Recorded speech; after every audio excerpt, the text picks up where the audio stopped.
Alright, good day everybody, and welcome to not the final stream, don't worry. We will still have at least 20 streams to go after this one, I imagine, maybe more, to actually finish the game.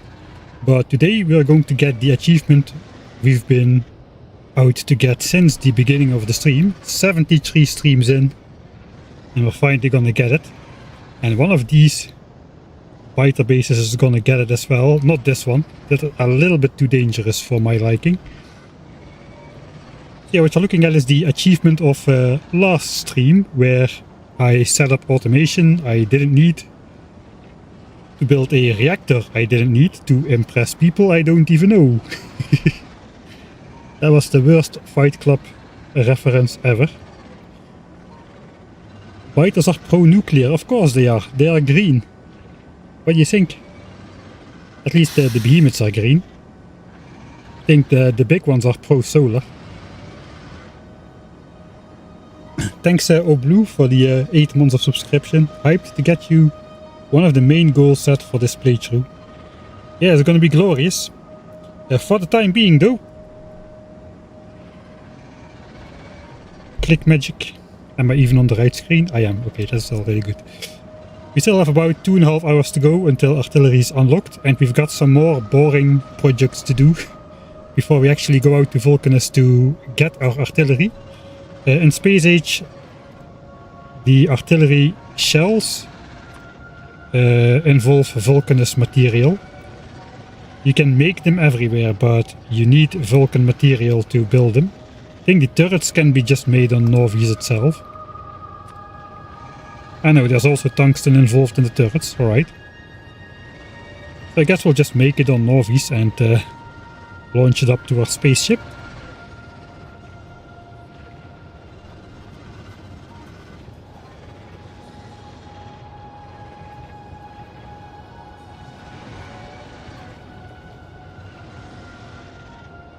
I don't know if interest wanes after this one.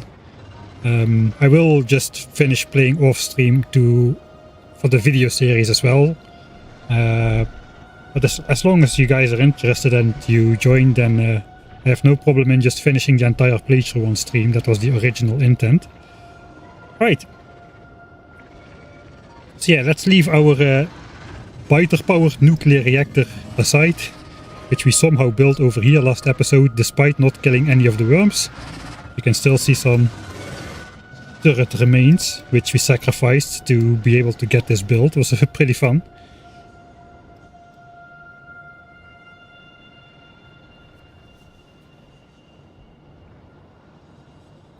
Alright, so today our goal is to...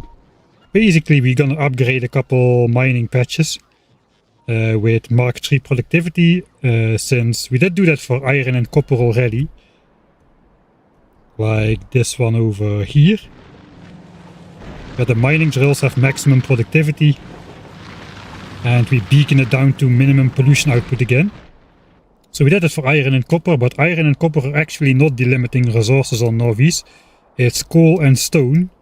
Even though we don't produce purple signs, which is stone heavy on Novice, that we produce on Vulcanus, we still need a lot of stone for the military signs, which we are producing on Novice. So that is 2 full belts of bricks coming in. It's not that much, but the stone patches on Novice are pretty poor, honestly.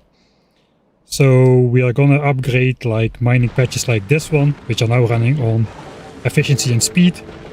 We're gonna upgrade those for productivity, and I already figured out the layout for all individual patches, so we don't have to micromanage that on stream, because that's a bit too finicky, since most of these patches are surrounded by biter bases. This is what I was supposed to do last stream, until everybody in chat wanted me to build a nuclear reactor, so that is what we went to do.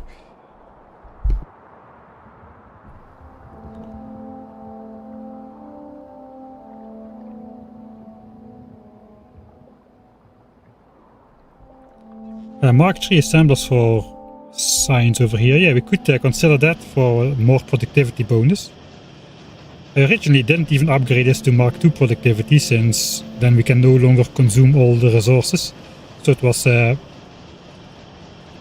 I cannot really expand the setup anymore, but upgrading these to Mark III's should work wonders. So while we're still in startup mode, let's actually check that. Alright, so this thing consumes 1 grenade and 1 ammo every 10 seconds. If we were to upgrade this machine, it would consume less, which is why I didn't do it before. The science output would be slower. But of course, with Mark III assemblers, I think we don't even need the rare ones, but we'll do it anyway. And if we pump it full with the most powerful module we have, we are still producing 0.32 science packs a second out of 0.12 ammo.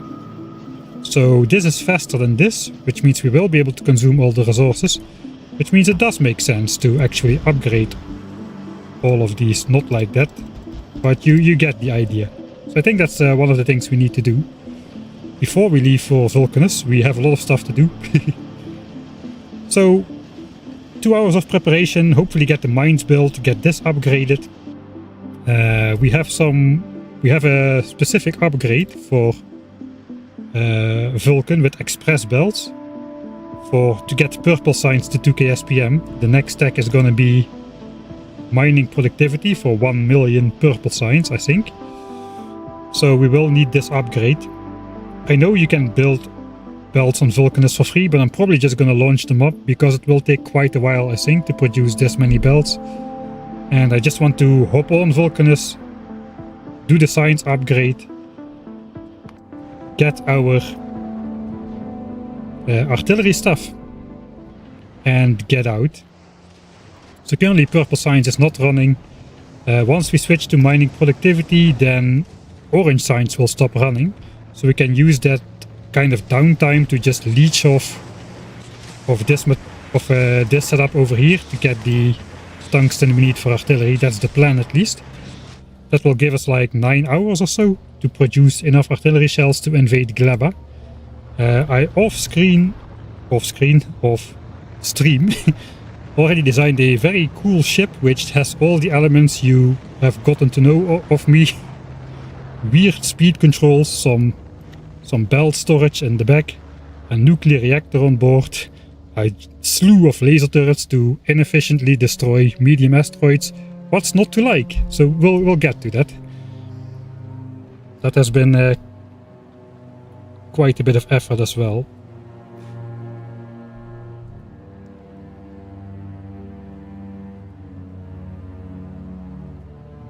A second reactor is not really gonna happen, I think. We are just gonna use solar and the reactor.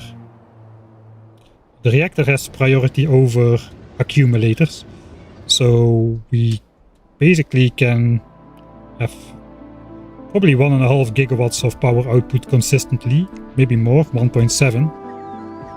And we are requiring 1.1 or 1.0. Kind of jumps with the laser turrets quite a bit, which we are using to absorb all the pollution on Novis, and that pollution cloud is going to shrink again, since now we are no longer using the steam plant, which before that nuclear plant we were using steam for everything.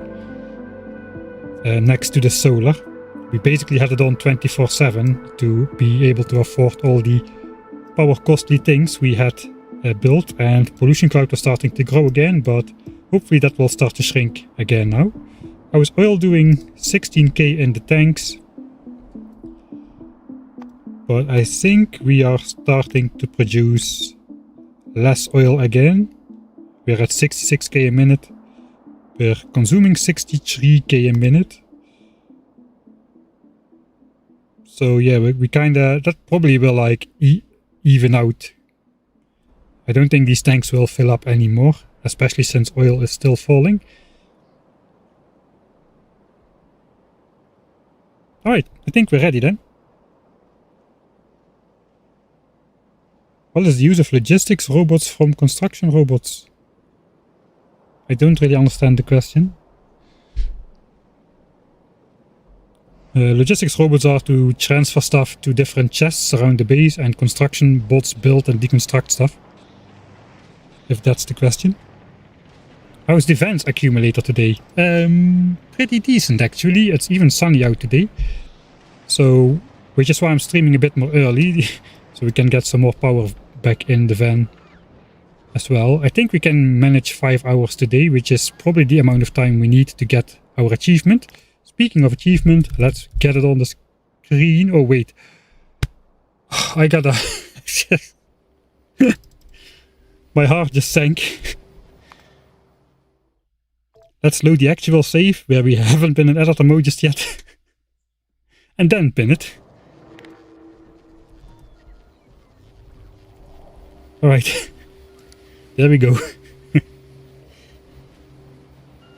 Alright. So, I guess we'll just jump straight into the boring stuff. We want to get our mines built. I got a blueprint for every one of those drills, so we can use that handy new feature with the requester chest. If I just put those on my hotbar for a second, I should be able to just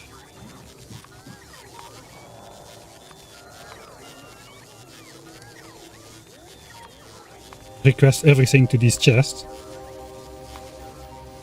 And all 4 of these things should get brought over. I'm not sure this will fit all, but we'll see how that goes.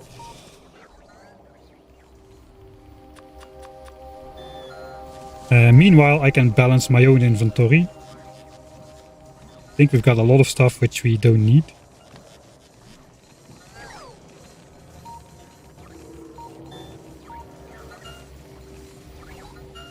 There goes all the belts.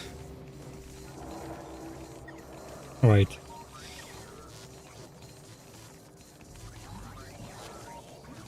We still have these bots. I think we should grab some more laser turrets. Some of these mining patches are, which we have in mind, are on a biter patch, so there are gonna be some biters spawning.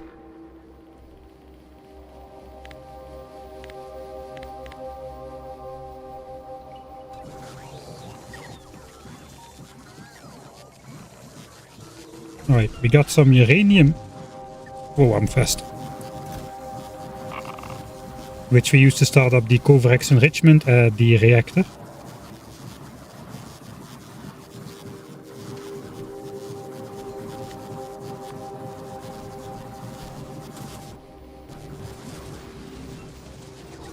Let's see how this is going. Oh, the chest is full.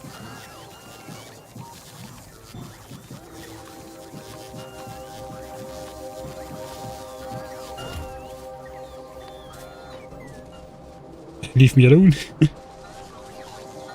Make a little bit of space in the chest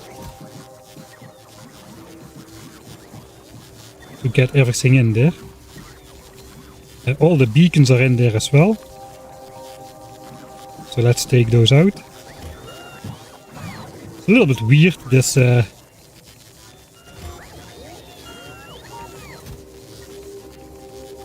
scroll bar over here.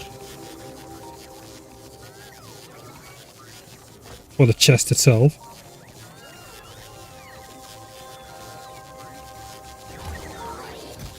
Alright, there are some power lines which are red and raiders. I think I got raiders myself. So that's alright. We do need some more rare power lines. I'm not sure I can just make those. I don't have any quality wood laying around. So we're gonna have to set it up ourselves.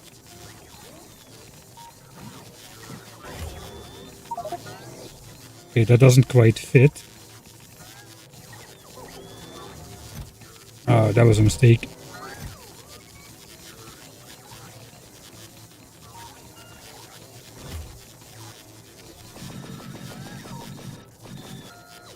Alright, those can get away. I was planning to just pick up the chest and thereby reset the request, but alas, it was not to be, so we're gonna have a bit too much stuff on us. Let me clear out the inventory first then, at the military science cliffs, which I should have done earlier then. Get rid of those bots, most of these power lines. I don't think we're gonna need any walls. I got my own bots. I probably would maybe want an extra stack of laser turrets though.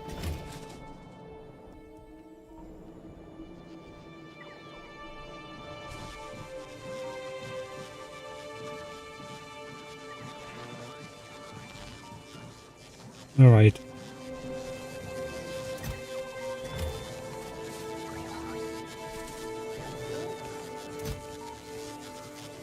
So we'll just delete all of this time.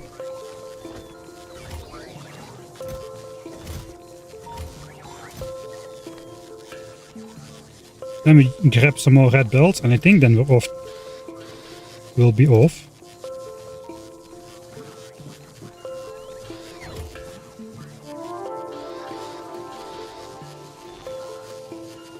Oh wait, the power lines.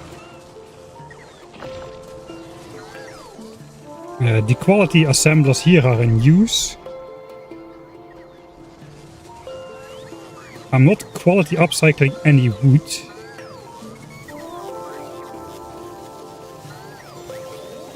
Guess we can recycle some of those to get some ingredients back. That's probably the quickest way. Grab some of these.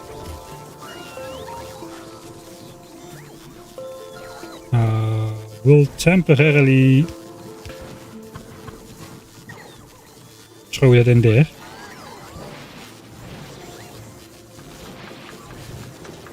But that's quite fast. Yeah, we're not getting a lot of quality stuff out of that.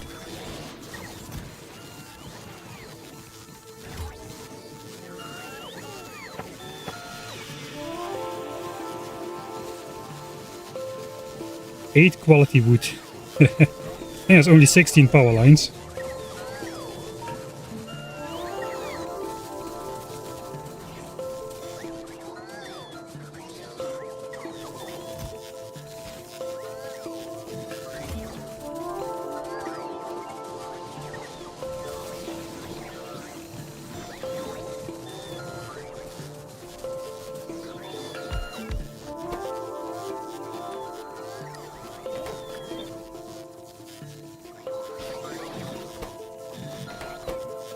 I'm kinda desperate now.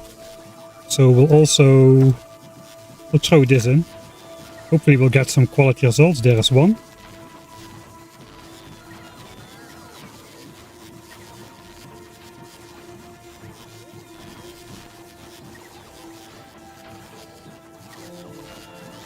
Oh, that's good.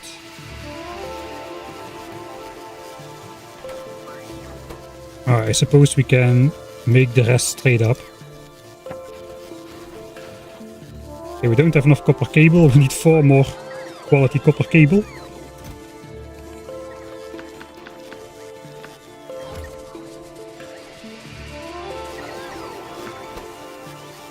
Alright, 43. How many do I need? 9. 26. That's 35. 48. 56. I think we can get away with using some of the other ones, so we'll see how that goes. I think the one with the super many doesn't need to be all that rare wooden quality.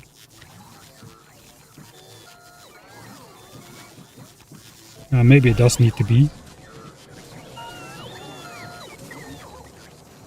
Alright. I got a different plan then. My requests are off, so I can safely do this. Let's grab all that wood. How much wood do we have in general? 63,000. Don't really want to automatically request it, but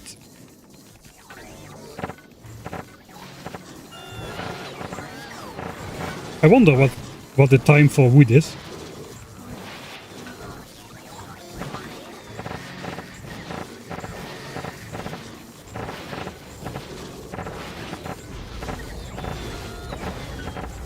That probably was a better idea than destroying my uncommon power lines.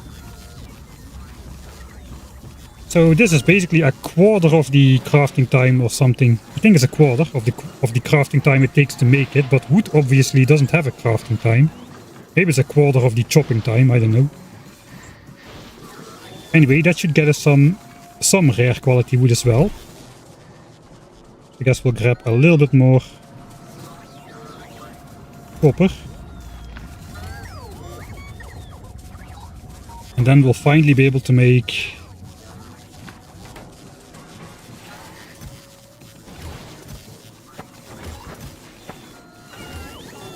the missing power lines.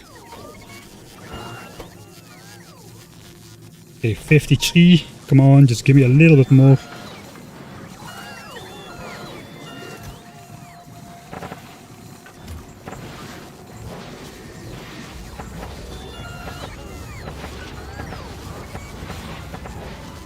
It's a small chance, I suppose. I'm just gonna stash those chests completely full of wood up there, so that we won't have that problem next time.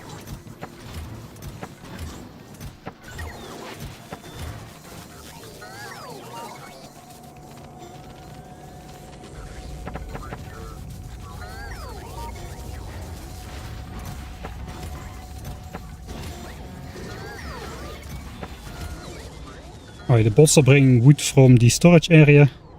That's good, that means we'll also be freeing up a bunch of these chests over here. Oh, that's fast.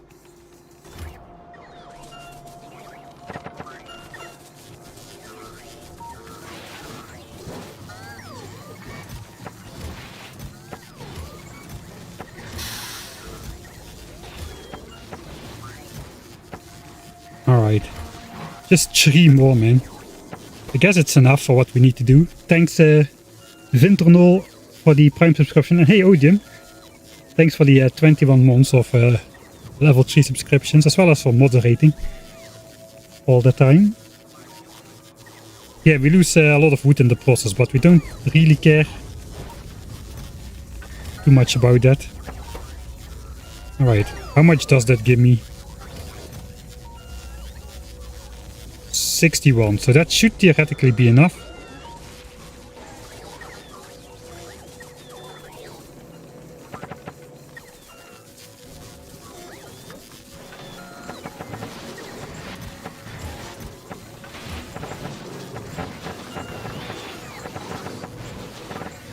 Alright, that's about as much as I can get out of there.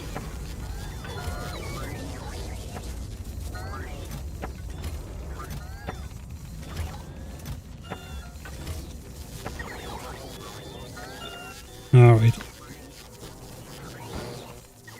I think then we are ready to go.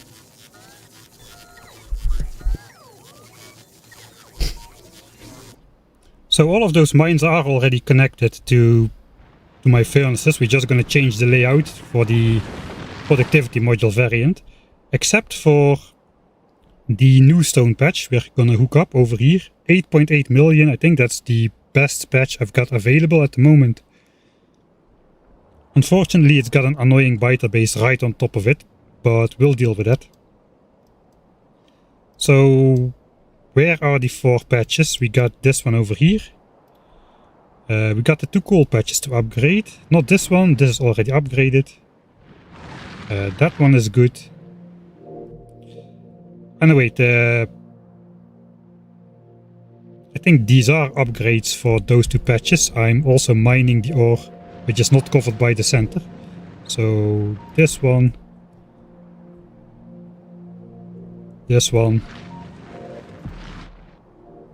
and the stone over here, that one. I think we'll just go and upgrade what we can, and only then we'll come back to pick up more bells. So we'll go in order from left to right. Let's go to that stone mine first. No clue what those are doing there still.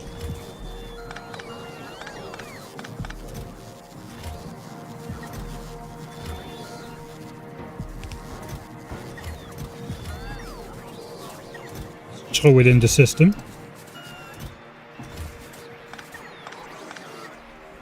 Alright. Let's go. Time to upgrade mines. Thanks, hey, We Read Coffee for the second month of subscriptions. I think you need an artillery remote. How do you even make that? Oh wait, you no longer need to make that. You can just click one into existence once you research the tech. Alright, so we don't need to worry about that. Just give me a scare. Let's get out of here. Follow the arrow. Now let's switch on the minimap. Often switched it off for filming.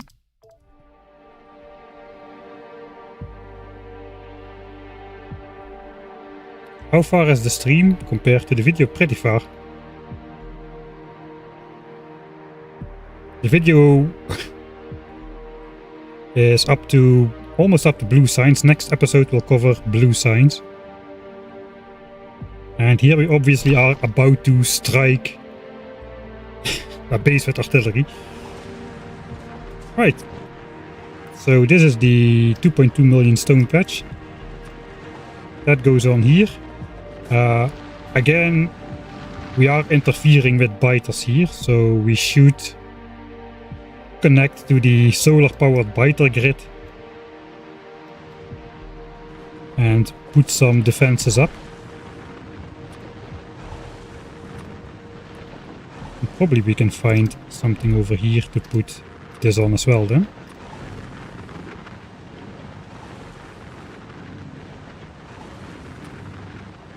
Okay, so this area stays free. We'll put that on there, and this time I'll manually connect it, because I don't trust those biters. We probably will set free only some spitters. I think the biter bases are too far away. So let's get rid of the stone mines. Yeah, there we go. That's fine. I did not bring any repair packs, unfortunately.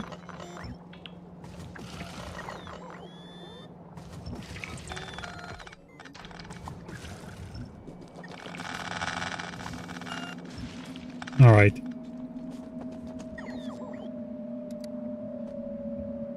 So, I guess we'll just paste the blueprint and be done with it. We're gonna need to delete some more walls over here.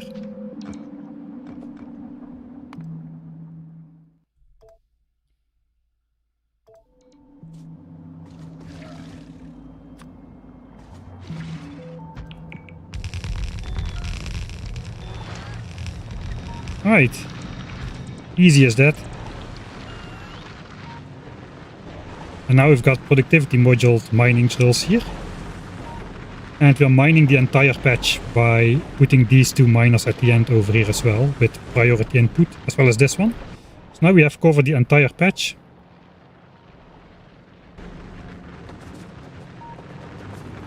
And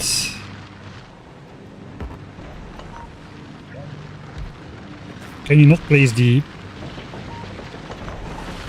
damage beacon, please? Okay, there we go. Minus...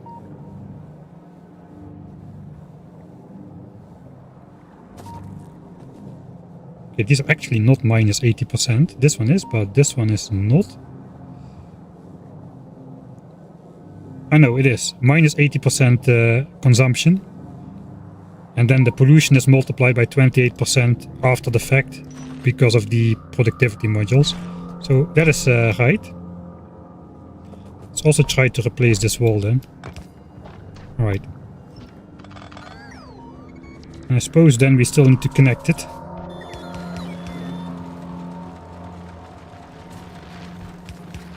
I'm gonna guess that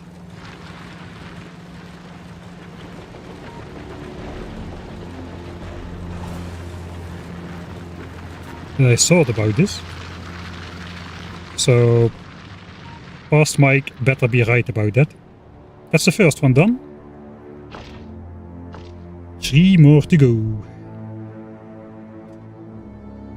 What's the current sidetrack? We are laser focused today. But no, we're upgrading mines. It's not really a sidetrack, it's something we need to do. Or science production will slow down again once we go out to do the artillery thing. That's gonna take a bunch of time without... where I don't want to think about science at all, so we have to make sure Novice is left in a good position. This should just be some addition, really. I put a bunch of ghost tiles on the map here, that is not smart.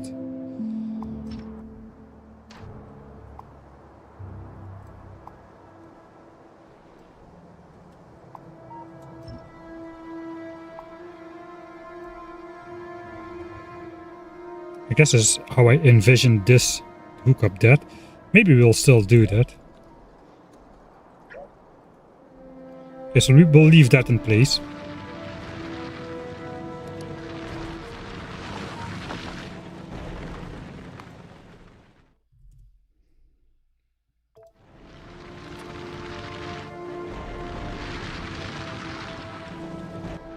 This is the 7.1 million patch. Here we go. It's just an extension of what we already have.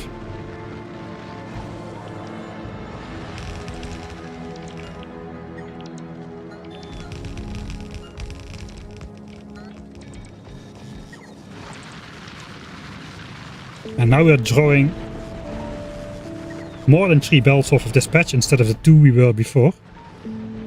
Which means we'll need to hook up these belts. Probably.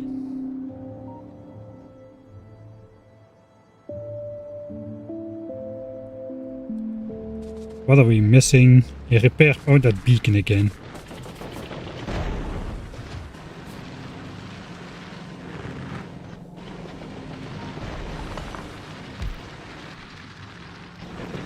There we go.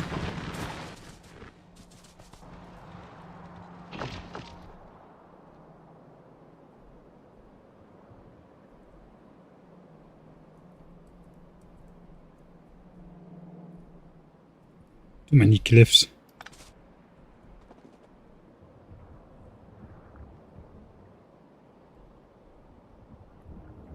Yeah, we are prepping for Vulcanus by leaving Novice in a good state, basically.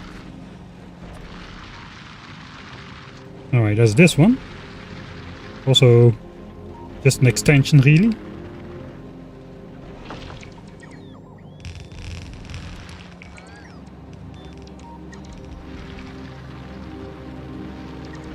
And of course the bots make it their mission to place this stupid beacon every single time.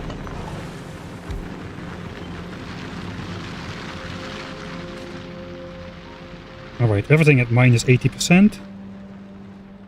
That is just gonna remain at 2 belter. I probably want to...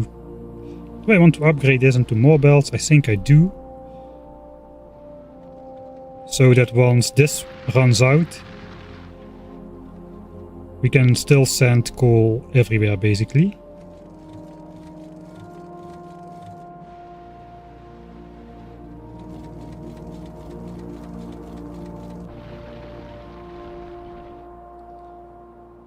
But I think building the stone patch has priority, but I'm going to extend those belts first anyway. I might have enough. Might.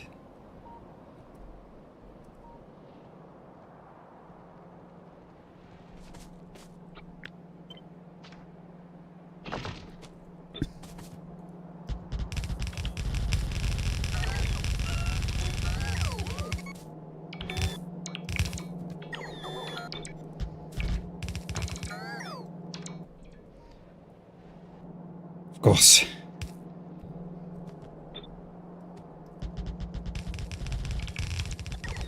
Let's go a little bit slower so we can see.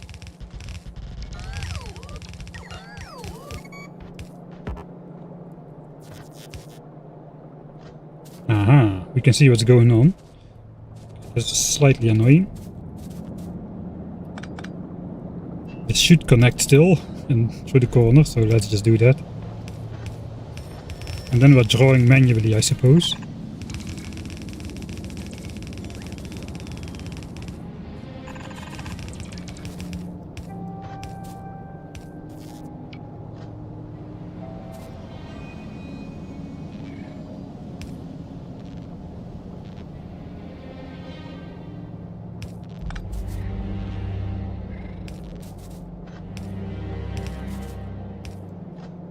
Oh, really? I have some blue ones on me.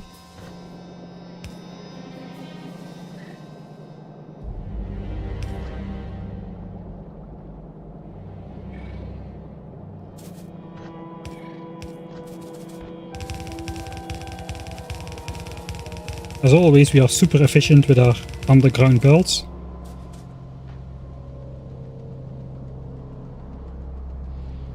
Yeah, we've been on Vulcanus already. A couple times.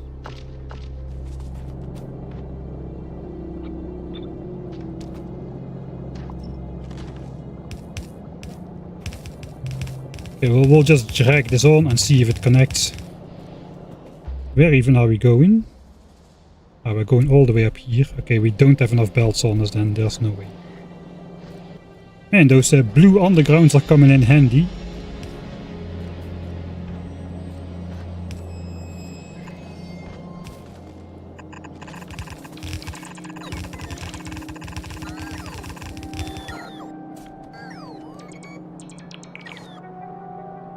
Yeah, if I pop it in the trash slots, then the bots will bring it into a chest as soon as I go back to the base. So unfortunately, I cannot abuse that tech anymore.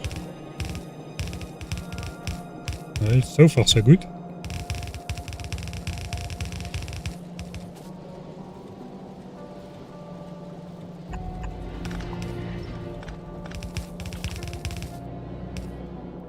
Alright, and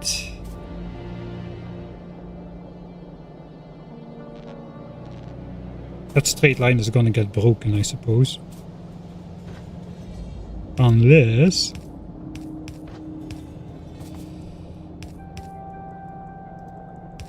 we cut the corner in some stupid way.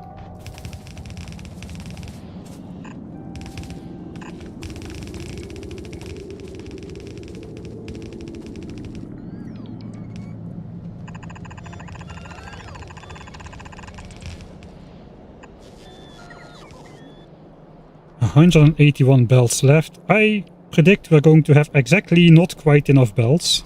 Especially since I seem to not want to use undergrounds here.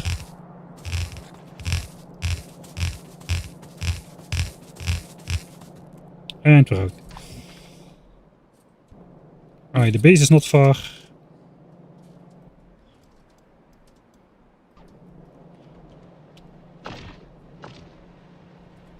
Let's just quickly pop up. Guess we can grab a lot extra belts now as well, so we can start on the stone mine, bringing back up to 4 belts maybe.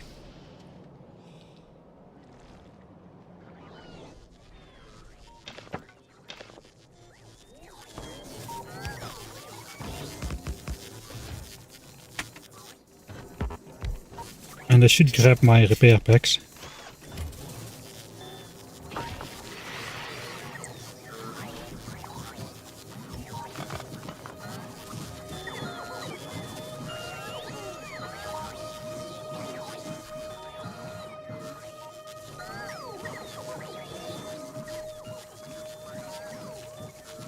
I have way too many beacons. I think all the beacons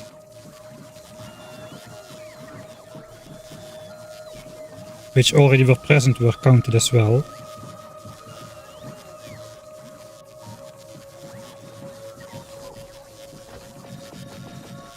So basically all I need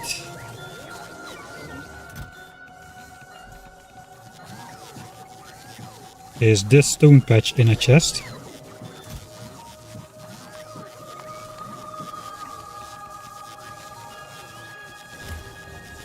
And then the rest of my inventory can be filled with belts and whatnot.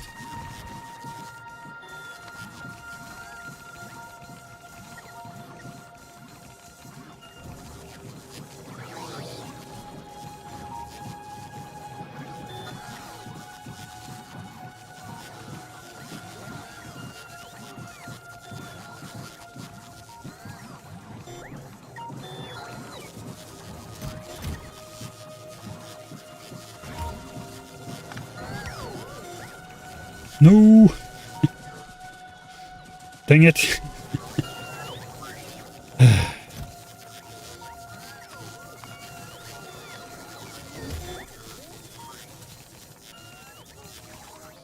Okay, we'll switch that off this time. I don't need any yellow belts on me at the moment.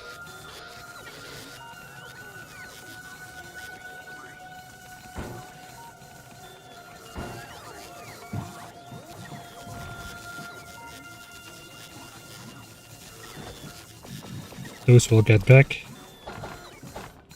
Extra walls.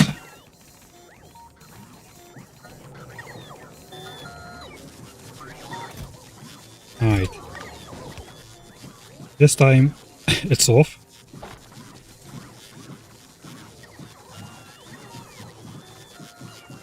So, sure, I guess. For the rest we just need a lot of belts and maybe some more undergrounds.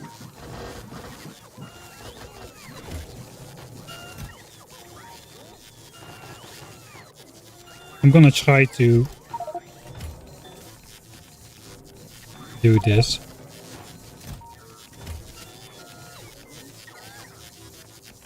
Leave a couple stacks. Okay, that's good enough. Couple stacks free so I can put away some stuff. First we'll finish up connecting that coal patch before I forget.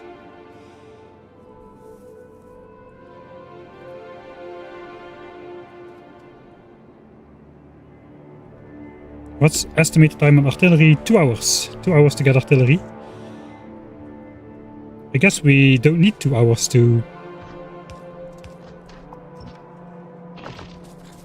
actually finish up on Norvies.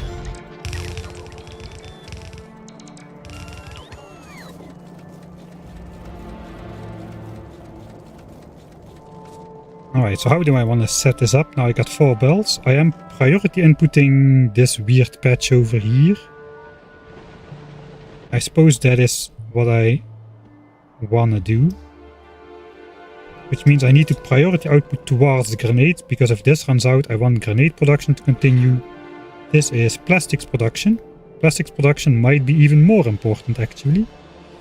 But I think we are priority inputting plastics from this side over here. These belts don't exist anymore. So I can actually I can keep output prioritying to plastics.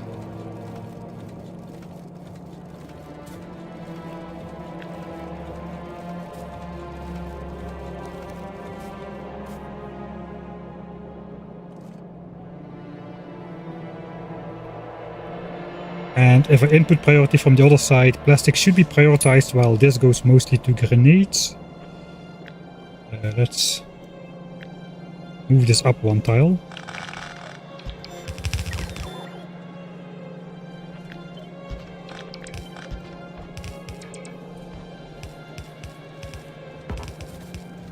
Then we have 4 belts coming in, of which 2 belts are going to plastics.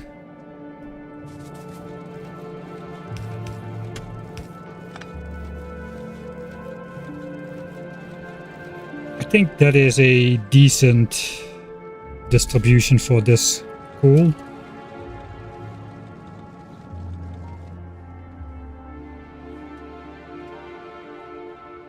$3.8 million left here, so that's gonna last for a couple dozens of hours probably.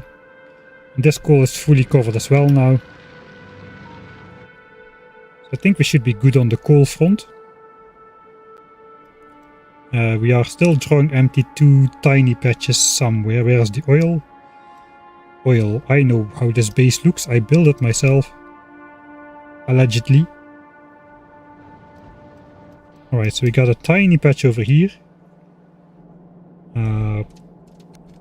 Which is not being mined at the moment. Right, we're out. This one is out. Alright.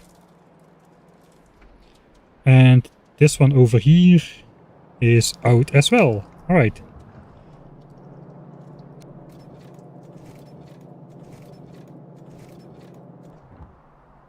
So if I want to draw empty those belts,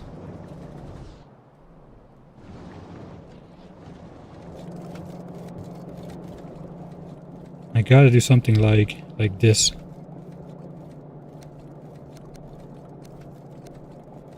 Throw everything on the far side of that one, it will get consumed. after a bit of time.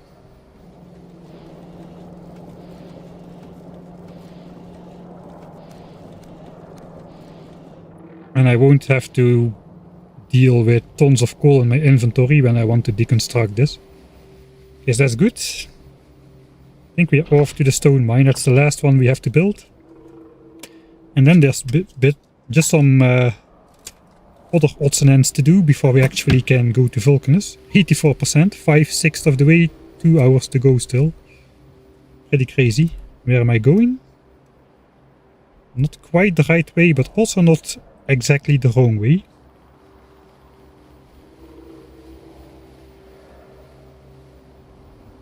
Alright.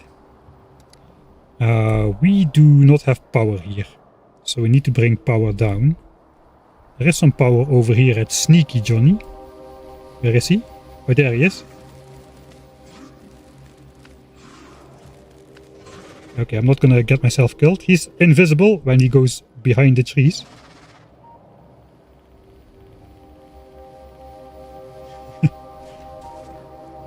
And I suppose we'll just draw this power down.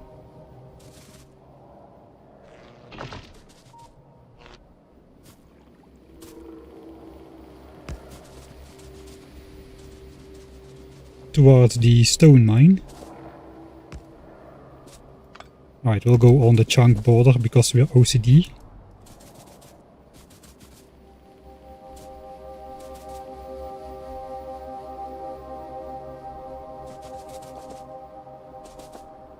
We are too OCD.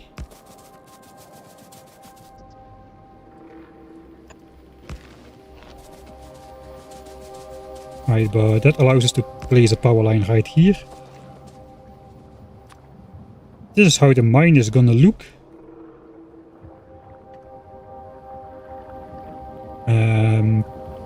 So we're basically gonna set free all of the biters. Let me switch off my Roboport real quick and just see how it looks. Something like that. That means I should be able to put laser turrets over here perhaps.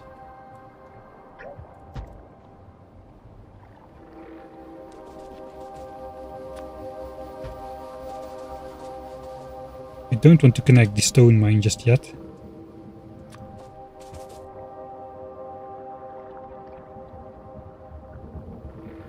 Over here also looks okay.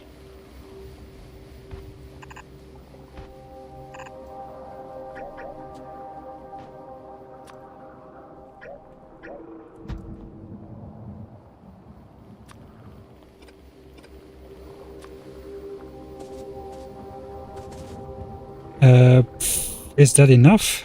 I think I'll just put another couple ones on the back over here.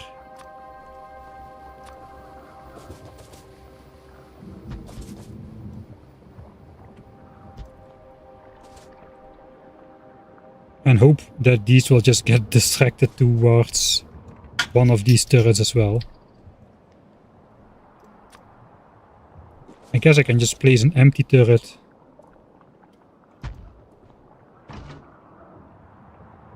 close by. In case it gets powered, let's do that. So that will trigger these biters upwards. I think we can build this.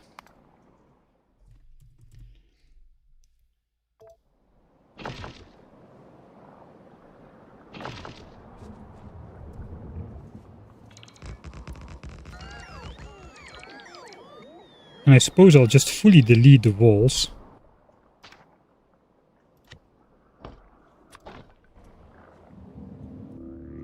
And hope I don't die.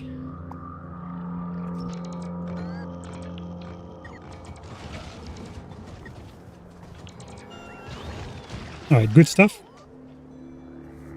At least this time we had practice with the nuclear reactor, and at least this time there is no worms to keep alive, so this should be relatively easy compared to doing the nuclear reactor stuff.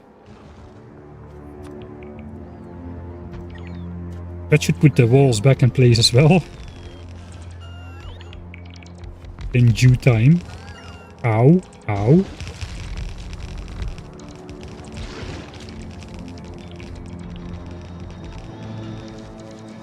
Okay, I think everything is blocked again. Nice. And that is 8.8 million stone under our control. And actually the entire patch is covered.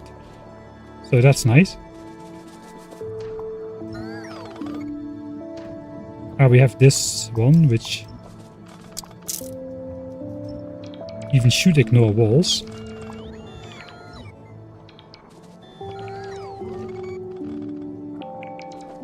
Right, so it's not quite 4 belts of stone which come out of here, but it's close enough. Now we just have to figure out where those belts are gonna go. They have to go eventually over here, which is where we're making the bricks. We have to go over this giant ocean.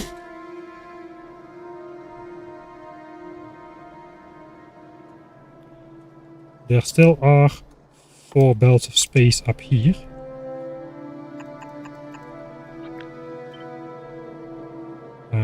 Between the walls, so 1 tile south. I guess that's where we're gonna go.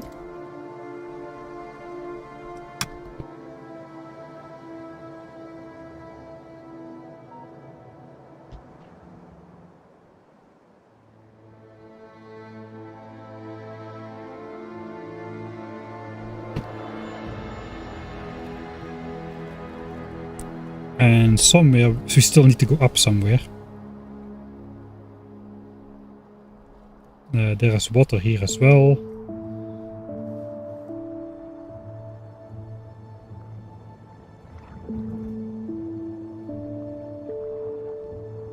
I guess we'll just zigzag up a bit.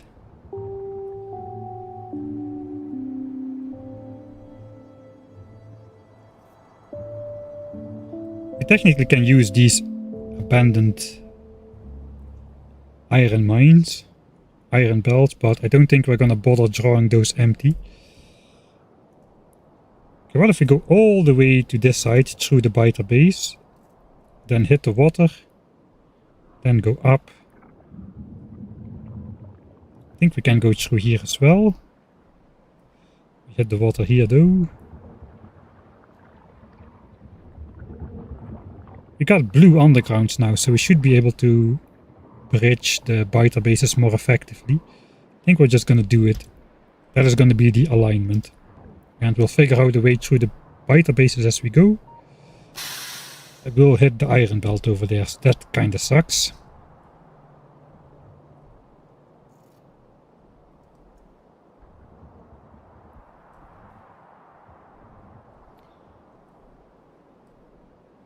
This will work though. I guess we can just move left until we are even lefter. Somewhere over here. And then turn up here.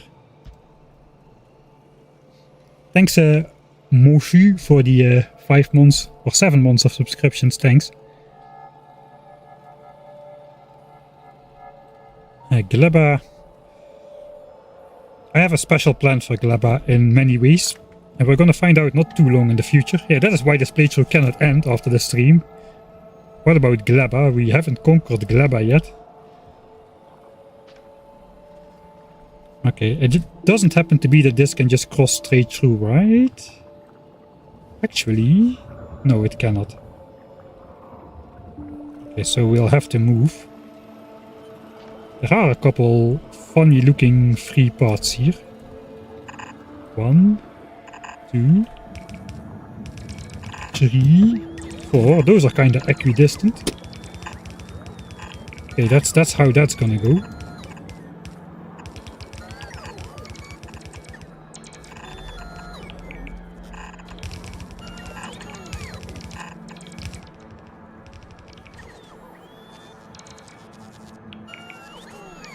Alright, I guess we'll do a 4x4 splitter.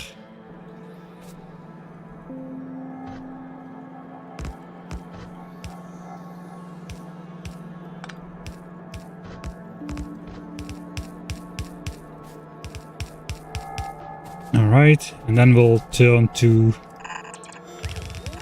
the belts through the biter base.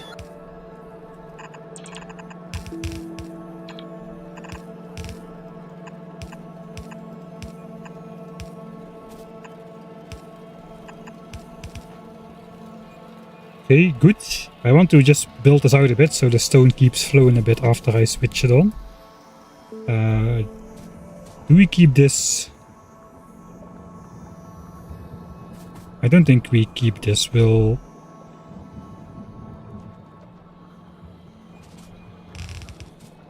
merge back into a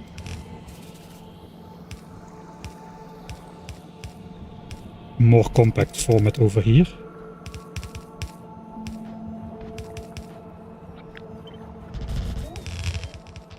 In case anything else needs to come from the bottom later, which seems kinda likely. Let's spend some inventory space. Come on, bots, keep up. We have to turn here.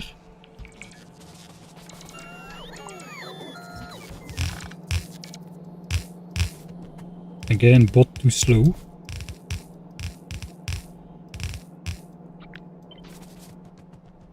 That's connected.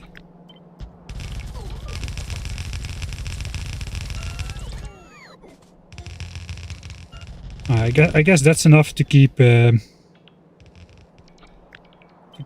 flowing.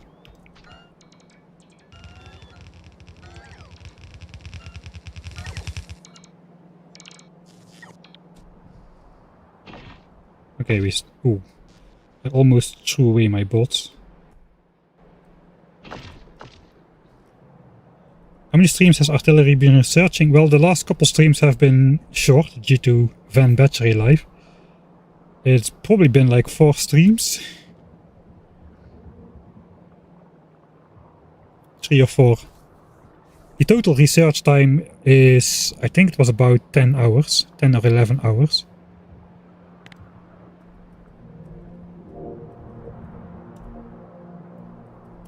Yeah, almost 12 hours research time. Assuming research is maxed out, 2124 SPM on average. There is 300,000 signs left to go, pi 100,000 signs left to go, 314,000. Which means we should finish in 100 minutes if yellow sign stocks last. We are on the last chests here. 155k left. Ooh. I'm curious if we will manage to finish this at full speed. That seems like maybe not quite enough signs. Alright. I think we're ready to switch on the stone mine.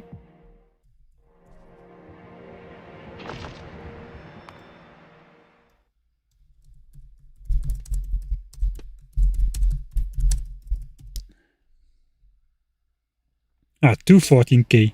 Huh? Engineer spy.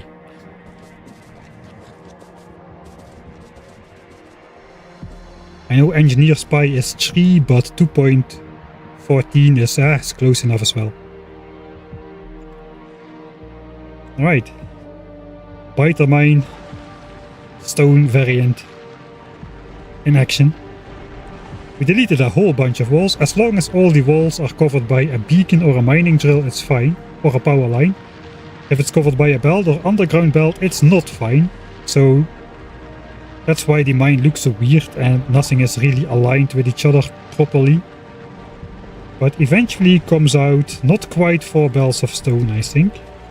Yeah, there are some gaps in there. But that's fine. Now we just need to connect it to the main base. Or to the main stone smeltery.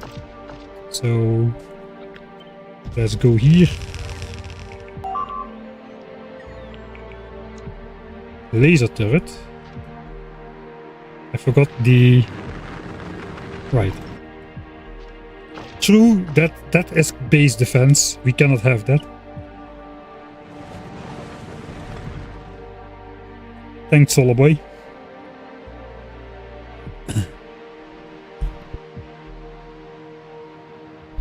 Does pi equal 1 or does pi equal 10? Where is the cutoff point? Where you round up or down? Logarithmically speaking. It should be somewhere around that value. Okay, so we want to come out here again, because that aligns with belts here. So how many belts of these can go straight through?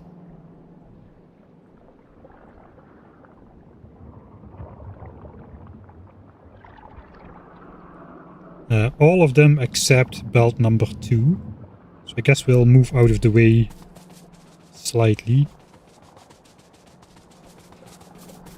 With this one, that needs... So we need to go in here and in here.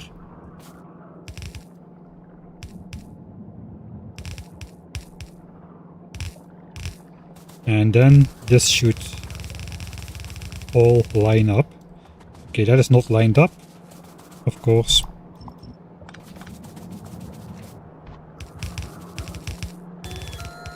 Because from this point on we can go back.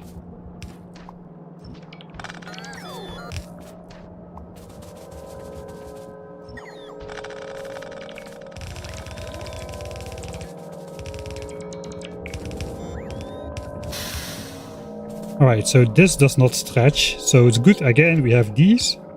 That makes it.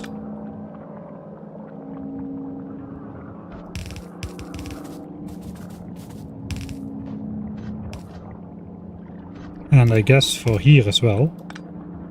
Nice. And I guess for here as well. But we will make our way through one way or the other. If not one way, then the other. Thank you, Kernchen, for the 7 months as well. Willkommen. Willkommen zurück. That was quite horrible, I suppose.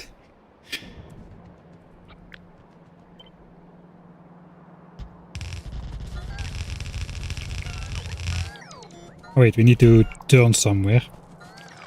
I guess this biter discouragement is no longer needed either, since we've got a ton of belts here now. We want to go here. That means we cannot do it in one turn. We need 2 of them. I guess let's go on that chunk border there. We'll get the pipes out of there.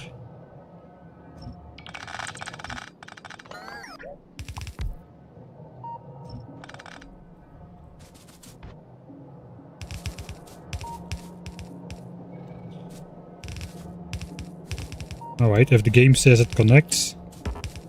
Okay, that doesn't connect. All of them connect except here.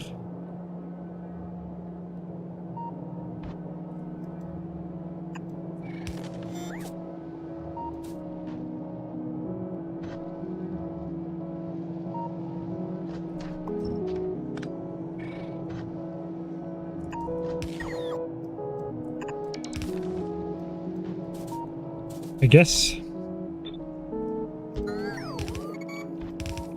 I will cheat that one in.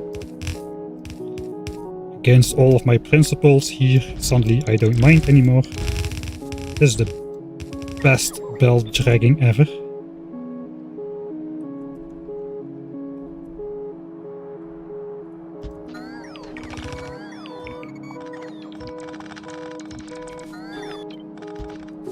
Alright, let's see if it actually comes out on this side.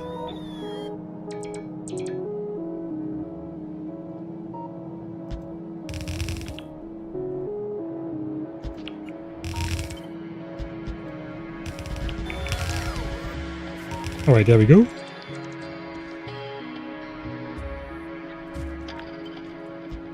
And now we'll just plow through the forest apparently. It was fine? Okay.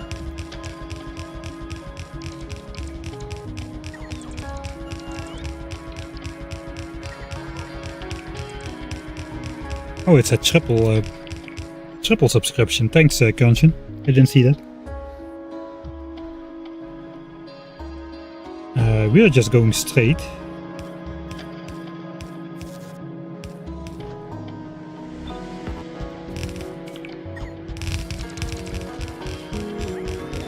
Why don't you use chains still? One of the reasons is I don't have fast inserters or any stack size bonus. It would take like probably at least 20 hours to research all the inserter stack size bonuses you normally need, as well as yellow and purple signs, which I've got, especially yellow signs have got a limited supply. So yeah, there's that. And the belts are already in place for everything. Everything is already laid out for that. Let's use some more of these expensive ones.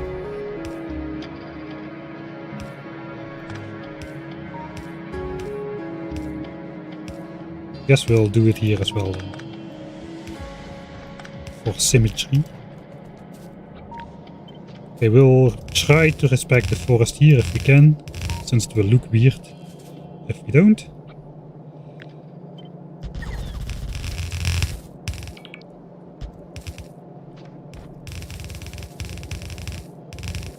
We should have a much bigger chance with the red undergrounds to bridge under all the trees compared to how it was with the yellow ones, since they can bridge a 6 tile gap. Alright, a lot of our inventory is spent already.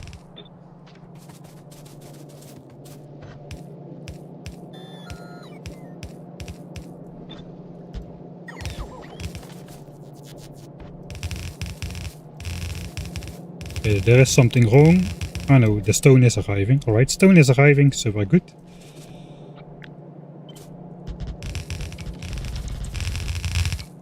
Here it will look okay if we just plow through. We no longer need that forest for pollution absorbing. Hello?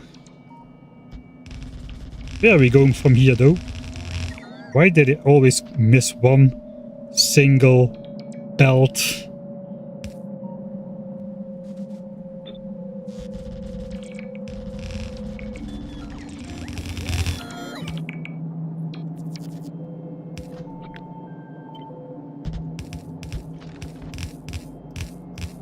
Alright, where do we go from here? How long can we go straight and where do we need to go? We need to go over here. And we can go straight basically for a while. Yes, this will go. This will go. All of this will go. Then we enter over here. That might be the point where we just want to turn.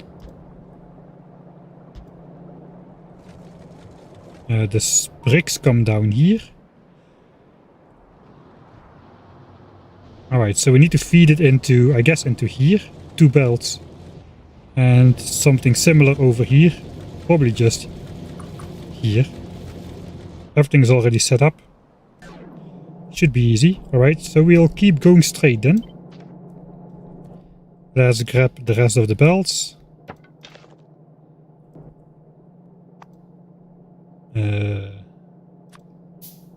Let's just make a landfill from all the stone to get rid of it. I'm not gonna respect forests. Let's just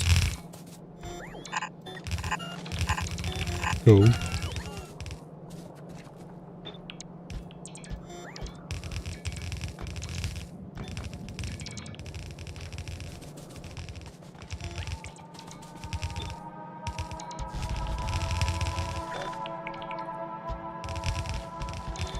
I need better drones. I would say they're already pretty decent considering the 1000 times tech cost. Got bot speed 4 and cargo size 2, so they can carry 2 things at the same time. It's not too bad. It used to be a lot worse.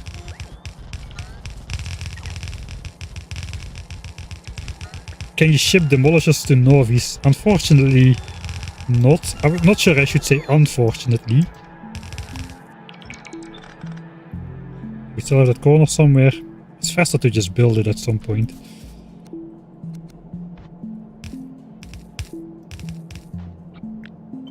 If it's not in front of the queue.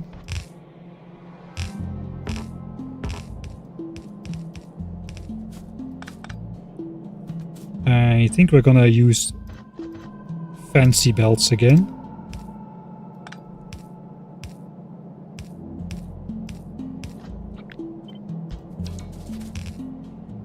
One and a half hour remaining. Okay, so yeah, we want to go over here. I guess 2 belts, we can come over here. So that means here, and then 2 belts which go down.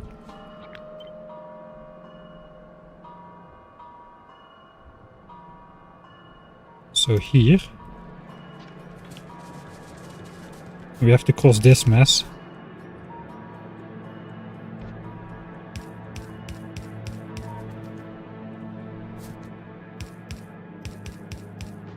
Let's try to get not too much stuff in the inventory.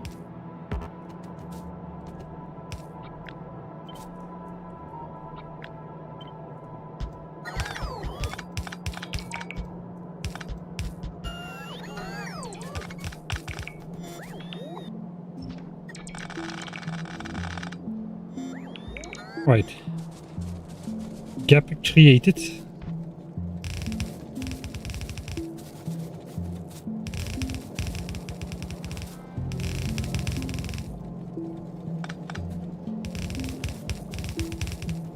This one does not connect. Oh, that even doesn't connect with the long one, I think.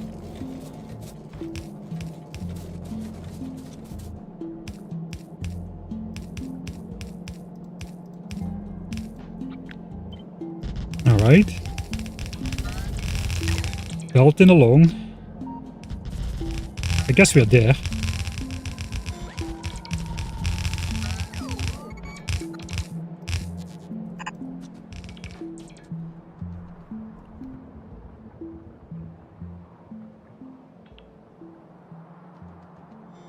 Yes, today is the day. Today is the day we're not only going to finish the research, we're going to go to Vulcanus, probably make 1 artillery turret and 1 artillery shell, come back to Novice.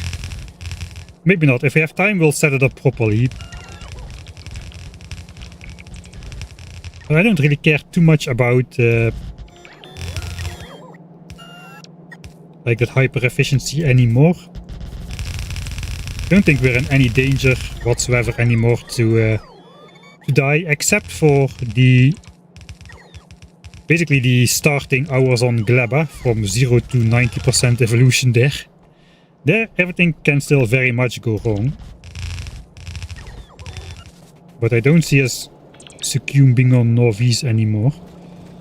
This is a 9 tiler. 1, 2, 3, 4, yeah.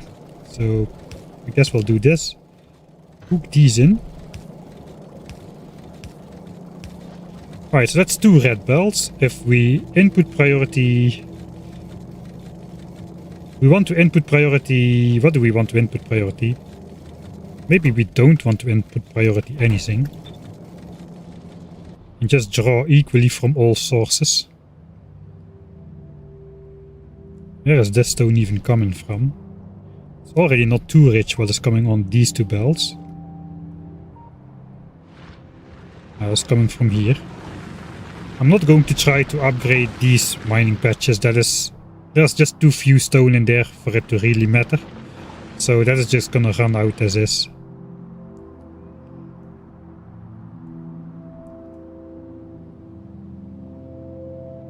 Alright, so in that case I do want to prioritize the stone coming in from that patch. And I'm going to output priority the stone into these 2 over here, because the other side will have stone coming from this patch, which still has at least 2 million in there and has productivity.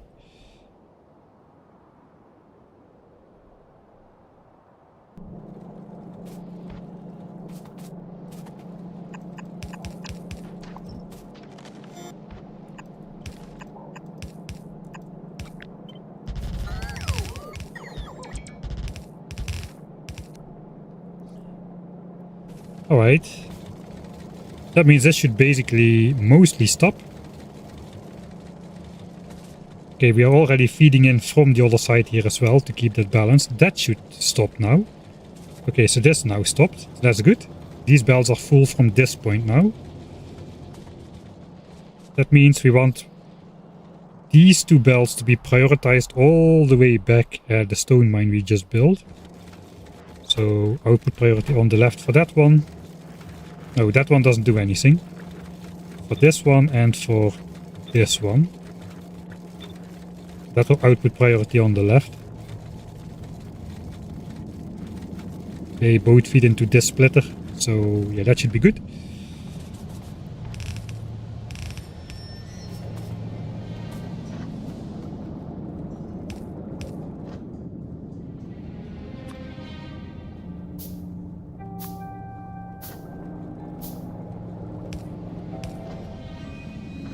I cannot stop playing with these blue belts now.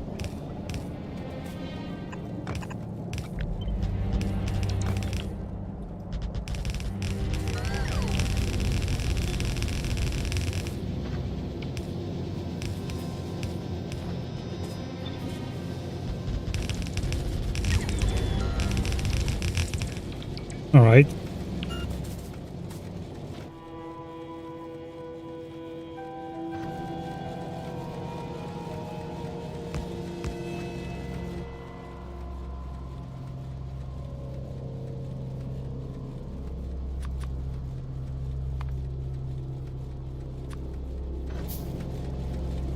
But I get these belts back.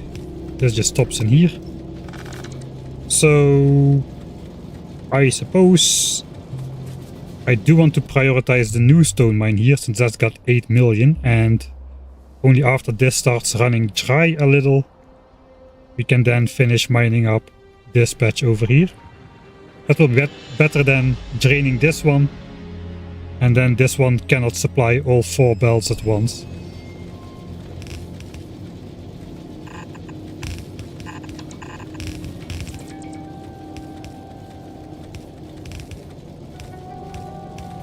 Very normal. Alright, so we want to prioritize, yeah, the belts coming up there. So for the time being, this 2 million mine is going to be idle after the belts backfill. And only once our 8 million stone mine will start showing cracks, which will probably be a while. Then we'll start to draw empty this 2 million stone patch again. And I think that should make the longest longevity possible to keep all the belts filled before dropping off sharply, I suppose. But at least they'll be filled for the most amount of time. Let's throw that in there. Great job. That is all the patches done.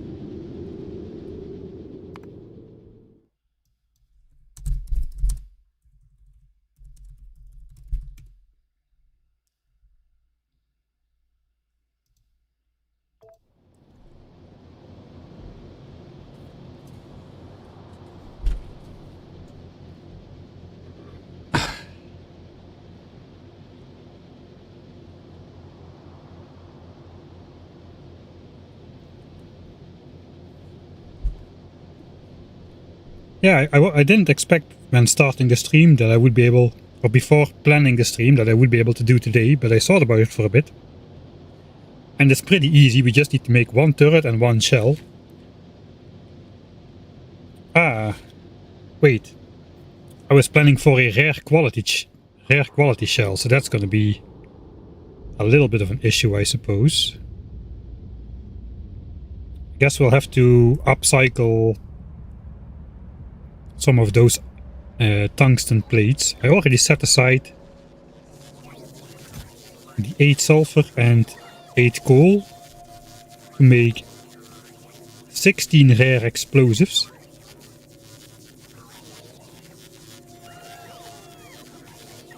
Ah, I figured we needed 2 shells perhaps. That means we need also, we have rare radars already, we need some rare calcite. And rare tungsten plates to make the rare quality shells. Yeah, we might need 2. If you look at the damage, a rare one does 1.6k physical and 1.6k explosion. So that's, counted simply, that's 3.2k damage. But biter basis at the moment, let's check out the one which is gonna get it. They're already up to 3,441 hit points.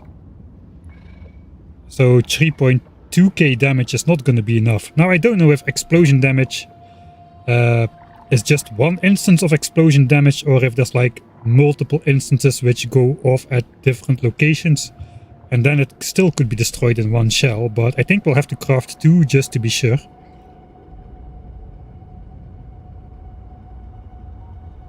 Yeah, the Island Nest is gonna get us. They betrayed the playthrough. We got closest to being defeated because of these guys. Not in the real playthrough, but in one of the time lapses in the break, they summoned biters to breach the walls and settle into my base. So that's why these guys are gonna get it. That's our best theory, at least.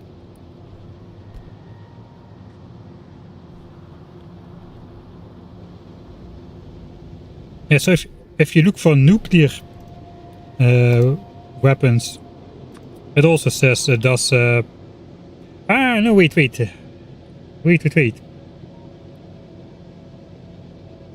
It's very different here. It says 1000 times 100 explosion and 1000 times 400 explosion. So that's basically why it insta-kills everything. But the artillery shell doesn't say that 1 time or 2 times, or it is just flat explosion damage. So my money is on we're gonna need 2 shells to kill the base.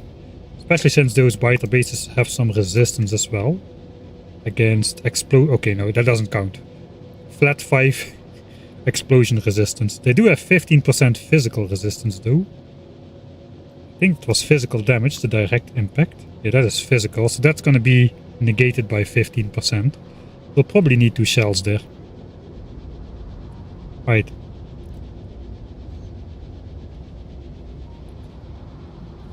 There's 2 more things we need to do before leaving for Vulcanus. I'm gonna load that last save, since I didn't do anything.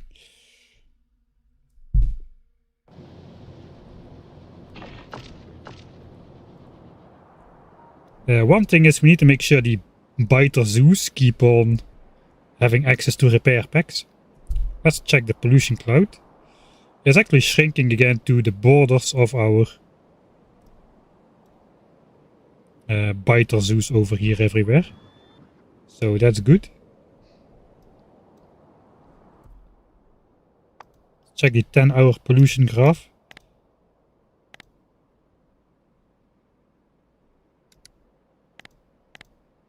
This is the boiler graph. Okay, boilers is at place 1. The blue lines is the boilers, and it switched off over here once we got nuclear. So that is a lot of pollution which is no longer being made. If you look at the rest, it's assembly machine 2, which has gone down by quite a bit as well for some reason. What's going on with military science then? That sounds like military science is in trouble. Actually, no, probably not. We just upgraded some assemblers to Mark III, and that is why Mark II assemblers are outputting less pollution. Okay, 1 hour 20 left to go. We've got the military science packs for sure.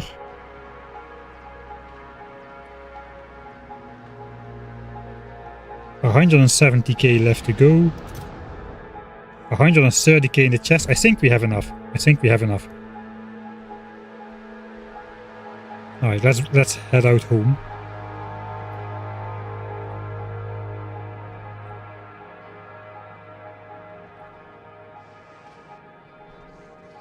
Too slow, Johnnies. Alright, these chests are actually getting emptied quite reasonably fast. Are we already like at 1 million? Yeah, we are down to 1 million green chips. So all of these are no longer running constantly. These are only active if we have more than 1 million uncommon green chips. It's kind of funny how they start and stop every little bit. Alright, so we've eaten through most of that. I guess steel as well. How is iron doing? It's also about to get below 100k. So we've eaten through most of that.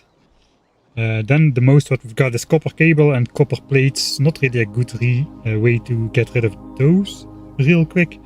So let's just leave them be for now.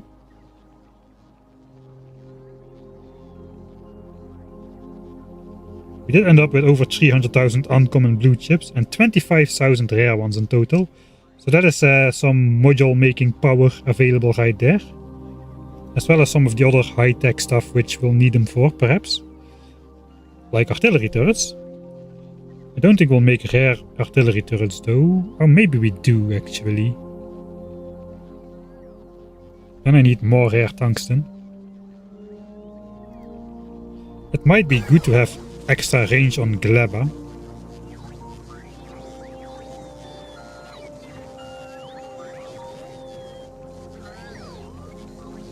Not sure how we're gonna get the tungsten though.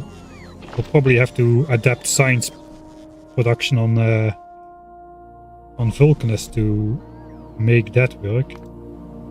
There's a ton of speed beacons around this though. Well, I could empty those out, put quality modules in. And we should have the required amount of tungsten in no time. Especially if we arrive before artillery finishes. So maybe we should hurry up a bit.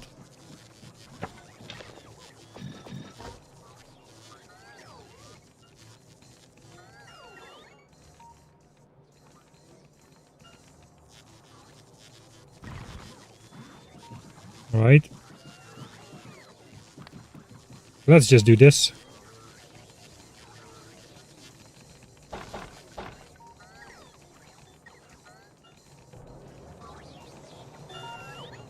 Alright, so Biter Zoos. I think I want to upgrade those to uncommon repair packs. We are kinda starting to be out. This lasts for like 50 hours, maybe more even.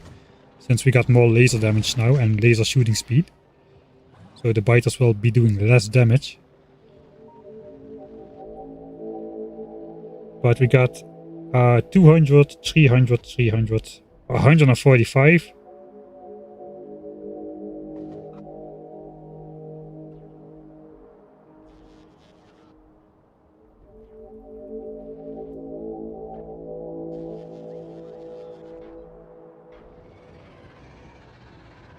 Ah, I stole 16 bots for here. I already was wondering where those 16 bots were. We're missing 16 over here. Alright.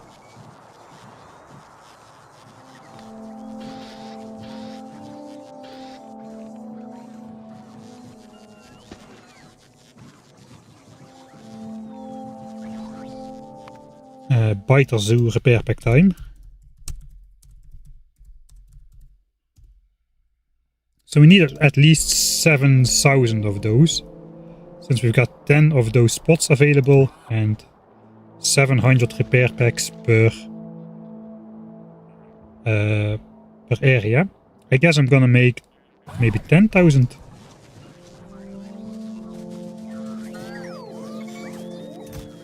I do have the stuff for that. I'm just gonna straight up make uncommons without rolling for rare ones.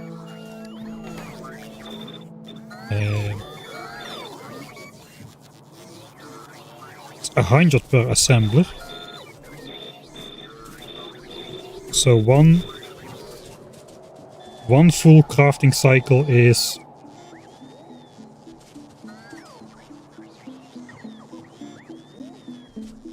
One full crafting cycle is 8,000 repair packs. Let's make 16,000 then. We can quite simply do that ourselves.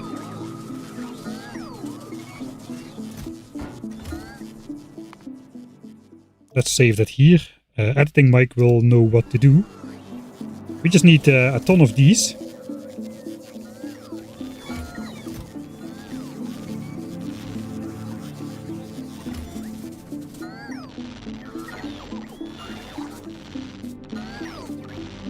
So making 16,000 will allow me to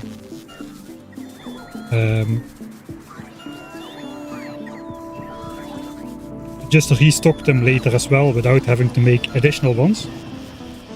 Also, I'm using these on my spaceships as repair packs, so we'll have those available as well then for the rest of the game by doing this once. Alright. That's half of him.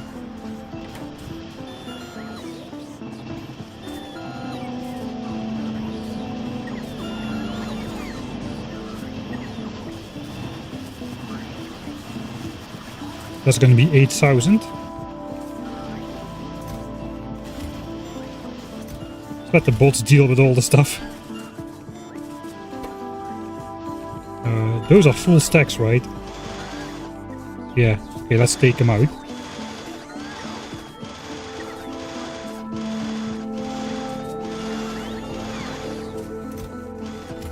Alright. That's the first 8,000. Let's do that once more.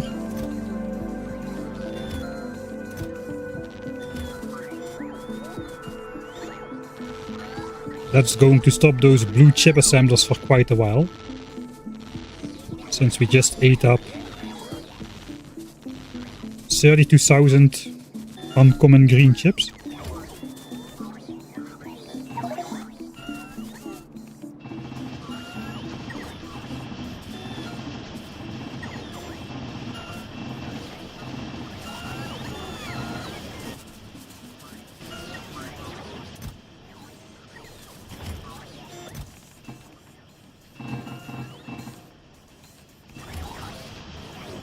Alright, that's the exact amount we need.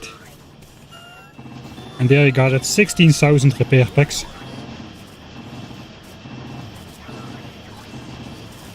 Probably all we'll ever need.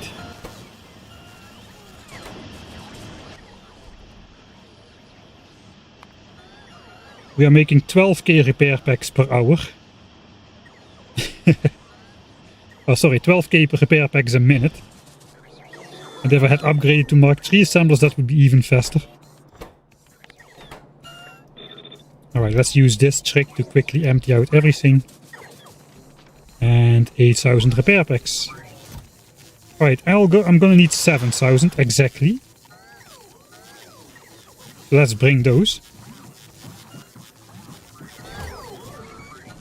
And my armor, so I can run faster.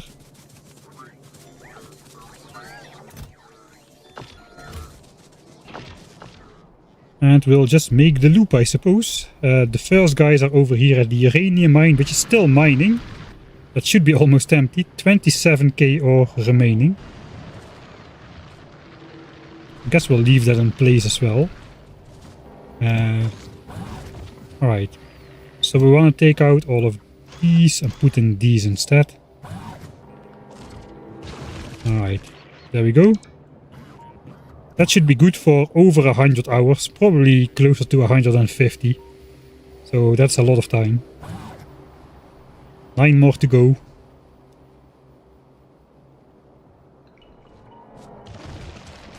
Alright. Behemoth spawn. So easy switch there. We haven't lost a single bot or pipe or whatever in any of these biter zoos, so it's a pretty good design. It turns out to be a pretty decent design.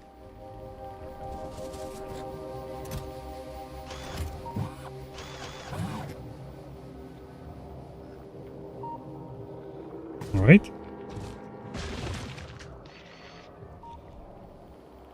Where's the next one? Over there.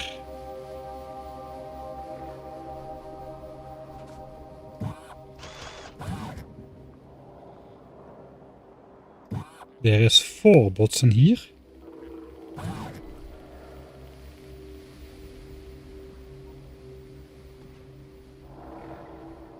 Okay, 6 in there. There should be only 3 bots in here. We'll take that out.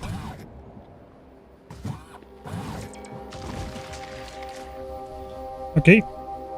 Next one down there.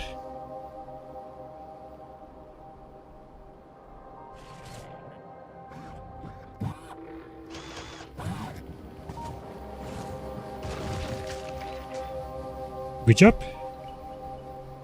We got another one right here.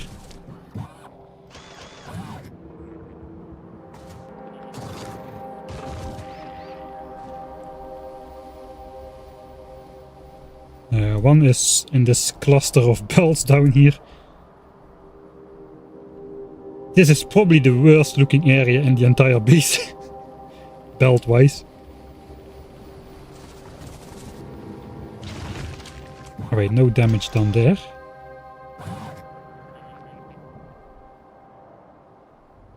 Next to the oil.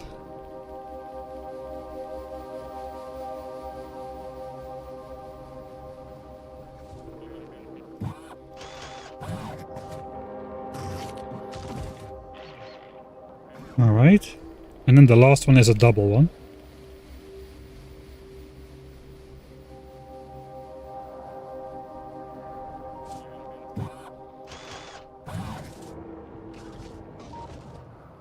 Okay, why does that guy come?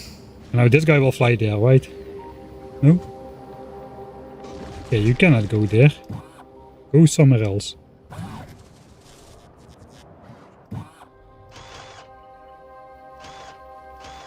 Okay, that's the last of them.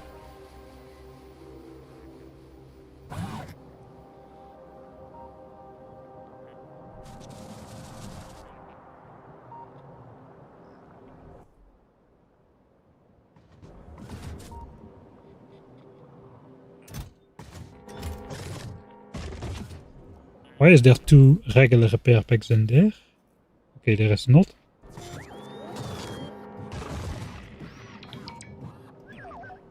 I think the bots hold on to some repair packs or what's going on there. I just re-insert that.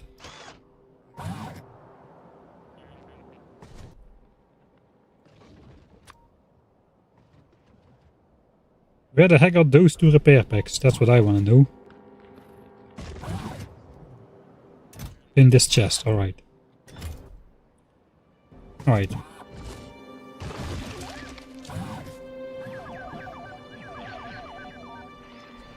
So this area is a double row port, so they get 6 bots. That is all done.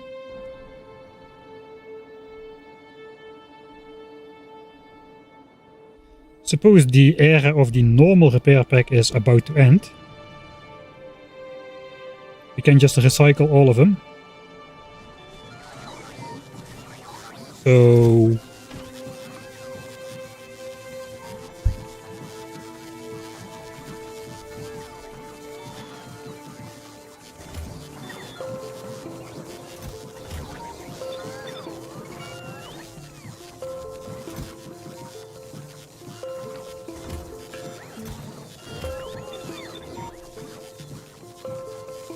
that should get all of them out there. These are all the regular repair packs I have. So we'll stash them. I guess we'll just stash them in an active provider. And we should get some more quality stuff out of that.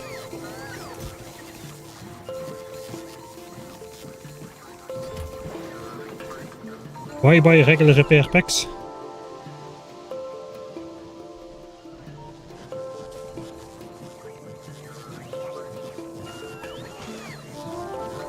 And I got more repair packs than I can carry. No, I don't.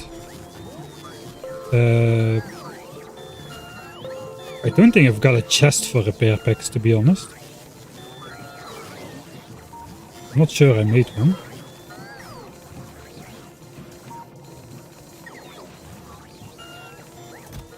I guess this one is gonna be repair packs.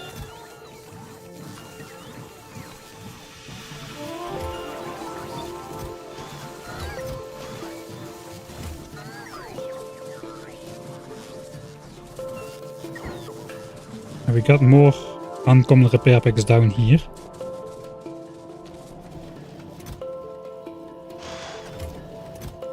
These bots.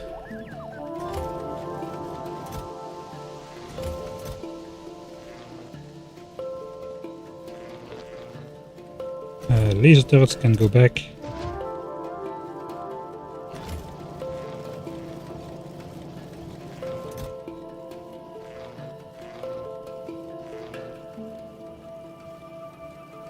And these are the last regular repair packs in existence. Let's destroy those as well. 91%, an hour left.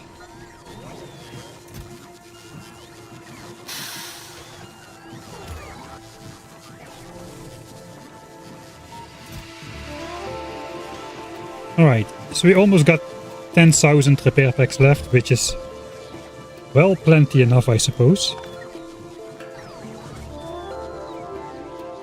So that's repair packs done.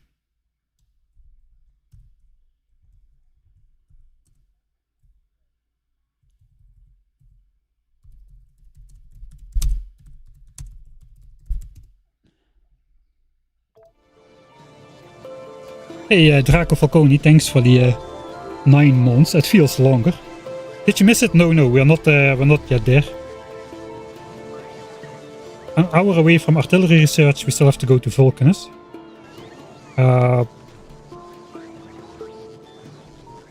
Alright, the last thing to do is...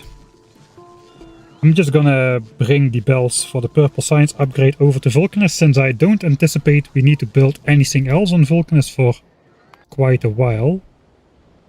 If ever. We've got 2k SPM of Orange Science, and we will have 2k SPM of Purple Science. We only need to upgrade to Mark III assemblers with more modules, which I possibly already brought over the stuff for. We've got those assemblers still sitting here.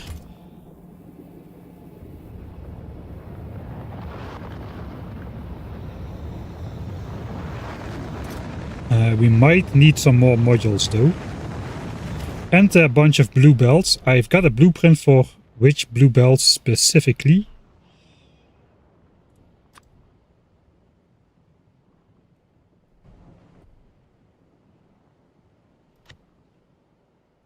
It is this one. That's over 2200 belts. So we'll probably just send maybe 3000 blue belts and 400 undergrounds, 100 splitters, something like that we'll send to Vulcanus. Everything is collected over here. In fact, I think the blue belt splitter thing is already idle, since we've got more than 1000 splitters in the network. How about belts? 20k belts, check. I suppose we're only making underground still. Almost finished as well there. Alright. 3k. And let's send 500. And we'll do 200 splitters then. Let's send 4k belts. Let's send 5k belts. 500 underground and 200 splitters. That should be enough for Vulcanus. We can even make some of those into green belts if we research the tech. And that kind of makes we'll automate belts on Vulcanus if we do green belts. But we might be able to get away with a bit more then. So let's send all of that. 500 splitters.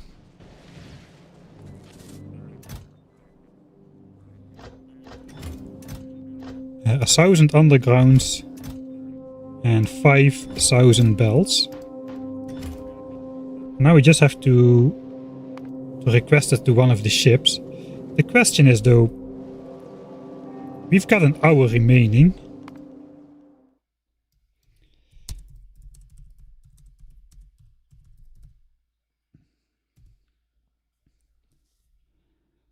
So there is this one ship over here, the Bringer of Independence, which I designed off stream. It stores over 10,000 artillery shells, of course in your trusted belt weaving storage thing over here, not in the cargo base.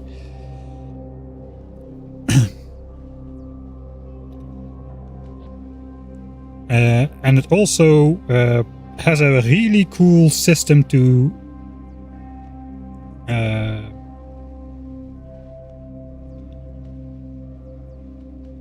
shove itself into trajectories. It's also going to be our Gleben science ship at the end of it. It has a very unique speed control, which I'm pretty positive you haven't seen anywhere else before, and which you will probably not see anywhere else after the stream either, because it's a not very good way to control your ship, but it was funny, so that's why we did it that way. Let's go. Let's just watch it. Let's just watch it. Over here we got the develops. I've got a couple of those things. Do we want to watch it already? Chat, do we want to watch it, or do we want to just... No, we're not going to watch it. We're going to build it. We're just going to build it. We have 1 hour of time remaining. Let's build it and bring the bells over there with the chip and travel there with the chip ourselves as well. The point of those biter traps is absorbing pollution. My base's pollution cloud is very tiny, so the other biters do not attack us.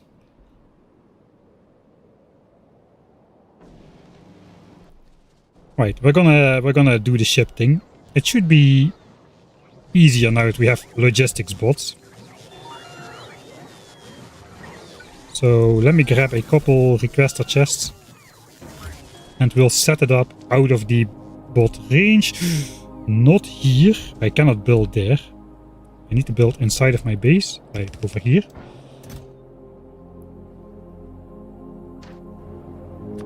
Alright, so we can just add section to that over here. And if we then copy that to all of them, now we can decide what goes where. Space platforms will be sent automatically. I guess we can start doing the space platforms already. Those are launched with rockets from here. Alright. Yeah, let's do that. So we'll need a copy of this. We'll just put it in the inventory. We'll delete everything except for these space platforms. And the starter pack. Alright.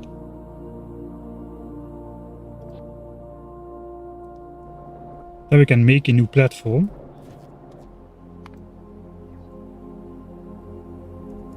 Bringer of Independence. Do you write it with an E or an A there? See if somebody already spelling corrected me. No spoilers? Alright, no spoilers. Yeah, that's a good one. I kinda get too enthusiastic sometimes. E? Independence Day. Dance. Alright, we'll be dancing.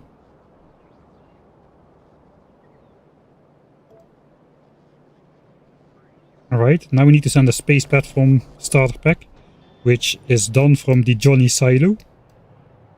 We just simply have to flick off the filter for a second.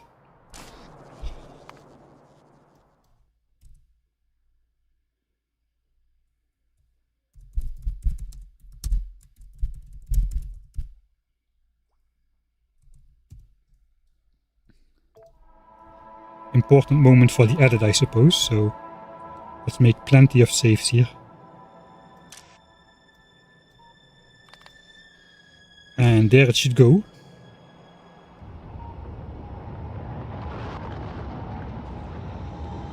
An obvious one big bite doesn't.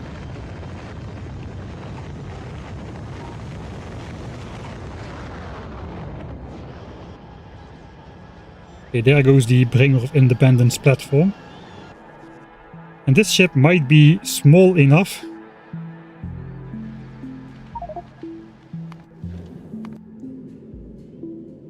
that we can actually fit the blueprint in one go. Yeah, look at that. But we do need the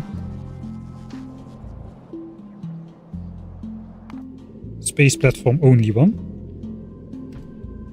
Alright.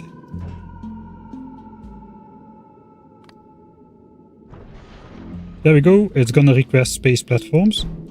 Bots should be springing into action. Yes, Mike stops to watch rocket launches. You can check your bingo card.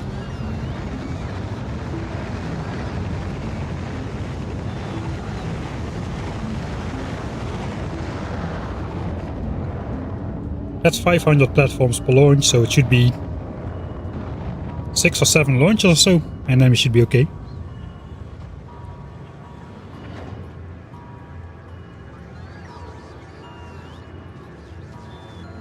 Yeah, we'll just destroy the single nest. For the rest, we'll keep playing as if we didn't have the achievement yet, on Novice.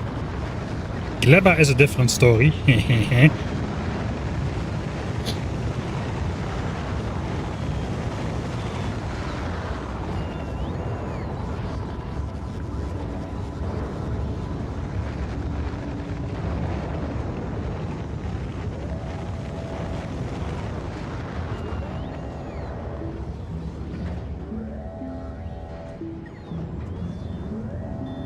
Alright, and this time we won't have power brownouts because of excessive power usage, since we both use the efficiency beacons. And we have a nuclear power plant to catch any spikes. The accumulators should not be used at all anymore, except for a little bit at night, because the power plant is not quite powerful enough to power the entire base at night. So every night the accumulators are doing a little bit, but nothing compared to what they were doing before. For the rest, it's nuclear now that has replaced accumulator power. Alright, so that's going. Point being, we do not need space platforms, which is already a whole lot of stuff we don't need.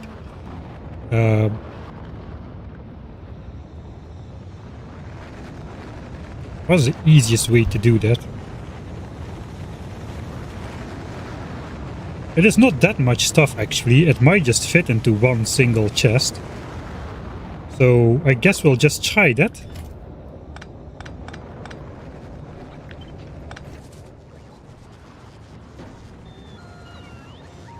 We'll bring it over here.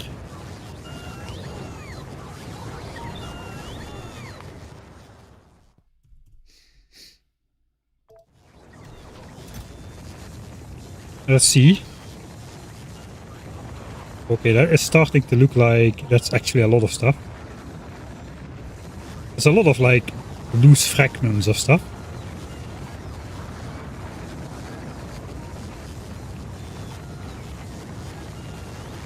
It does appear to fit.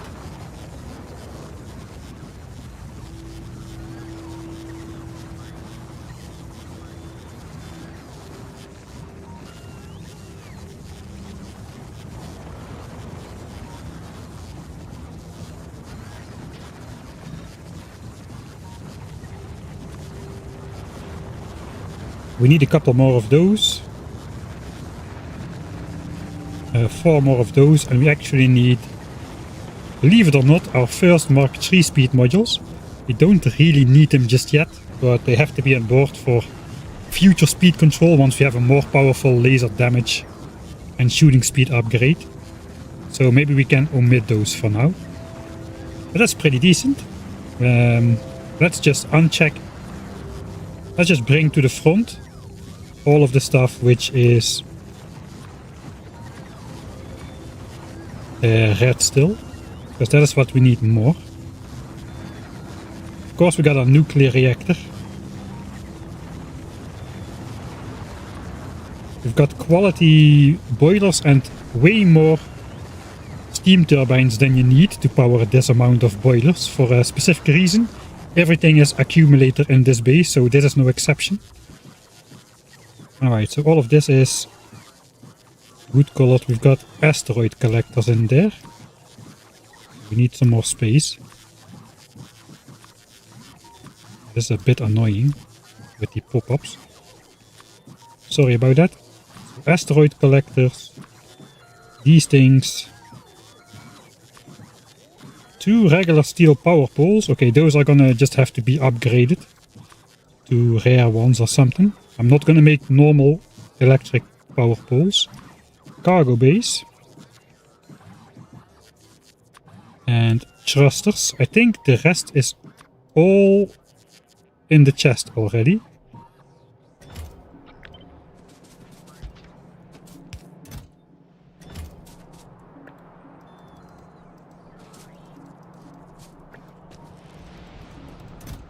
Alright.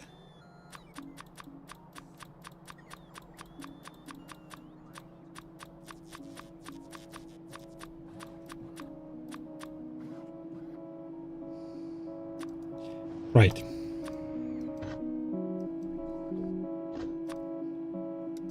We'll upgrade those to rare anyway.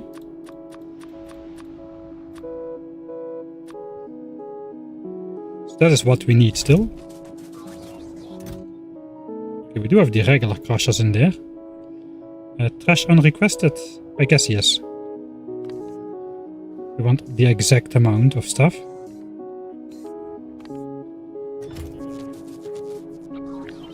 Alright, then we'll have a second chest of all the stuff we still need to make. And we can delete that stuff from this chest.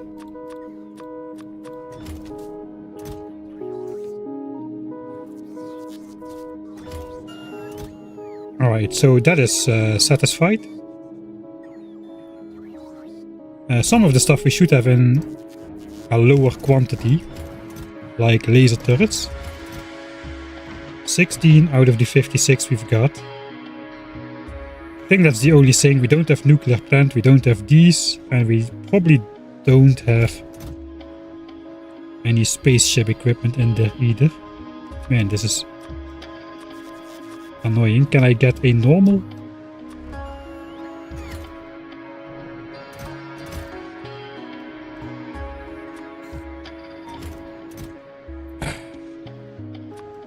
Alright, one more line.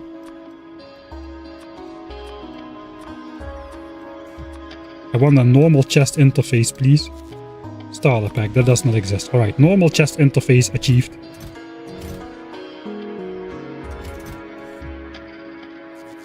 Alright, so we need 40 regular laser turrets. I guess we'll start with those.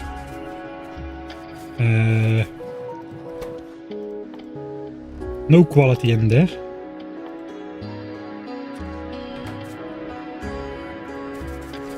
And we can simply request that to a chest. A laser turret is 20, 20 and 12.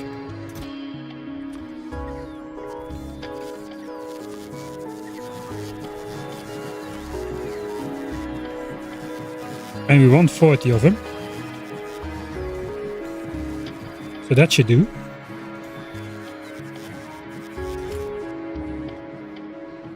And we need a request from buffer chest perhaps. That's gonna get us our laser turrets.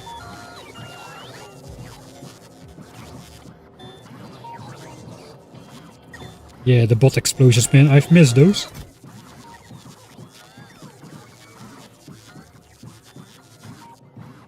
Okay, we don't have any batteries, except we do.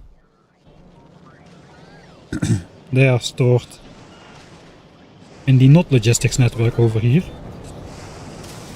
I guess we'll just throw some in then.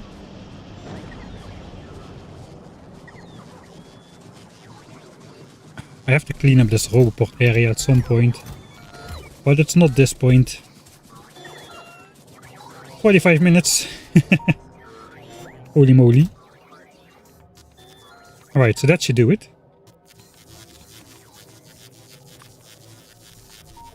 Let's request more, so it's easier to make them. It looks like it's going to be a 8 assembler job. Because we got 8 stacks of steel. Or do we? Yeah, we do.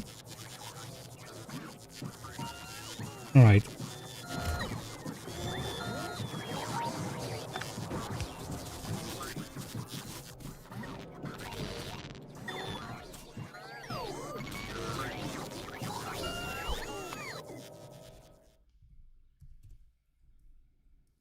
That is laser turrets.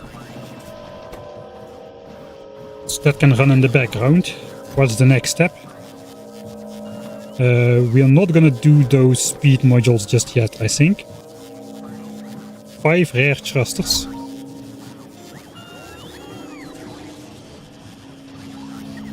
Are we gonna use the same method? I think no. Let's look, what do we need in total? 6 rare cargo bays, 6 rare crushers, 10 rare asteroid collectors. Alright. 5, 6, 6 and 10.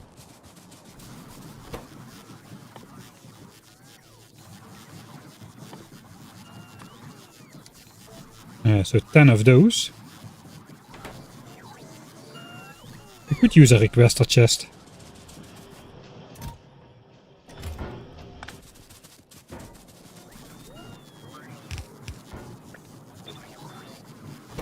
5, 8 and 20.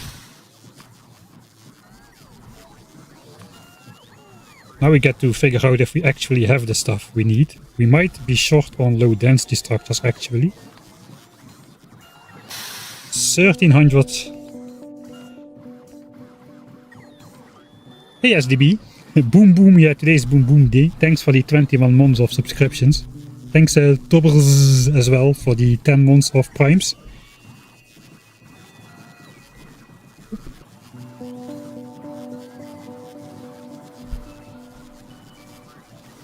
Alright, so that is the asteroid collectors. Then it's 6 rare crushers, 6 rare cargo bays, and 5 rare thrusters. Let's copy those as well. 10, 10 and 20.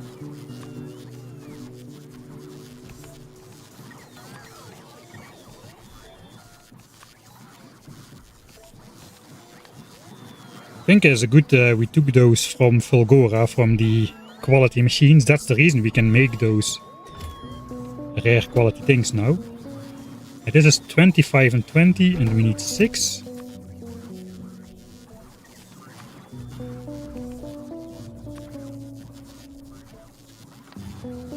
And the last one, 10, 10 and 5, and we need 5 of them.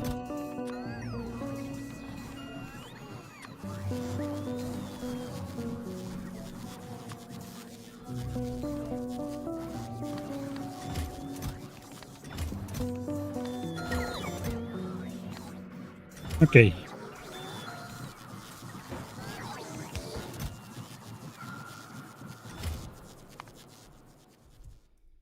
Sorry for the excessive amount of saves. So this all goes into asteroid collectors.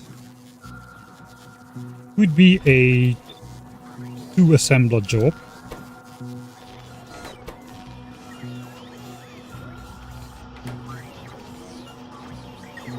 Right. I should pick up the chest. Lesson learned. That's all the asteroid collectors.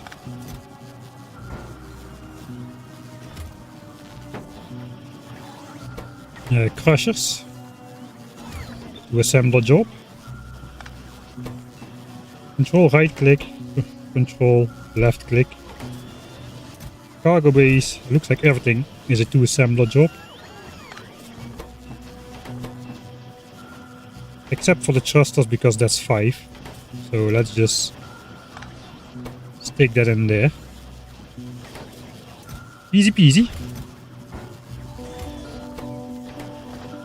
10 asteroid collectors.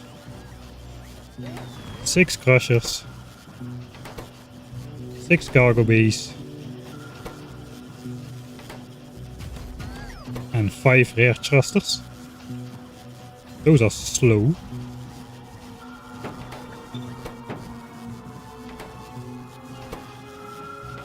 Okay. Attempt at professionalism failed. It looks nice at least. Alright. Rare rocket components done. This should turn green now. Or black. Black is the new green. Laser turrets should be mostly done. Let's just do this. All of that pops in the inventory. Oh, they're actually all done as well. Away batteries. Laser turrets go in here. 56 of them. Check. Hopefully we don't have to make changes to the design. Now all that's left is the nuclear reactor.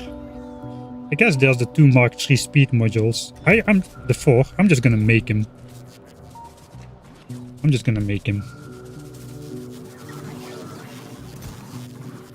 4, so we need 20 of these. It's not too expensive compared to what we have. We don't really need them yet, that was why I was hesitant, but meh. We've got a lot of things.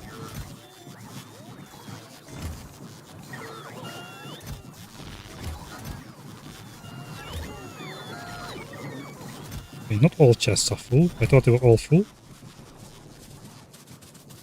We'll do some of that good old... Oh yeah, we can make them in... we can make these super expensive modules in... Oh!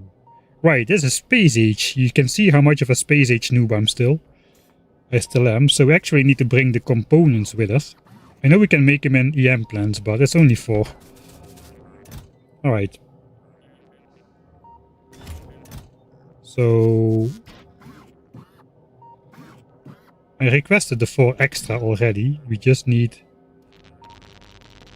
20 of those. 20 of those, I suppose, to make them into Mark IIIs.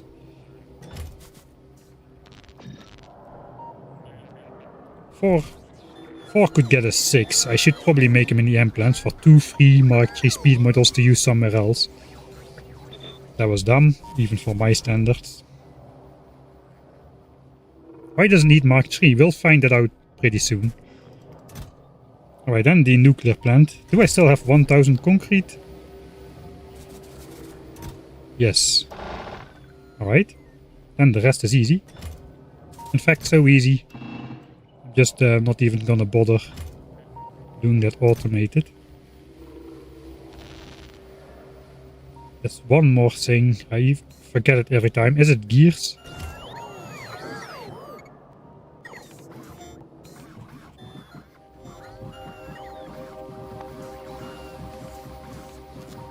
No, it's copper.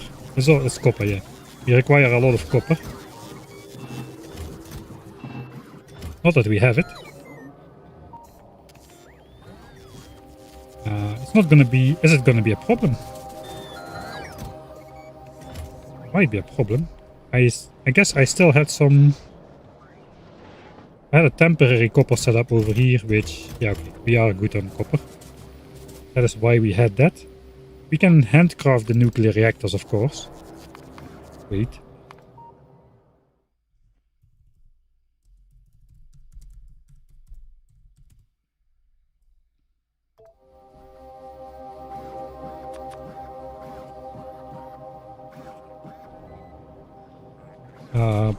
Heat pipes. That's like pretty fast, man.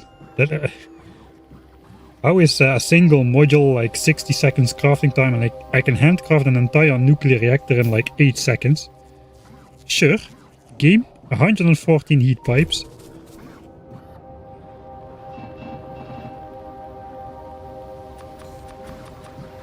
Alright. And 100. Now all the bots won't be able to fit that steel. Oh well. They'll just go back. And then it is up to the rare stuff. 16 rare heat exchangers and 42 rare steam turbines. We're gonna use the requester chest again to request the right amount.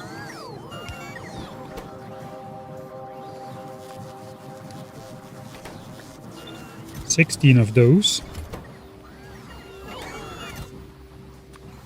I have more rare copper than regular copper, so don't worry.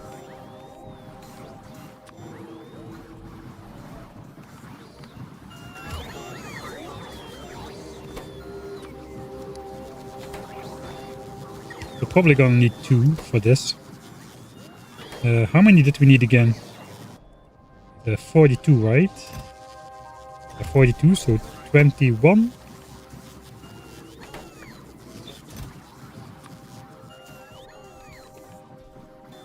It will fit in one chest, I think.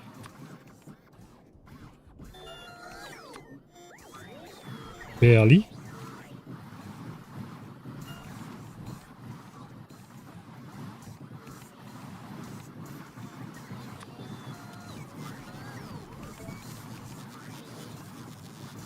For 20, of course. Right, heat pipes done.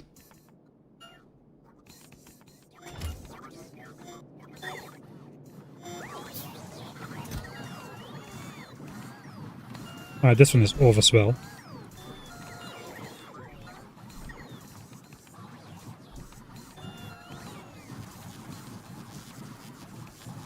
Hello chat, hello heat pipes. Right. It does barely fit, but let's just do this.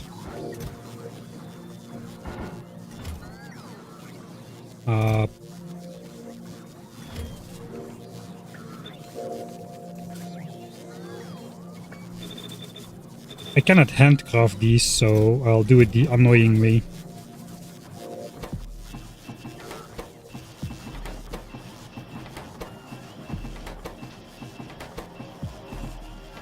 Okay, they are pretty fast to craft actually. I thought it would be worse.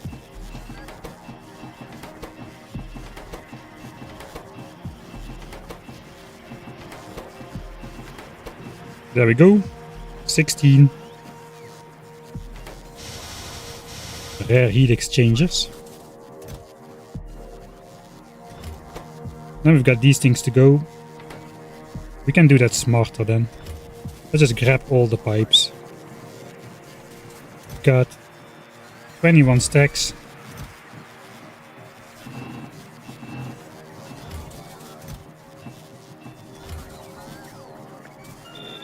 $16, 21.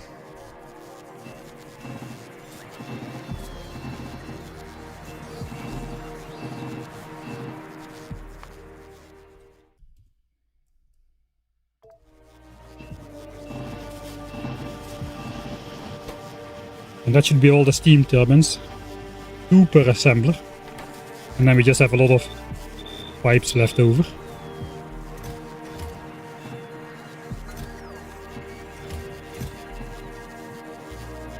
Right, nuclear reactor finished. Mostly handcrafted, if not handcrafted then hand fed.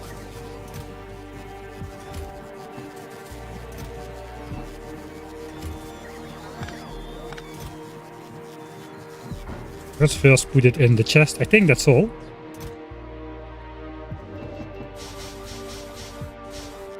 That is all we need for the ship, except for the modules.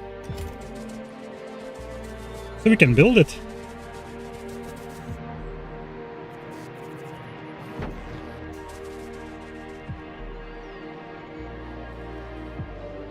That's going to be another spectacle to watch, I suppose.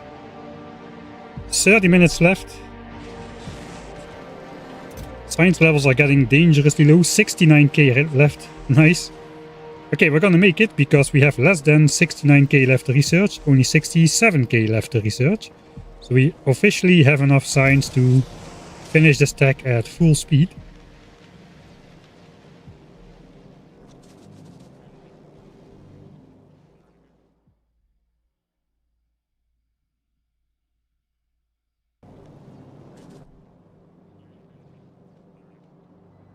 Is there any other EM tech we can still research? That is the question. I guess there's turbo bells.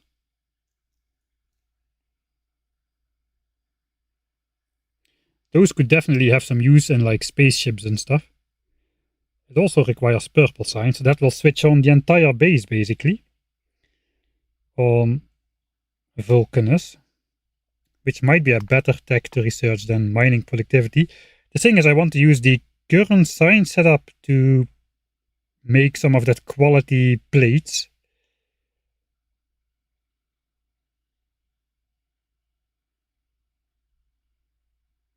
So I gotta find a way to actually consume the regular quality ones. Not really sure if I should go for that. Let's go for mining productivity 3. We can switch out if we really need to.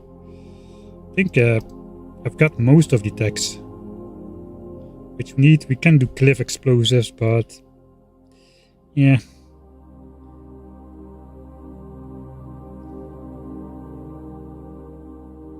Shooting speed, range, and damage. Okay, we got 3 techs now for that. Not gonna research any of those. They're all a million science for questionable benefits. Turbo bells might be good. Mining productivity though is immediate benefit. Well, immediate after 9 hours of research or so. We can just stash tungsten plates in a chest and feed them in manually. I think we're gonna keep the order as is. Alright.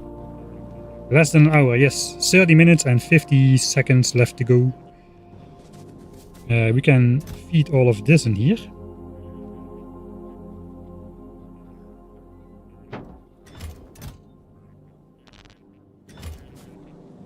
Our ship should be fully built.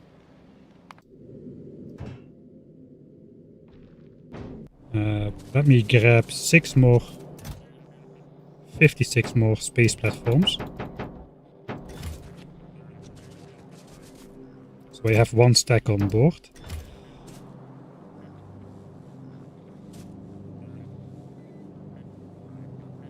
So all of this is gonna have to be launched up.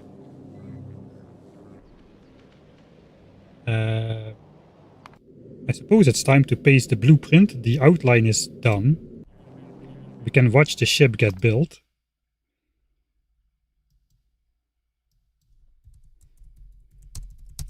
Build the bringer.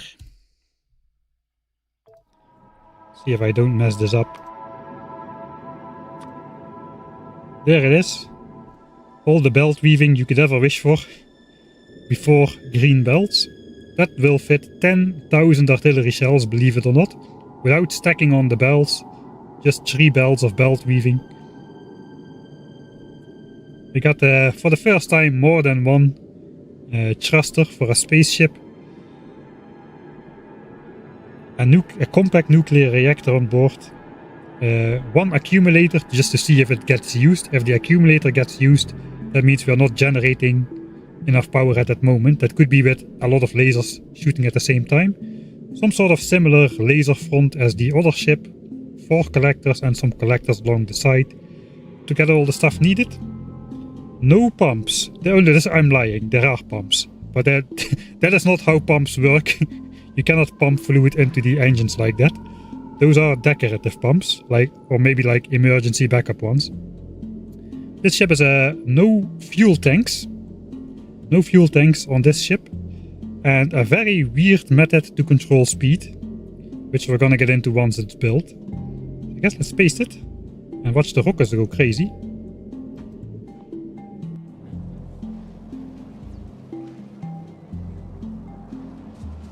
You have permission to go crazy anytime now. I probably am not requesting automatic stuff. There we go.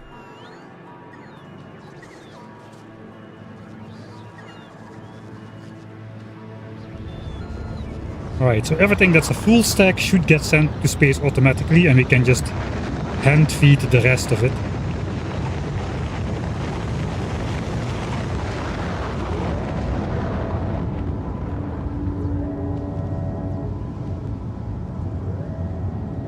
Ah, yes, Jeff, that's a good point. I'll get into that a little bit later about artillery shell crafting in space.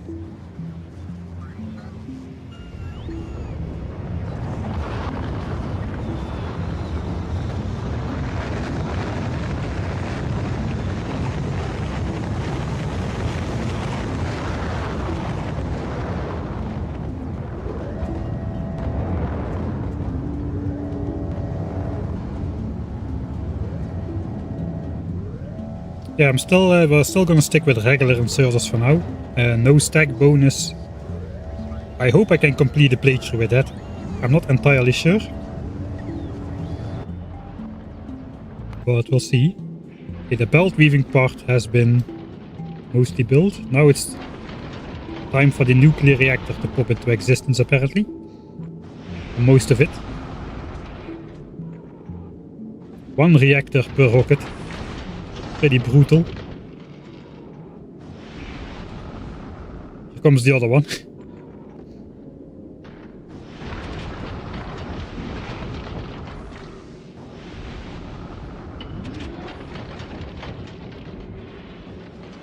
There comes the asteroid collectors. They don't have power since we don't have the solar panels yet. The solar panels are gonna be startup power. There is 1 weird quirk which we need to do to actually get this thing to power up. But I guess we'll get into that as soon as the ship is entirely built. Okay, nothing is being brought over automatically anymore, so that means all of these are like fragmented stack sizes. So that is what we're just gonna send in space by hand. We do have 5k belts. I guess we'll first get the ship built. I'm gonna stick these in over here, because that's not a physical part. So all of this needs to go in space. So no automatic request.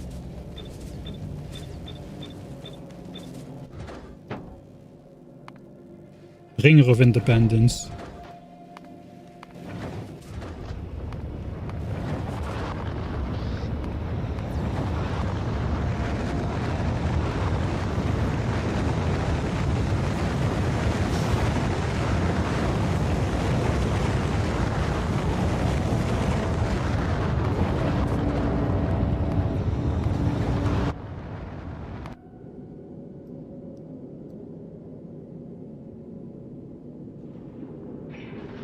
That should build the rest of it, most of it. The solar panels are rare quality.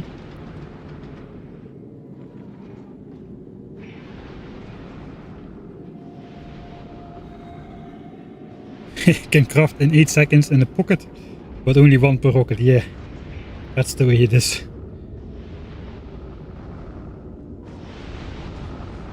Here comes the cargo base.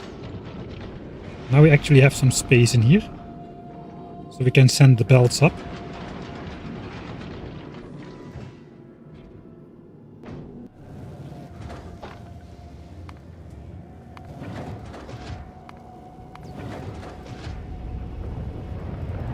Okay, modules don't automatically go in apparently.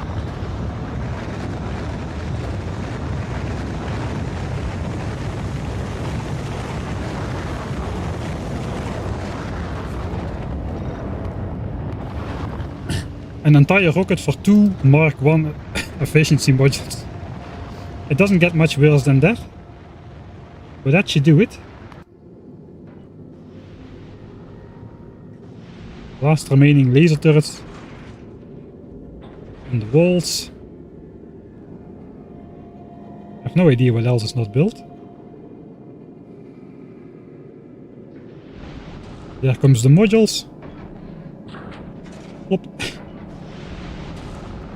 And the last ones. Plop. Very uncinematically. So now technically this should all be 0. If you flick it off and on, the 2 electric poles. Alright, which we wanted to upgrade to rare, since that's what we have. We got these on board. Somehow I have 20 beacons too many. And more of those belts on board than I need.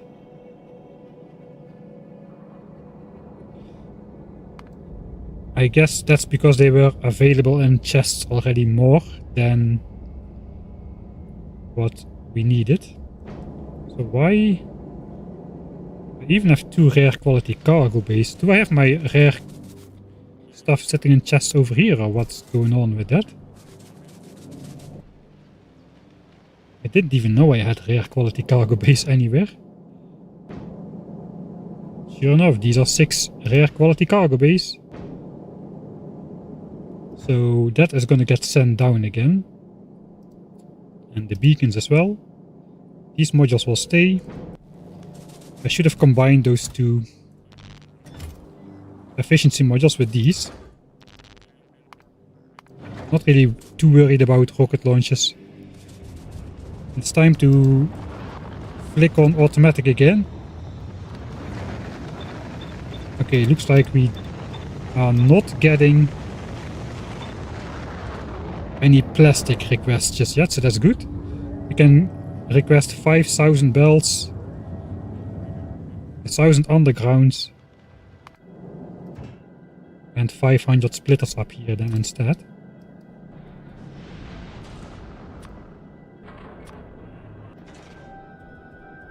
And we can turn some of those into turbo belts once we research that. Alright. One more launch.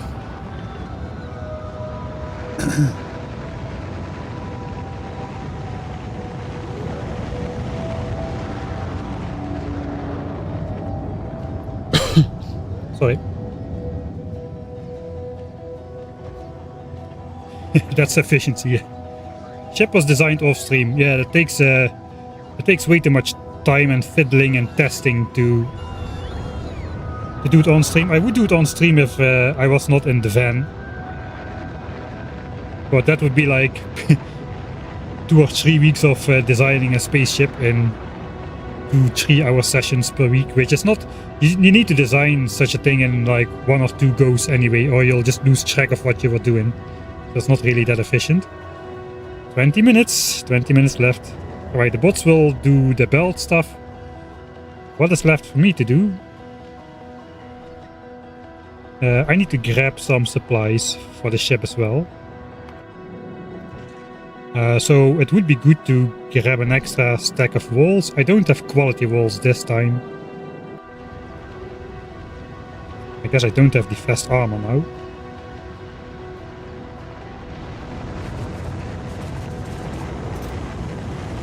$54k left in the chests. We had over 900k in the chest when we started the research. It's really quite fine-tuned.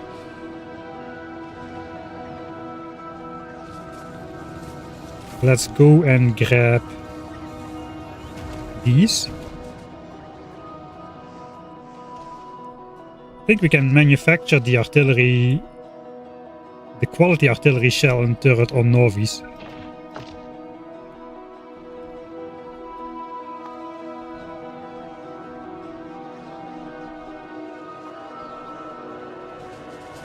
I should have chests for these as well. Somewhere over here.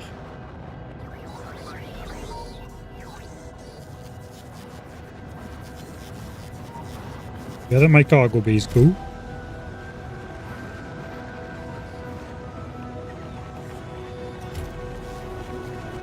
Wait, well, there's not cargo base.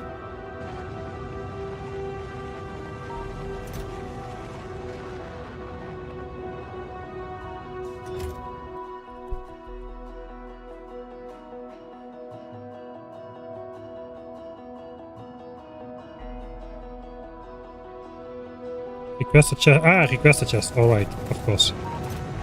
Of course. Wait. Right.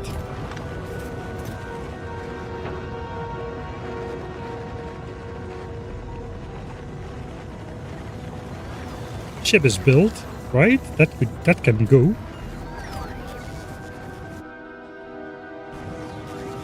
Alright. 1 stack of uncommon repair packs. 1 stack of walls.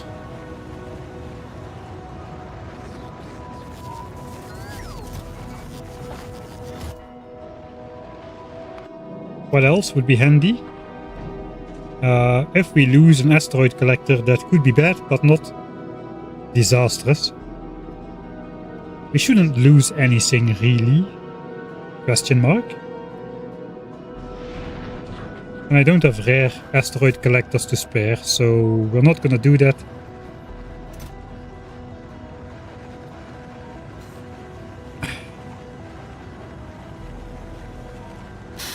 I'll just send up those as replacements. Temporarily. If we don't lose them at all, then we won't need them. I guess that's all we need. We are ready to go to Vulcanus, and all of that before artillery completes. It's amazing. Thanks, Dasajan. I'm gonna butcher that anyway, for the 4 months of subscription. For medium ship with lasers is probably not gonna happen. Okay, that should be the last of the belt ships. The belt chests are empty. We got some random stuff laying in chests over here. We can request to the rocket silos. But we should be able to request it to this rocket silo now as well. We can simply flick this on, and the bots will bring it from the general storage. So this area is kind of obsolete. We'll just leave it here since it's faster to do.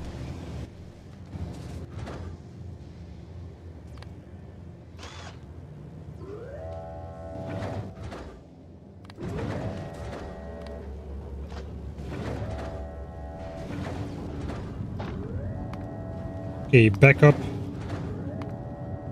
backups of those, and some repair packs.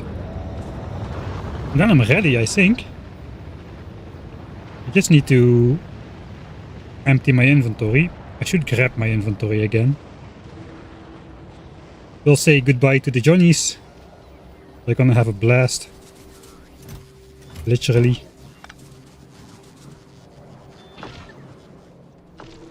Bye, Johnnies. Too fast for you. No reaction time. Alright, what do I want to bring to Vulcanus? Is it going to be a quick visit? 14.99 leave for Vulcanus. Is it going to be a quick visit, or is it going to be a visit where we actually do some stuff?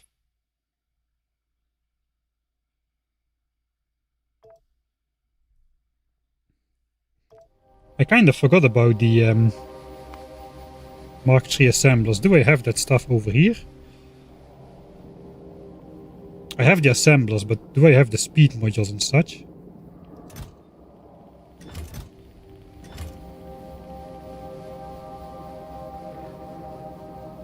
Don't think I do, actually. We have produced those on Norvis. So how many do I need to upgrade anyway? All of these need to be upgraded, so that's 64.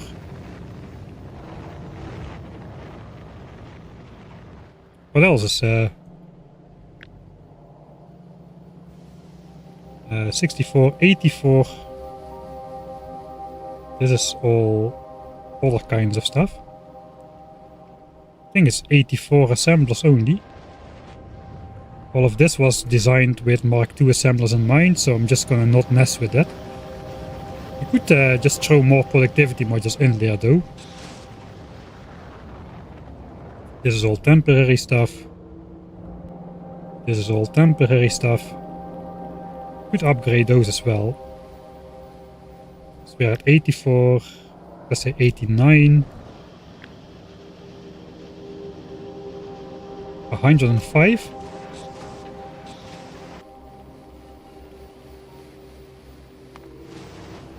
$105. Okay, we got let's bring stuff over for like 200 Mark III assemblers. 200 Mark III assemblers. There's 800 speed modules.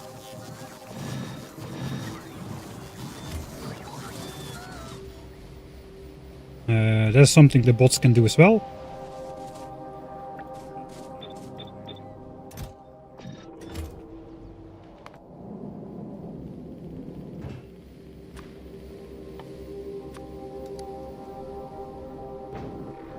Alright, there they go.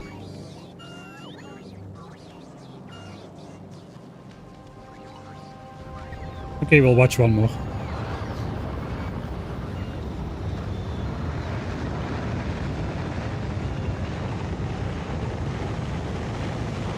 That's all we need for Mark IIIs. What we do need is more productivity modules then as well. And if I'm planning to make... I guess I can just launch them on board. I should have 500 on the planet. So I should be able to afford those.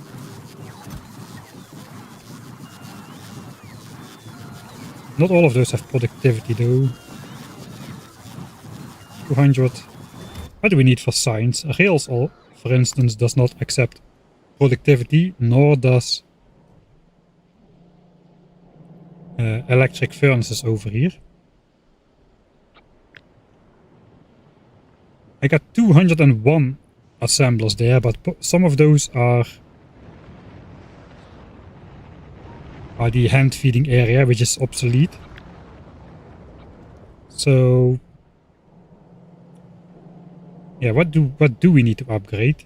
Not these, and not the rail assemblers. So that's 64 modules for there.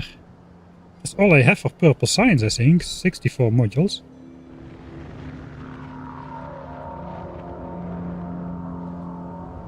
$64, this is mostly quality, 66 maybe. And these. That's 100, less than 100. Alright, we'll bring 200 more productivity modules because I cannot count. And let's bring some qualities as well.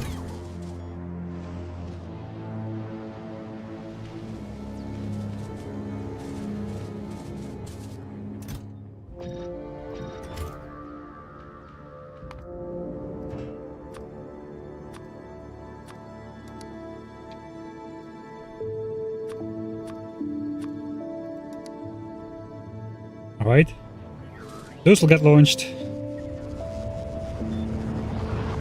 It's gonna be a long ordeal. I'm gonna launch up my armor as well.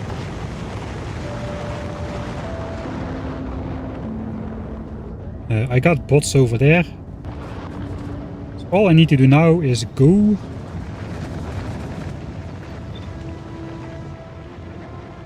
down to my own personal rocket silo.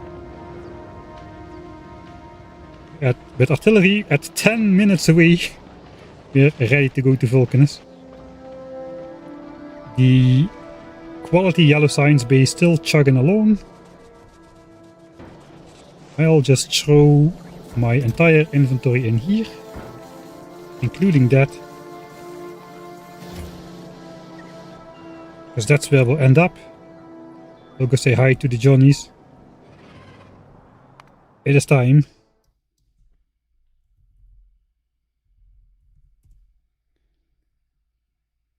Thanks Danny Osu for the 3 months of subscriptions, thanks.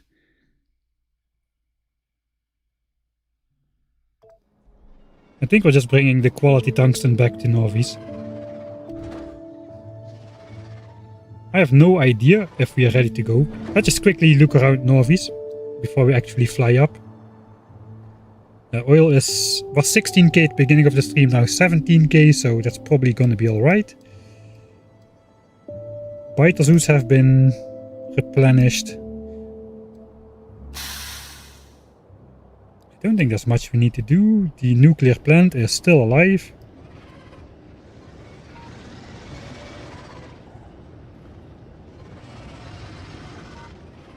How is fuel production going? Right, fuel production is outspeeding fuel consumption. We started with 1.5k, we've got way more than those now. So this entire setup for the moment is fast enough. It might not be fast enough anymore once we go up to 1.5 gigawatts or something, but we'll figure that out as we go. Now we want fuel cell production to continue, so I probably want to request at least 500 fuel cells per chest before I fly away. So we'll do that. I cannot think of anything else. I think I'm just being nervous again. Let's just go. Thanks Bicius98 as well for subscribing through Amazon Prime. Really nice of you all to redirect Jeff Bezos' money straight out of his pocket. Alright. How many do we... There's like 8 chests over there. We've got 1800. So we have enough for 250 per chest.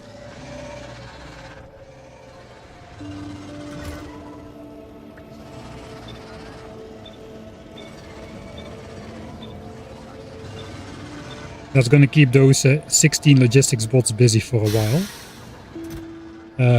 This could clog up theoretically after a long time if all these chests fill up as well. So we need to research nuclear fuel reprocessing actually. That could be a fun little quick tech to slot in there as a placeholder while we decide what we're gonna do. Thanks Josh2299 as well as Princess Frankie for also making Jeff Bezos just a little bit poorer.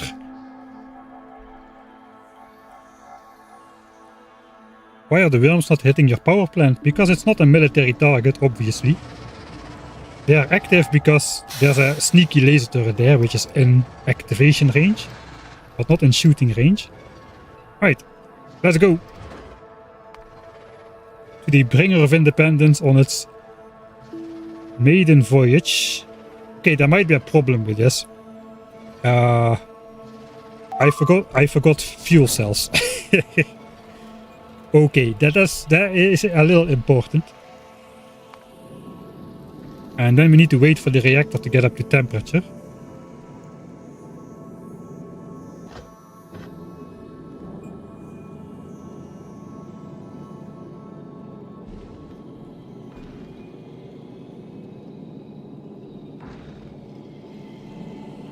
I think we are not collecting any asteroids.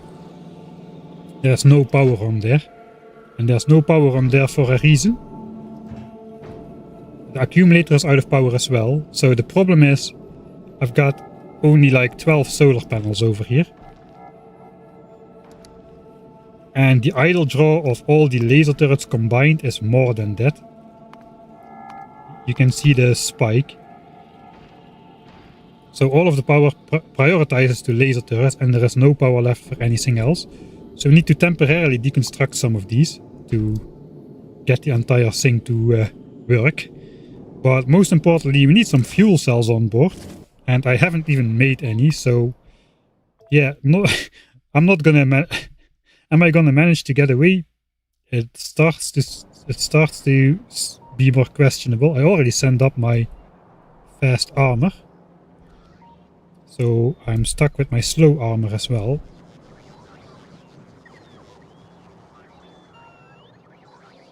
Nine minutes. Should be fairly easy. Let's make 200 fuel cells. That's 20 uranium.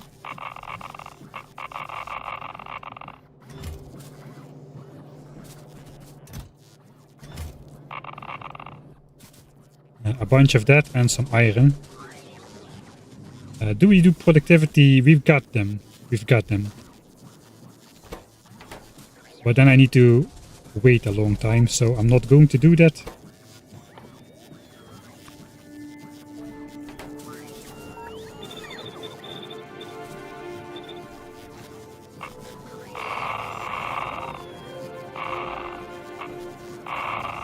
Let's just do that.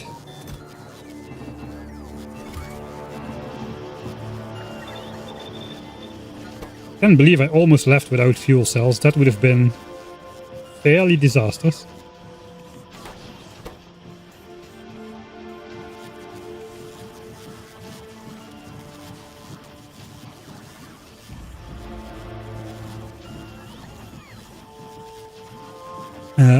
I do read chat, but not all of it all the time because I suck. I cannot keep up. I'm too old. 200 fuel cells, that should be way more than we need for our maiden voyage. Let's bring back the...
Alright, let's not wait for the rest of it. It should be one more launch of fuel cells. This time we are really ready.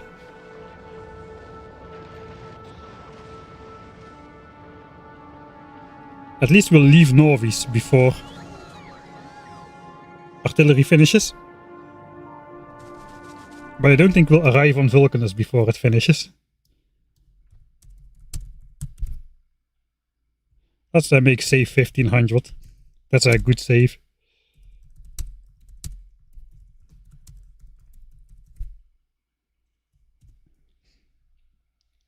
Alright, no more sinking. That leads to... Sinking leads to delays. Let's go. Johnny's. Wave us goodbye.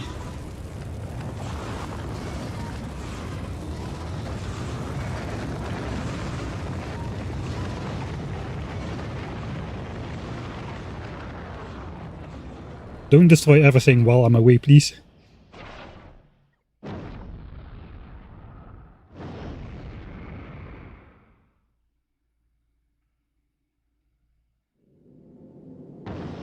Right, we have arrived. And some of the fuel cells have arrived, so we'll just quickly flick the inserter off and on again with this one. Aha! Okay, there we go. It's working. I did it.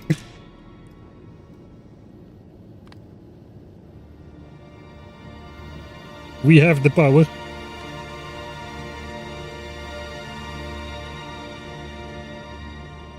Both reactors have a fuel cell, which is good. Now we just need to delete these lasers. It's the same as these lasers, so we can later just plop them back easily. So now everything has power and we are grabbing asteroids. Asteroids being put on the belt.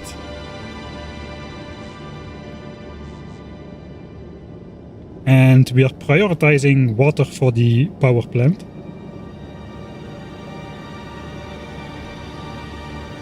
But we've got some asteroid collectors at the back as well, which should get us our first water for the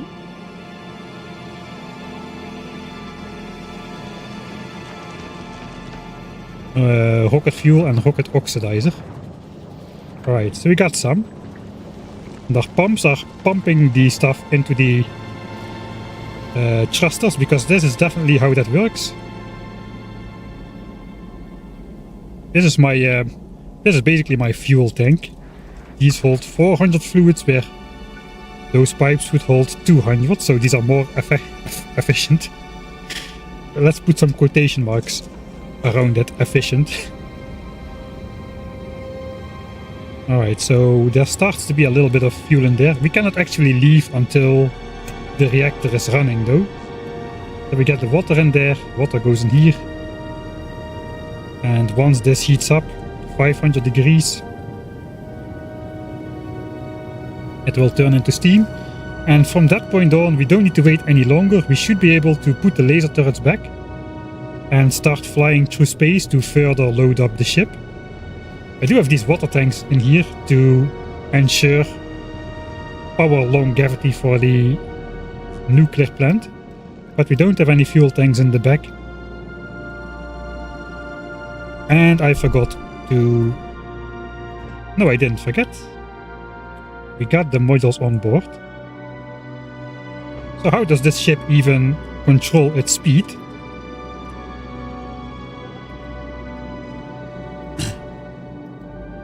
What's the speed control for this ship, chat? Let me know.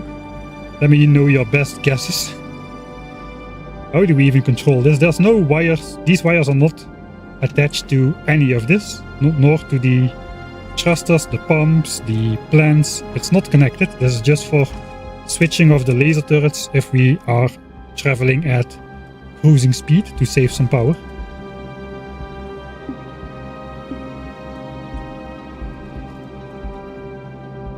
We don't have programmable speakers or anything else of the circuit network either. Aha, somebody's onto something. Somebody's onto something.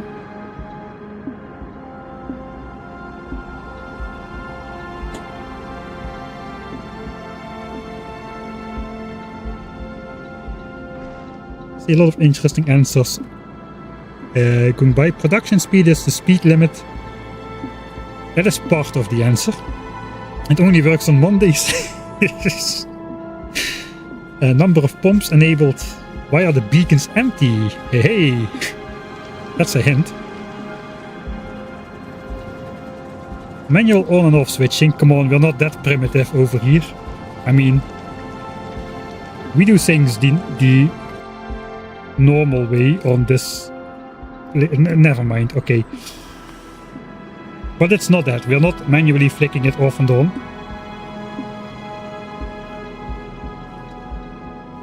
Alright, Con Blend Machine wins the prize. Best guess. Swap out modules to control speed things are produced. That is the correct answer. The fun thing is, these pipes will still fill up and the thrusters will fill up. So that should temporarily have everything working at full speed without us being able to control it. The funny thing is though, it takes a little bit of time for those medium asteroids to spawn. So no matter what modules we put in there, we are going to be flung into the solar system at 280 kilometers a second, almost to the halfway point of our destination. And only then the thrusters will start to be empty. And production will start to be limited to our rate of production in these fuel plants. At the moment that is 53 fuel a second for both of them. If you put speed modules in there, that goes up. And our cruising speed is going to be one rare speed module that brings it up from 53 to 99. Artillery has been researched, almost like it's not a milestone. So that's 99 fuel a second. It can go up to over 200 fuel a second, maybe close to 300 with Mark III speed modules. So that's how we are controlling the speed on the ship. Let's see if it works. Yeah, this is for artillery shells. We are not producing them on the ship. I did the math, and it is less efficient to launch up artillery shells in terms of number of launches you need from the surface of the planet. So we're producing them on Vulcanus. It's gonna take us 1000 launches to launch up 10,000 artillery shells. It could be about halved if you send up the materials, but then you need all the infrastructure to produce artillery shells in space. And space is something we don't really have a surplus of on this ship.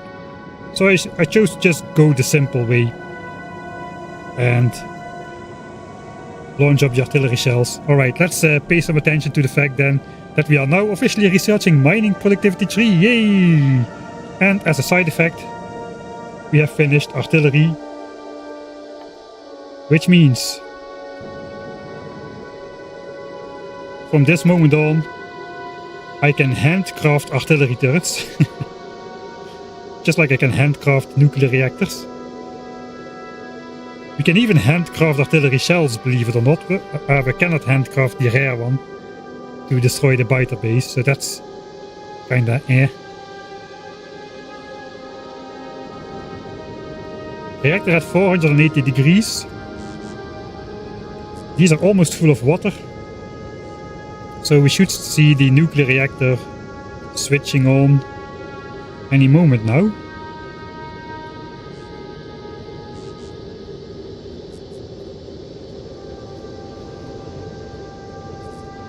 Alright, there's a little bit of power.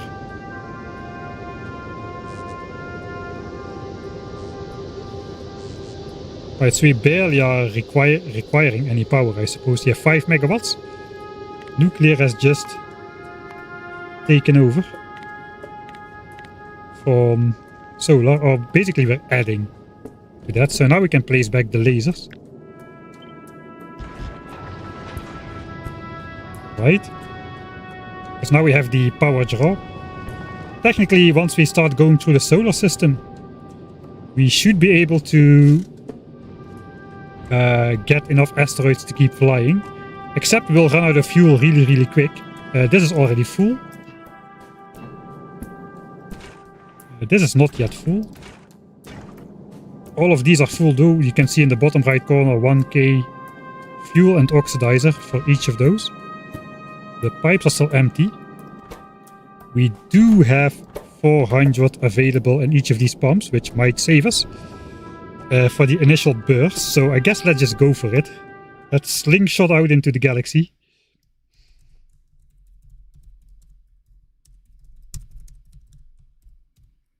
And this is going to be fairly scary.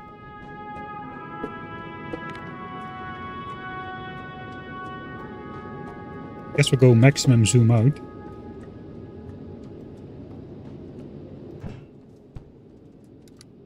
We'll just go to Vulcanus. Let's go. Launch! We gotta see the speed. My speed's already dropping.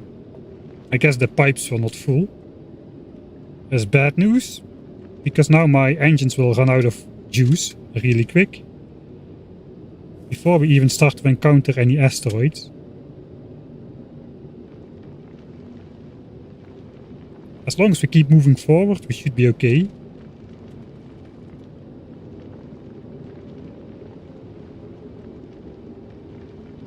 Alright, our engines are off. We are dropping speed. That is where these pumps come in. Small micro boosts to keep going. There comes the first asteroids. There's an ice one, which is good. We will flick this around. So the ice asteroids will go to... Oh wait, this is the wrong one.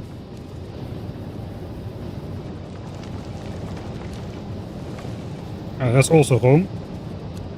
Oops. Okay, I'm messing up. I think we're already flying though. We're already flying.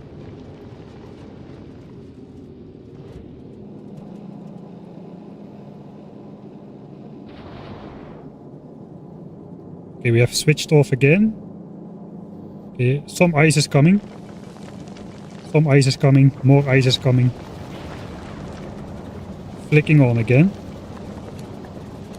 Let's empty 2 more pumps. Alright, so the first flight is a little bit of a weird situation. I've got these.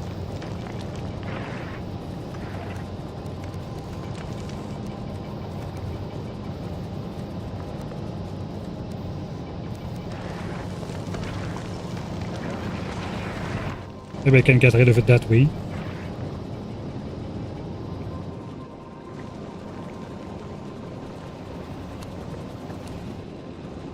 We'll rotate the other pump as well. Yeah, we're going. We are going. Oh, we might be going too fast already.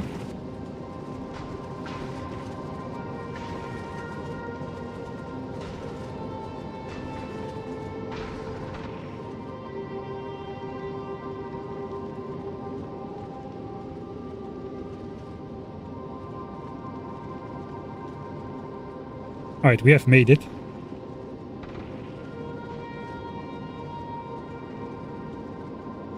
Okay, not a seamless first test flight. But I suppose good enough. I think we're just gonna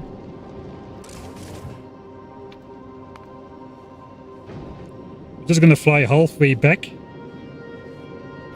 Just to get a little bit more oomph in the system. I'm not really sure what kind of asteroids spawn around Vulcanus.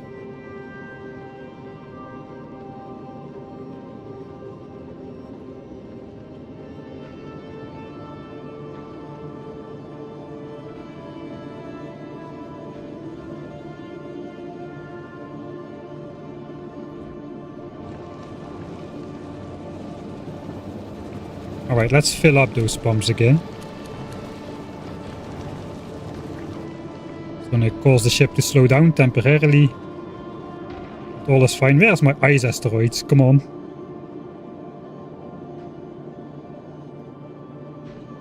So yeah, this is actually the first playthrough in which it's my second playthrough. That's my first playthrough in which I use this asteroid reprocessing stuff. So we are reprocessing some of the metallic and carbonic asteroids into a 1 in 5 chance to produce an oxide asteroid chunk. So we should get a bit more ice out of the inner solar system, where ice is pretty sparse. We're not going to fly to Aquilo with this ship, but if we were to fly to Aquilo, we could switch it around and reprocess oxides instead. But I don't think we're going to be destroying any big asteroids with laser turrets. That seems a little bit outside of the possible.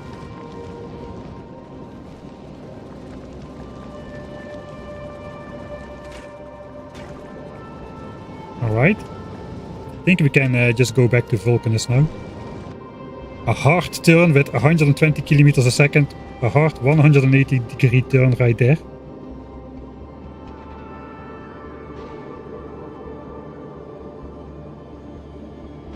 I forgot to put in asteroid reprocessing, nuclear fuel reprocessing. Right, some more juicy ice on both sides. So the asteroids just flow down the ship. Some of them get reprocessed. The laser turrets on the side are switched off if we're going above 50 kilometers a second, because then none of these will hit us anyway. And this is a good sign. We are throwing away ice asteroids. We are just controlling how much goes onto the belt by just flicking off more than 50, more than 60, or more than 25 respectively.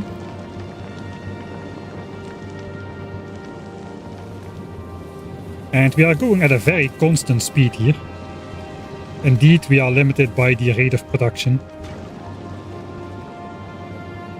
And we can only afford one Mark 1 speed module in the beacons at this level of laser shooting speed and damage. As you can see, the asteroids take quite a while to get destroyed. The main question is, did we use any wall or repair pack? And the answer is no. Durability is still full, so we haven't sustained any damage. Now these side laser turrets switch on, because asteroids can start to come in from any direction now. Alright, so far it's working well. We already have 4k water in there. Some of the asteroids will slip through. This one basically waits until we have enough oxide asteroid chunks on this belt to make fuel. And this one always grabs, but sometimes it misses because it's an inside corner. So kind of weird design quirk. Sometimes it doesn't grab the ice chunk in time. Alright, so now these pipes will slowly fill up.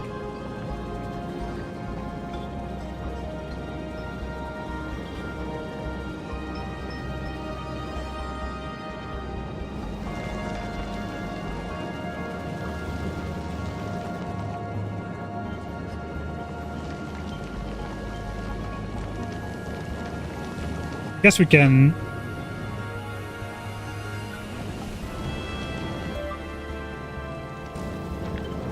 do this to speed up the process. So now it's going faster. We're making 192 fuel a second. That is basically twice what we were making before. So if we would fly with this speed, that would be too fast. I guess we can try it out, right? Let's try it out. So this is full. This is backed up. This is full, this is backed up.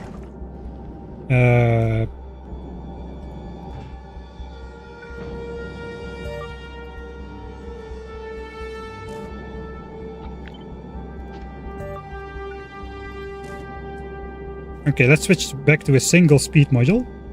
So that is the arrived at Vulcanus. But let's do the slingshot maneuver.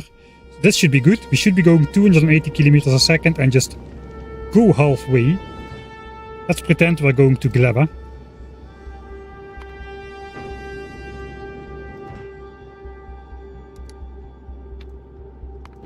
There we go. Shoot out at max speed until the engines run dry. There it goes. Here comes the asteroids, and hopefully we're slowing down just in time before it gets dense, and we're already halfway. We have cheated our way into going halfway across the distance between planets.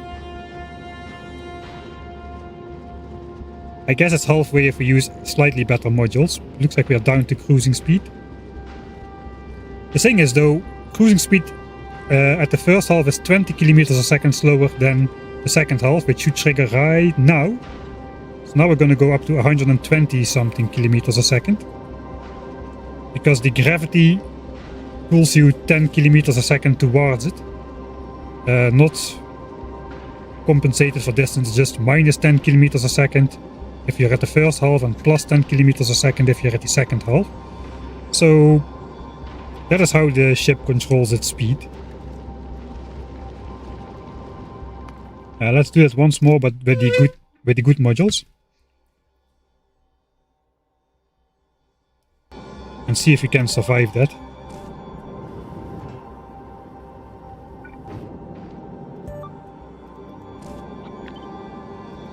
Alright. So there's 3 speeds. We went at 123 kilometers a second cruising speed. That is the second half of the voyage, where you have the plus 10 kilometers a second from the planet you're going to. Now we should be going at 176, and with speed 3 we'll be going at 212 kilometers a second, which means this ship can later be our Gleban science ship as well. We don't need to design a specific ship for it, because why would you not have a horrifically ineffectively overbuilt ship for Gleban science transport instead of a purpose-built fast one? But this one should be able to go over 200 kilometers a second, so that's like, what, 3 minutes? It's a 15,000 kilometer trip. At 200 kilometers a second, that takes 75 seconds. I don't think it's worth it to cut down on that time between production and consumption in the labs and stuff. I think 75 seconds is an acceptable flight time. So this ship is going to do the Gleban science. It's not going to be obsolete after the artillery strike on Gleba. Orbital strike incoming. Alright, let's send it out at the fast speed.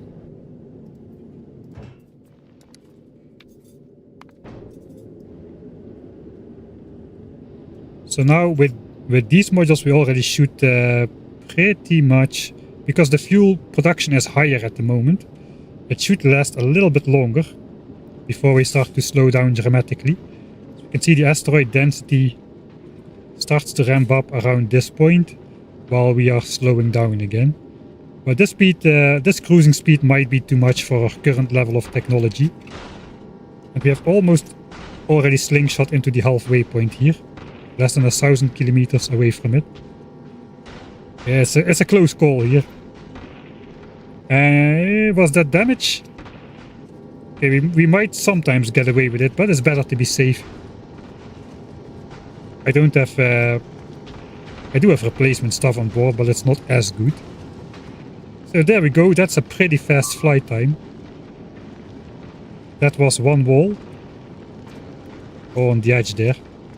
The thing is though, the asteroids can straight up hit the asteroid collectors as well, with a little bit of bad luck.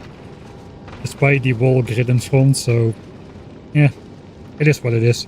But that's a pretty sweet flight time, right? Even with just the Mark II speed modules at 176 kilometers a second. So, yeah, I really like this ship. It has very weird mechanics on board indeed. If we look at the power usage, it constantly spikes up to a lot of power, and that is why we have 42 rare steam turbines, even though we only have 2 regular quality reactors for 160 megawatts. Let's quickly send it back, so we can have some sort of an average power production. Let's try to speed it up a bit. Again, we are slingshotting. I guess we're not slingshotting because the fuel was still empty. Alright. So what do we actually need? On the long term, not more than 160 megawatts of power, which is what these two regular quality nuclear reactors can provide.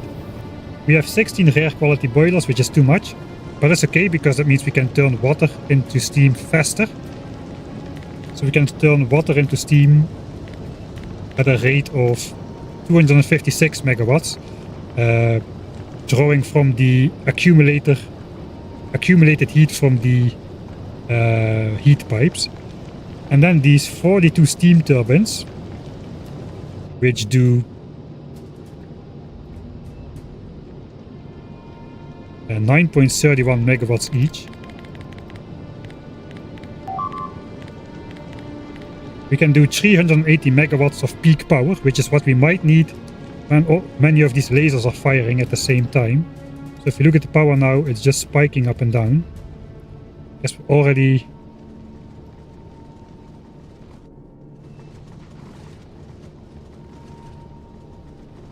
You can see this just goes up and down.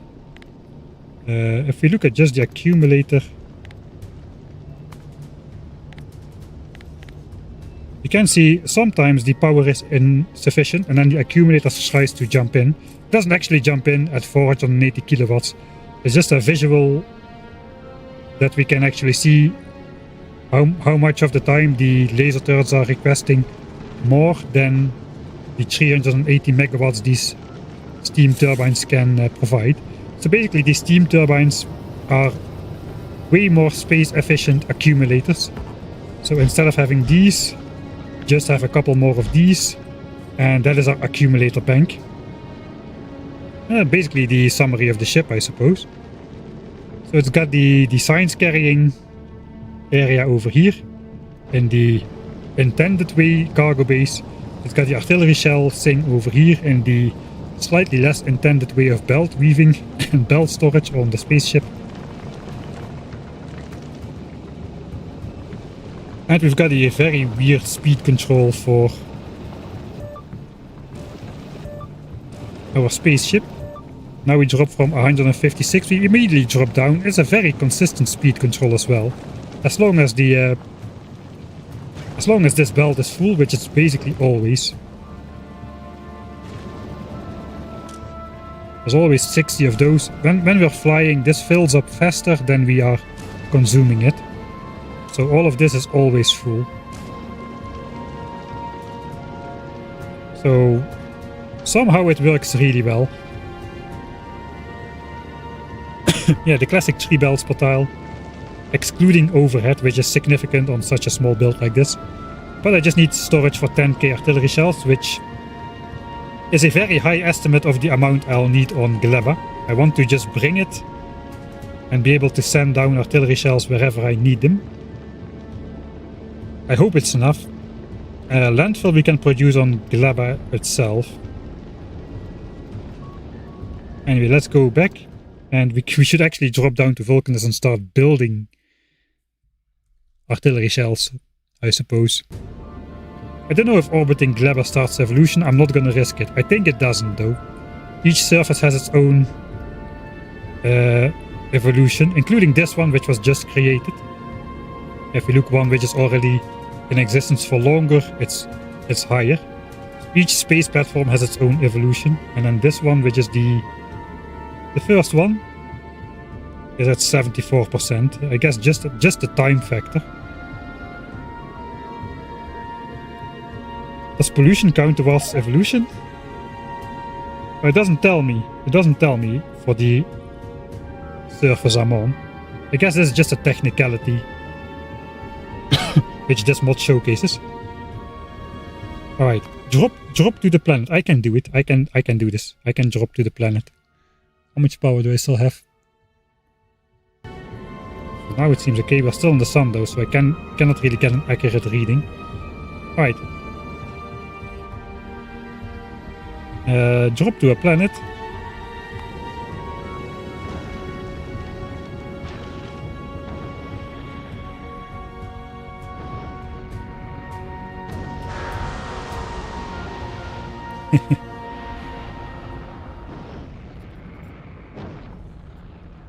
it's not really that much more hand-on to fly the ship.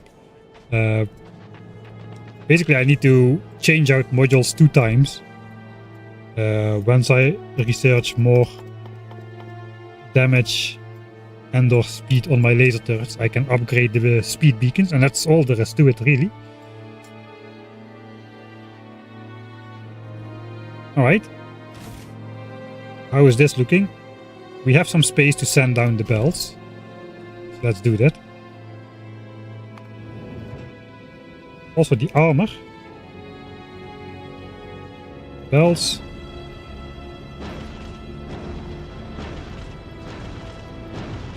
Splitters. Speed modules. Productivity modules. I messed up. No, I didn't. The 2 modules I need are in here. I guess I can no longer double the modules, but I can use these modules. These things are fast enough at the moment. We only need the speed module once we get into higher beacon levels. So I guess technically they're on board. Let's call it intended. Intentionally, I sent down those modules. What else? These. And this is all spaceship inventory.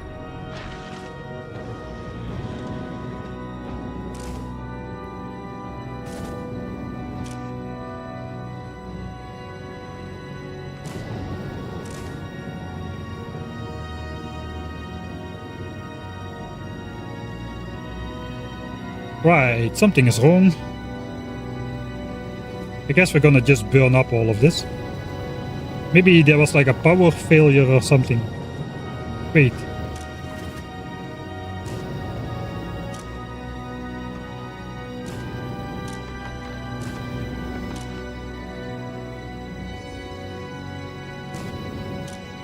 Ah, sure. We wasted a couple cells. It's fine. We have everything we need, so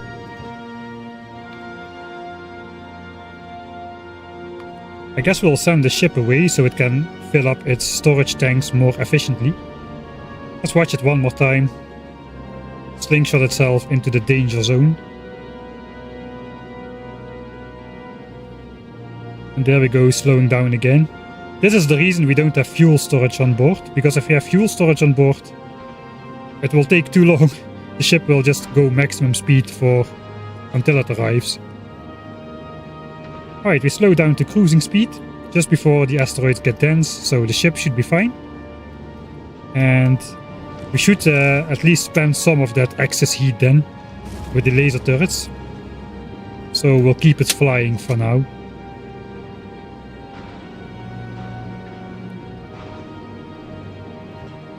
We don't have any of these on. I don't want anything. This was temporary, we can delete that. We got 200 of those on board. So we should be good, I think. So let's just, we'll hear it in the background if something blows up. We are reading damage as well. We can check the status of the repair packs to see if anything has been repaired. So we can get a good idea of if this ship consistently flies without damage. I guess I should... I don't know how much time it needs. 2 minutes?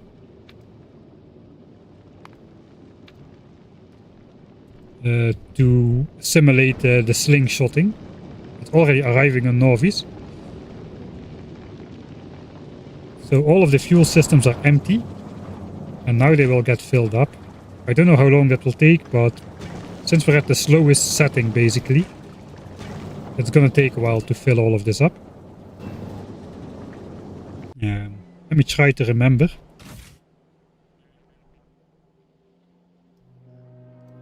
I can just do this, I suppose. Ooh, I needed to be fast there. Because we got bots in here. That's all we brought. Only plastics is in there now again. So we're good.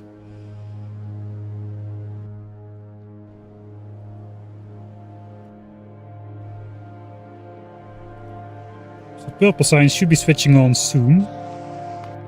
I guess first we are dropping purple signs from these ships over here.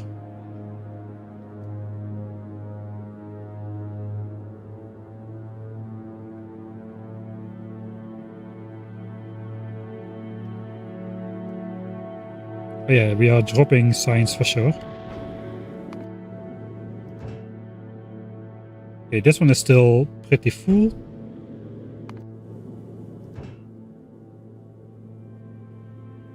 I'm not sure they are drawn empty sequentially or randomly or whatever. I think I'll just send this ship back to Vulcanus for now. It has all the plastics on board, so we should be good. So we are feeding out plastics, not yet, because purple signs chests are still full. We are not launching up any purple signs. In fact, we are not launching up any signs. Alright. So before purple signs production, the ship. Okay, we are full. How many? Okay, and we are slingshotting. The pipes were full, so we can now accurately simulate slingshotting between planets in the background while we do stuff on Vulcanus. Is read fuel enabled on the reactors? It doesn't need to be.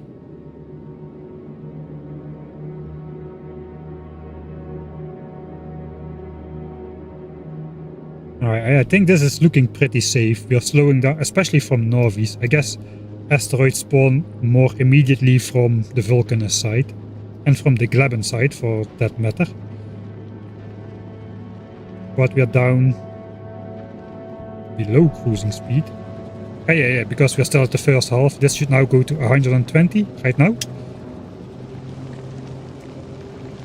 All of this is empty. So how this works is basically we only insert a fuel cell if we output a fuel cell.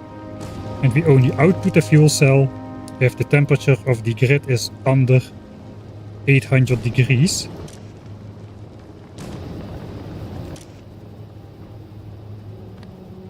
I'm just gonna set a filter on that so we can grab these fuel cells out of there.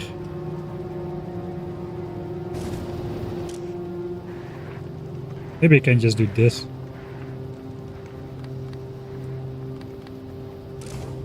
Okay, and that one more time. For this one as well. 1, 2, 3. Alright, and once this guy is out of there,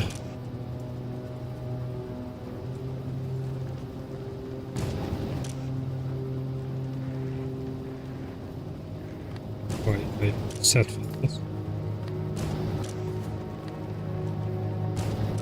Alright, now it should be working as intended. And we can watch it, this is almost finished.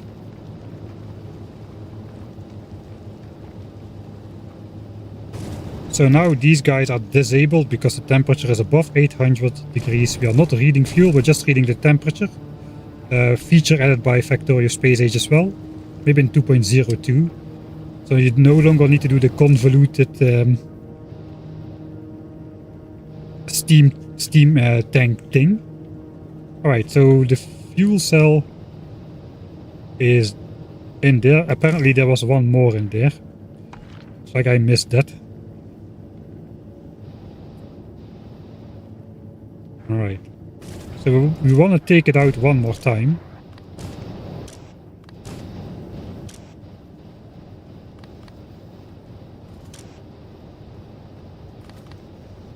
Alright, so now when this fuel cell burns up, it's gonna produce that spent fuel cell. It's not gonna be taken out until the temperature drops. And only then these guys will notice the fuel cells being put out and a new fuel cell will be put in.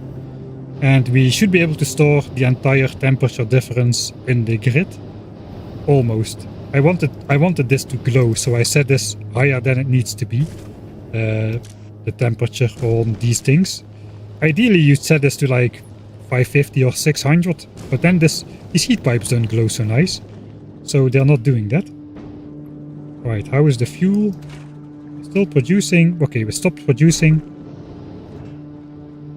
Yeah, 2 minutes is pretty much the perfect time, since we are slingshotting from the asteroid dense Vulcanus where they immediately spawn, let's watch it one more time.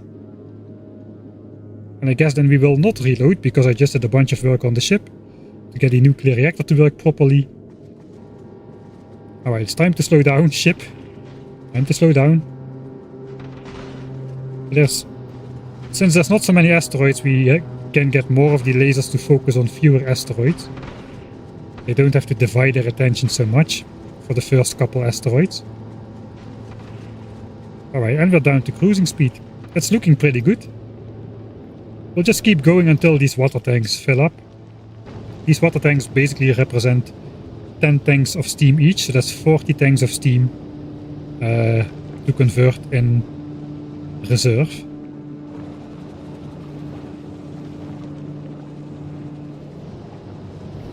Alright. Good. Probably we have started launching science packs now. And purple science is being fed again.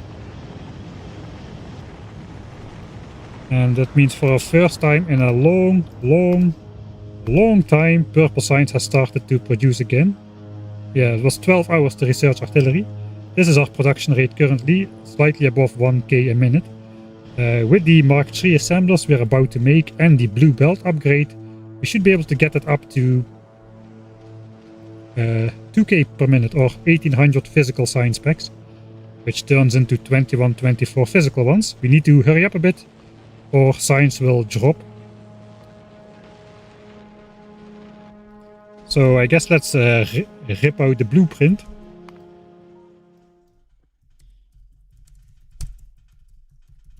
And see just how crazy my bots have to go, which actually I still need to pick up from somewhere.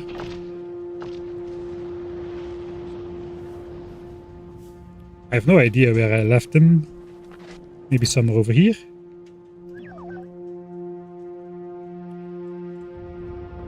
A stack of poison capsules is a good idea to have on me.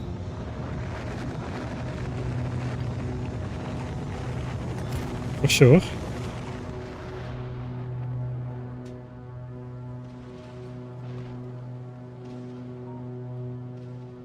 So I can redirect the attention of any angry demolisher.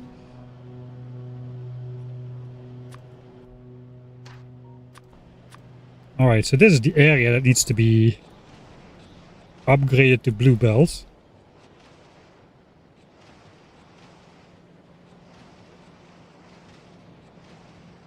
So I should just be able to control shift click that into place.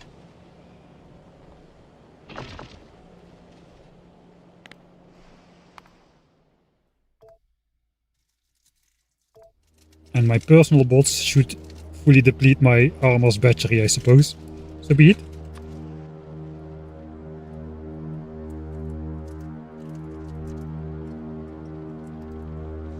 Okay, the nice thing is the belts will not stop flowing, because it's just an upgrade, so let's go.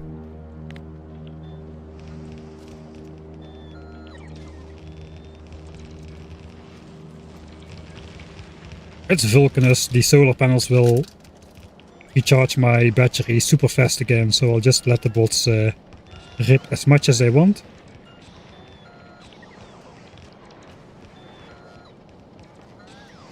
Okay, everything should get upgraded. Yes, this is the border where I'm standing at. So this huge splitter will get upgraded.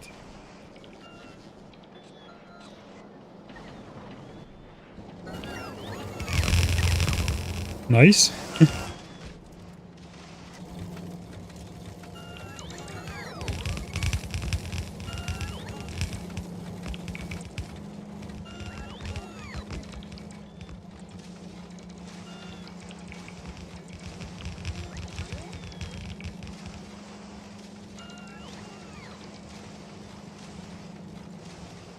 Yes, the old style fuel efficient design, but with temperature reading instead of the stupid belt.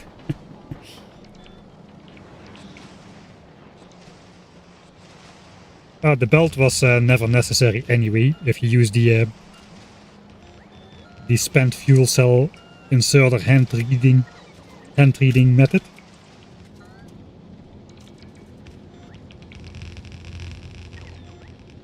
My battery doesn't take a dent even.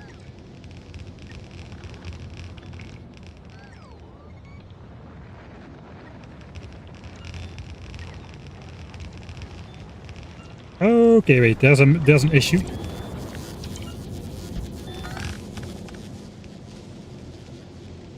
Oh, I hope that was the only issue. I didn't really pay attention to that. Guess I can see I've got weird stuff in my inventory, which shouldn't be there.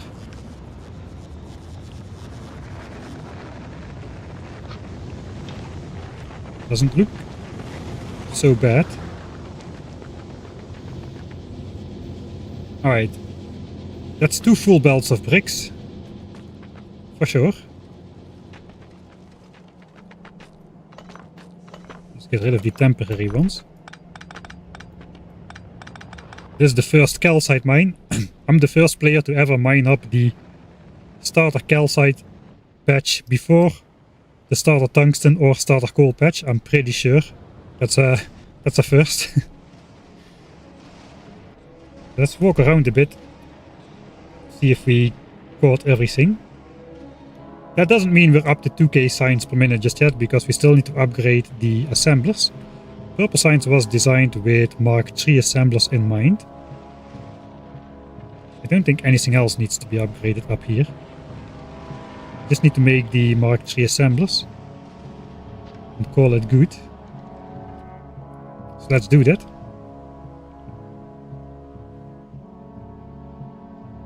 There is coal in spawn. Yes, somebody built a solar farm right on top of it.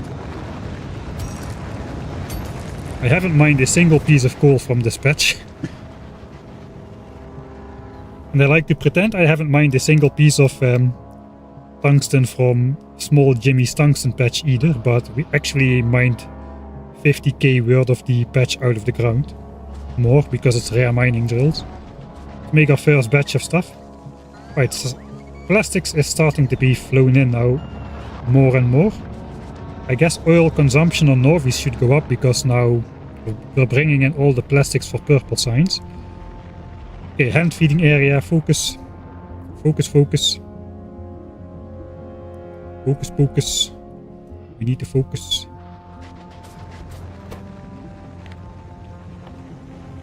Mark III assemblers of rare quality.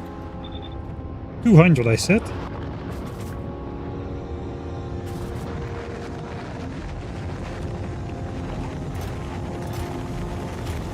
We got these. We need 2 rare we need 2 Mark II assemblers per green one, so that's quite expensive.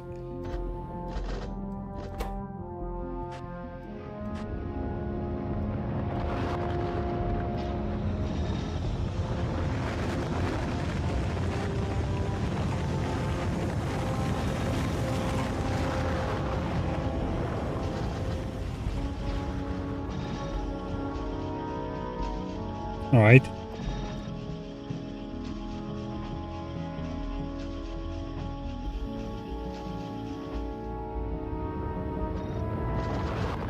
$200 rare assemblers. I should have saved before that. Oops.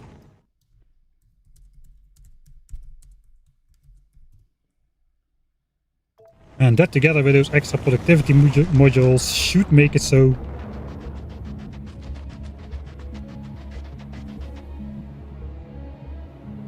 see if something broke. The signs are still being produced.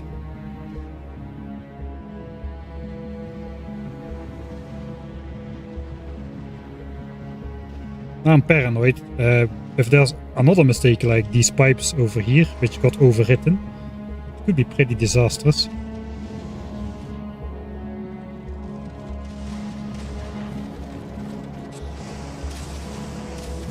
Oh, there's a couple more blue belts here, which I missed. There we go.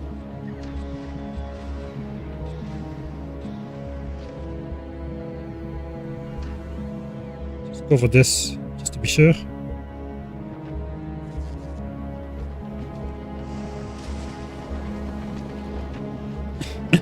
Our low density structure copper voider is still working.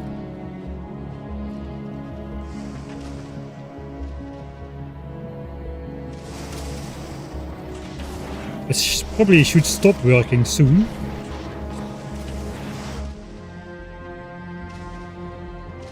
Since this will start switching on. Oh no, this is rocket parts. This is for rocket parts. Right, so yeah, we are avoiding the copper if we're not producing rocket parts from the surplus stone we are creating here. We don't need the copper, we need the stone. But we're using the copper to make rocket parts if we need to, so it's not completely wasted. Alright, I guess let the great upgrading begin.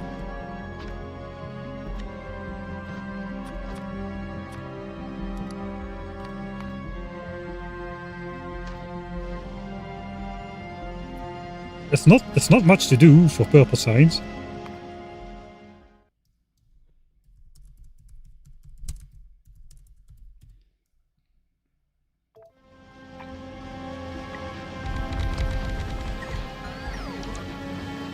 I guess we can add one more efficiency module in here now.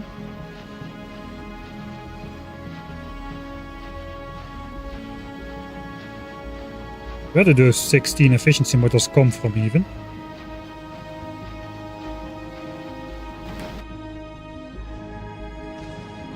Ah wait, they come from those mining drills. Oh, that's a coincidence. That is exactly not enough. We need 4 more. Alright. Not super important. There's nothing else we need, I think. Rocket fuel is still running on basic core liquefaction and Mark II assemblers. Don't think I'm going to redesign that anytime soon though. Alright, here we're gonna need more efficiency modules as well.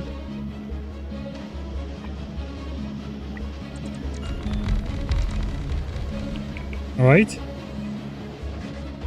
That together with this should mean we have 2k purple SPM. Look at that mess of red inserters and red belts. That's a swingy bunch of things.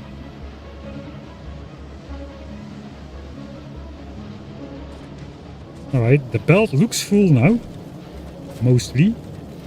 And it will take a little bit of time to become reliably 1800 SPM. And we are stuffing it in these chests. So our 50-hour graph, 1k SPM. Might be getting up to 1800 science packs a minute. It should be 1800 over a minute.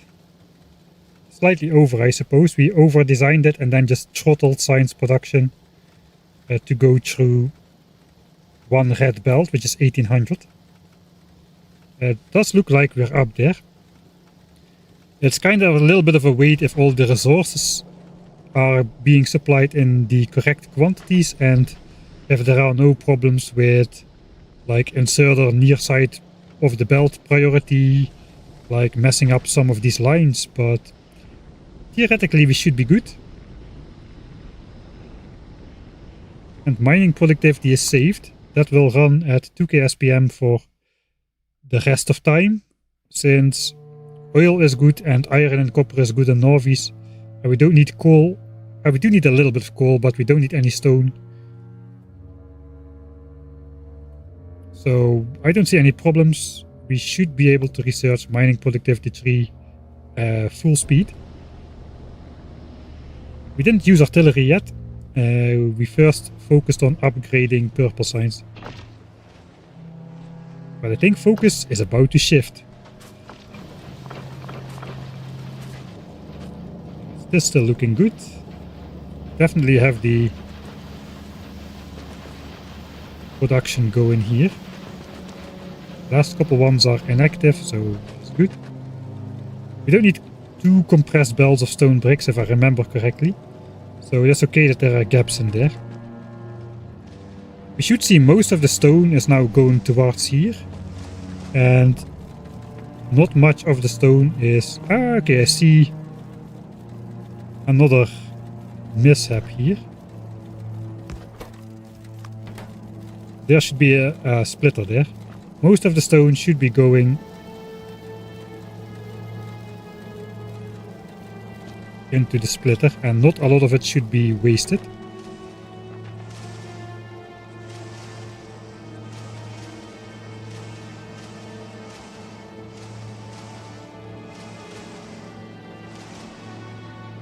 Oh, I hope that is everything. It is so long ago since I designed this that I don't really remember if there were any more problems with this.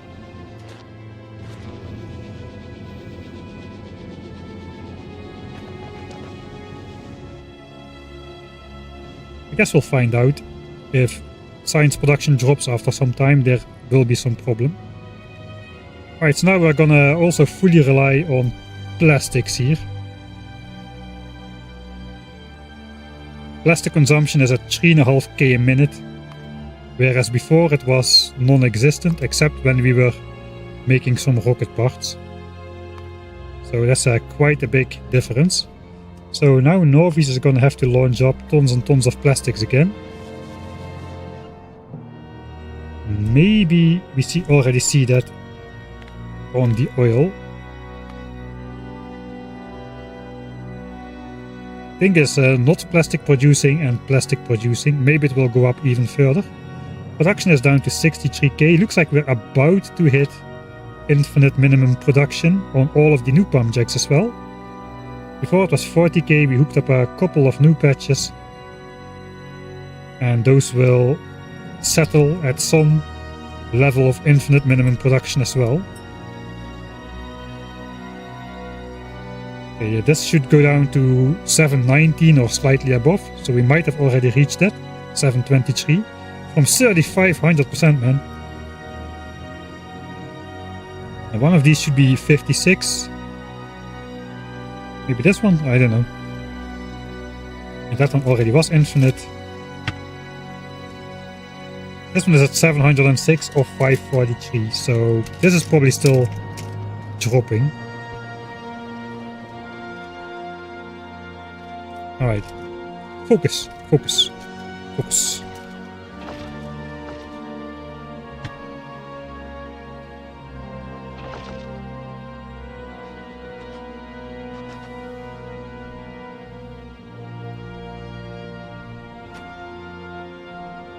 We'll set aside... I don't have any bots here, so that's a little bit annoying.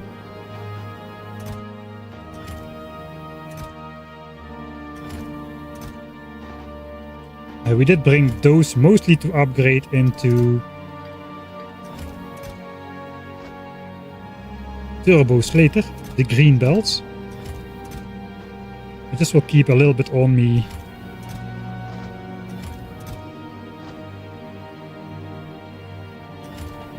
To do that. Those have been upgraded, so those can disappear. We're gonna upgrade some more. We should be able to... I forgot to upgrade military science at home. This won't really speed up anything, but it will... It will diminish...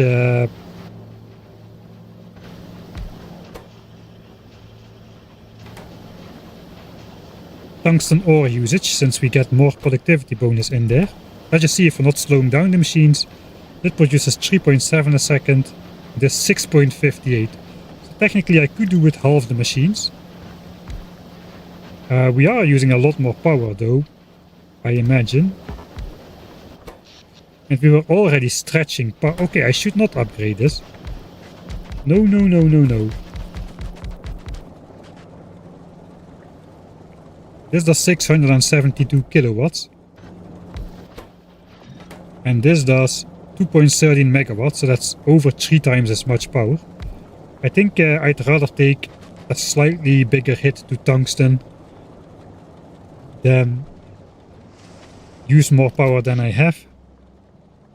We already upgraded purple signs. I guess I should try to run both science packs simultaneously by researching the turbo belts. And I also probably should research nuclear fuel reprocessing, maybe before mining productivity. So we can start, we won't clog up the nuclear plant at some point on Novis by not getting rid of these things. Green biters like green power. You can remember that for your own playthrough. They approve. Alright, so we don't have the power for that. We need to either build more power, but it doesn't quite fit in this area. I guess we could fill this area as well. But let's see if we just can get away with 1 gigawatt and call it good. We want to focus on traveling to Gleba, I suppose. So we're not upgrading that. Alright.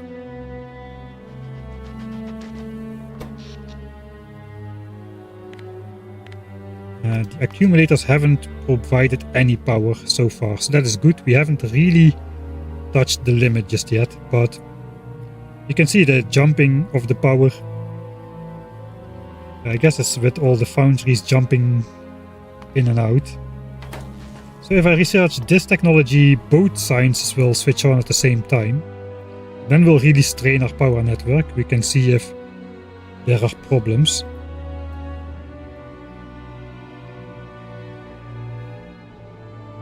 So do I want to do that?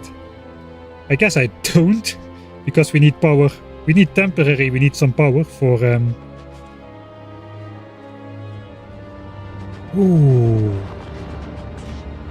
Oh, I got those things. Not a lot, but I got them.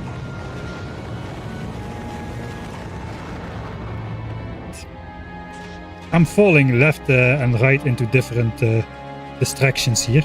Sorry about that. But I guess it's nothing you are not used to.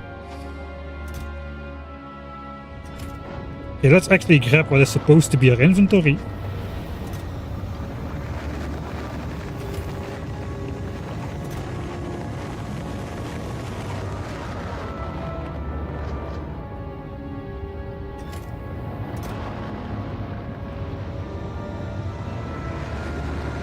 So let me sort it out a little. Alright, we can finally make our Mark III speed modules in here. I should have those discs easily. I got quite a couple of those to make speed modules later. Right now we just need 4 of them. I think we're gonna activate the quality belt again.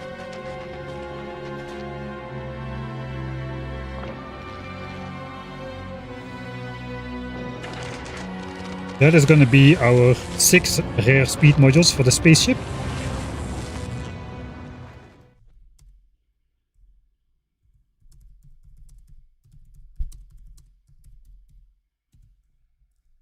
So we can speed control the rest later.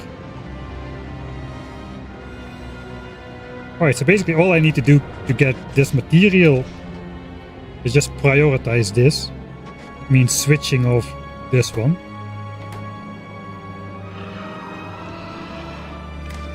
I just put a filter on there. Oh, okay. Craft the speed module 3 is a achievement apparently. Nice. Alright, so now this one is off. So all of it should go in here and we should just produce rare tungsten plates from all the rare quality ore that comes in. I guess the rest still goes into type 2 discs. All I need to do is empty these chests because that is backlogged.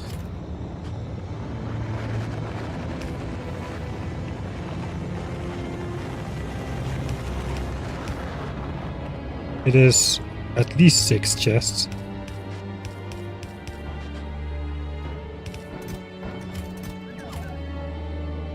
Alright, so activate.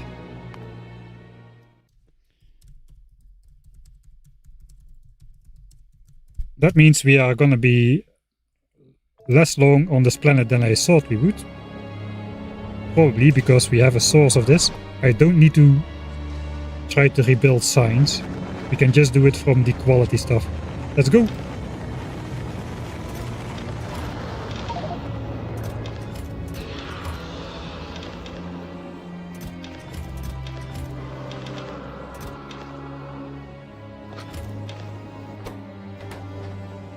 Alright.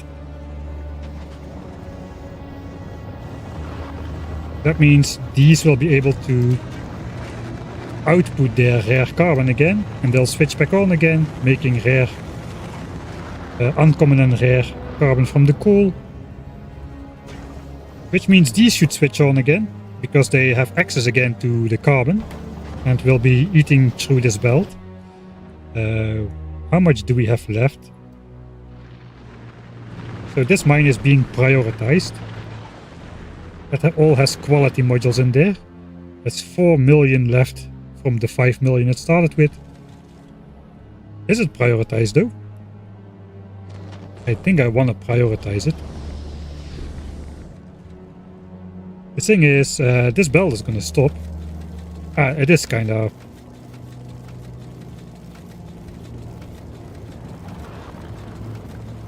It is kind of prioritized, but not really.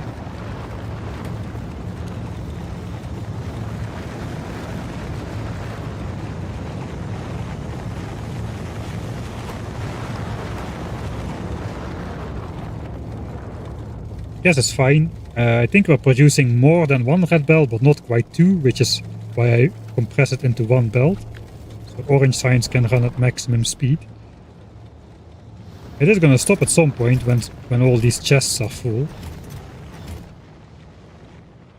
So I guess I should be researching turbo belts so I can actually consume this tungsten ore.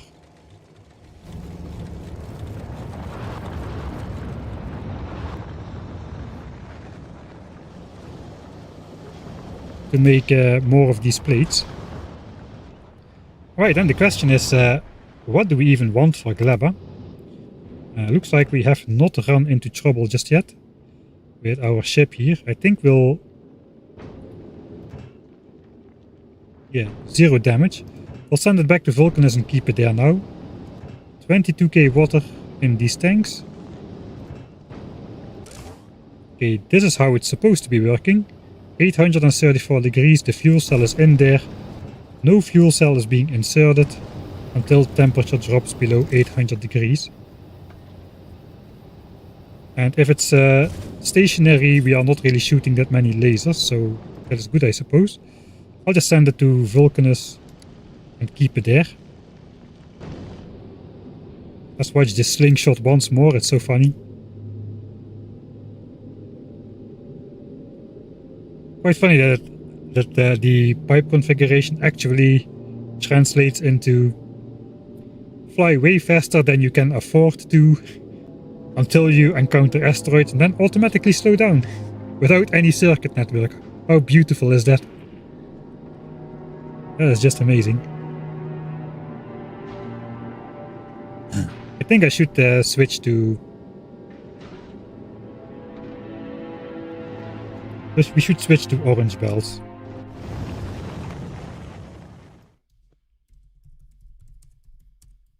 Orange belts.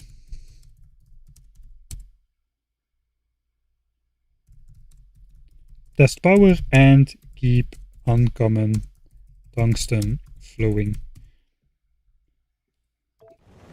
Editing Mike will be thankful for my overly long save game name.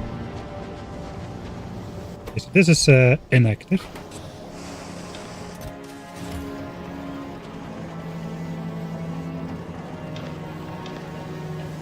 Okay, these chests are all full. Let's just keep it in there. Alright, and this is now being produced at a fair pace. We've already more than doubled what we had before. The question is, how much do we need?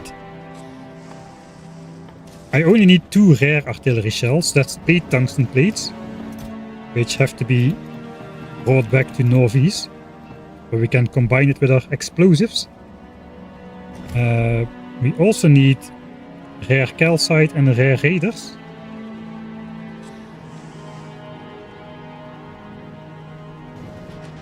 I suppose we'll just brute force that problem real quick.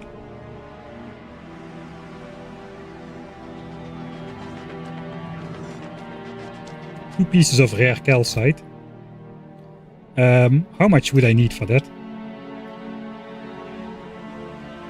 The cycler has 12.6% chance, so it's a 1.26% chance to make a rare one if I recycle it, but I only get back a quarter.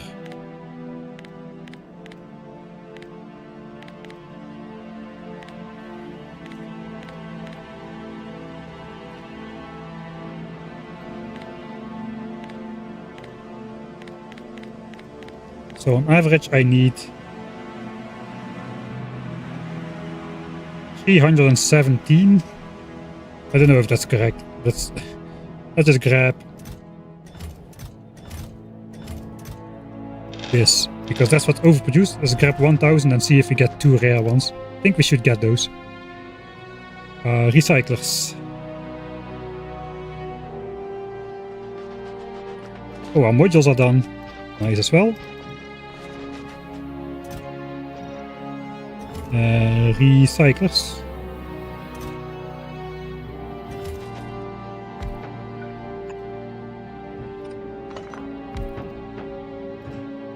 Quality modules. I brought those. Looks like I didn't need to bring those.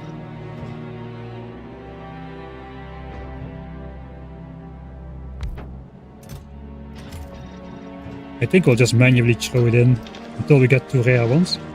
It's so fast anyway. Come on.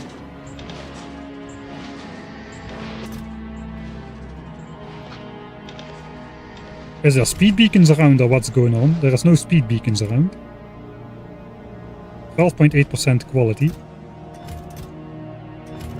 You only get 1 uncommon from this side. What the heck? Game?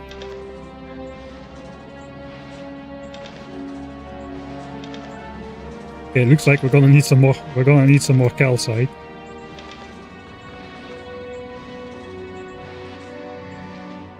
Alright.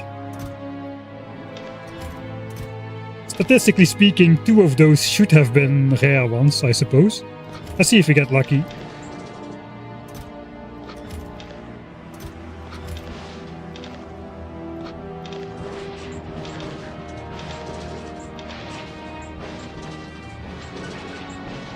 Oh, there's a rare one.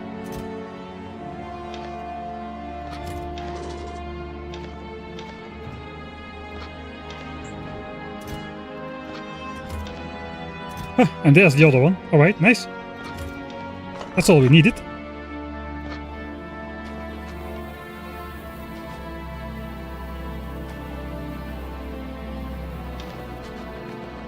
Okay, so we got this. We got this. Rare raiders, rare explosives are made on Novice. 2 rare artillery shells. Then we just need the turrets. The question is, what kind of turrets do I want on Gleba? Do I want rare turrets? There it is. Manual range could be about 2 chunks bigger if I do that. Sorry, automatic range. And manual range could be like 3 or 4 chunks big. It probably would pay off to make rare artillery turrets. I'm just pretty scared I may lose a couple. What's the stack size of these things? 10. If I go for 20 of those, that means I need 1200 rare tungsten plates. That's a tall order.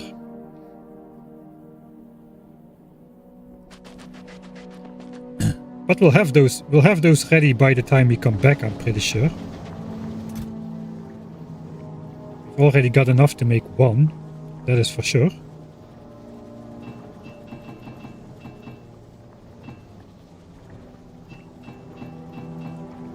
Okay, so that's 60 and 8. That is what we need.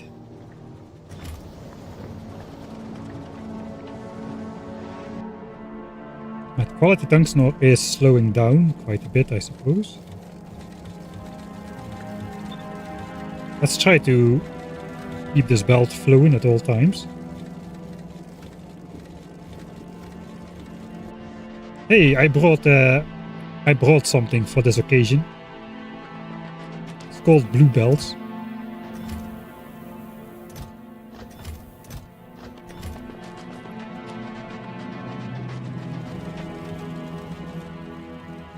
I don't have my bot, so I need to do it myself.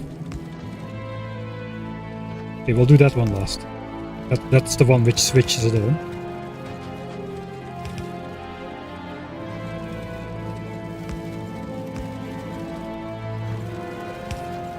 Alright, so now this is all blue. Yes, this one could be blue as well. Okay, we already see the gaps in the belt. That's good.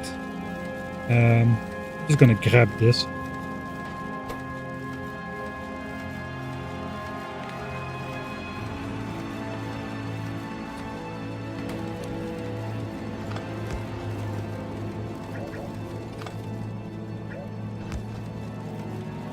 All right.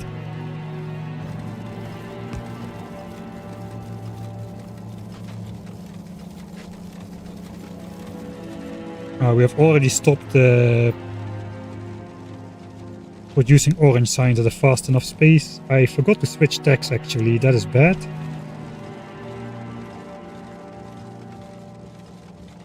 I had a save where I said I would switch tags and then I didn't.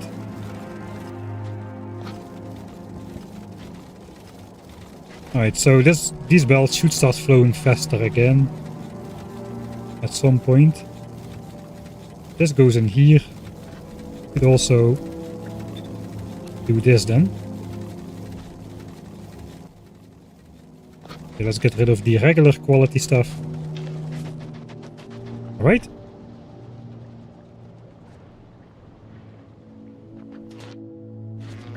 I think we've got everything we need. I think I don't really have time to set up automatic artillery shell production, I'm afraid. Or I won't be able to go back to Novice. I think power is gonna run out before that. So I suppose we'll wait for that. We have what we need to build the artillery turret. We just need to make a rare refined concrete. Do I still have that on Novice? If not, we'll just quickly swing by Volgora, I suppose.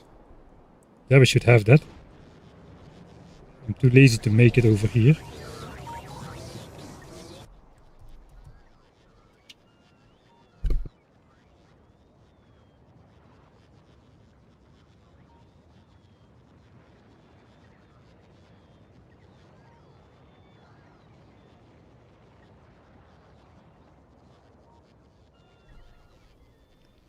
Okay, looks like we don't have any. Do we have it on? We should have it on Volgora. Yeah, easy. So we'll just quickly swing by Volgora as well then, I suppose. Our ship should be here, the Bringer of Independence. We have the modules to launch on board. Let's go. We'll go to Volgora with our new nuclear ship. I think we've got everything. Just real quick.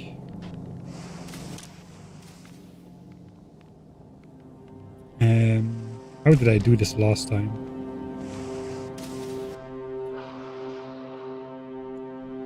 I do have I'll just use the calcite silo. So it looks like I didn't need to bring my other armor then. I should bring it back though. If I can remember where I left it. Looks like we have some chests over there.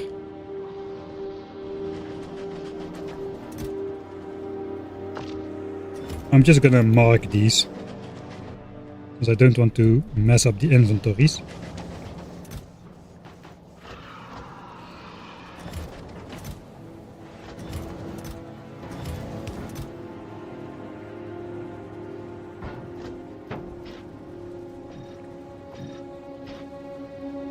We'll leave 2 of those here. We need 4 only for the ship. Let's launch up those other 2 speed modules I accidentally sent down. Instead of pretending it was fine. Wait. I made all of those into...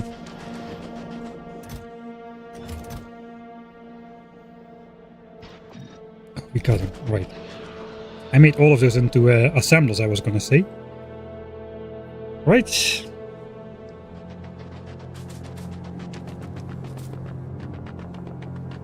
So we need to switch off these inserters somehow. I think we just did this last time. I cannot really remember. Never mind the carbon laying on the ground here. When you make a new silo inside of Demolisher territory. I guess that speaks for itself.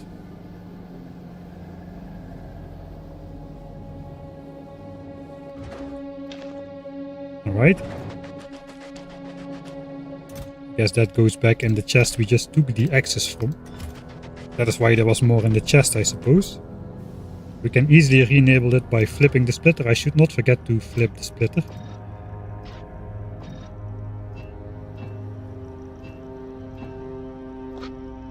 That is the stuff we need. That doesn't fit. Let's shoot it up.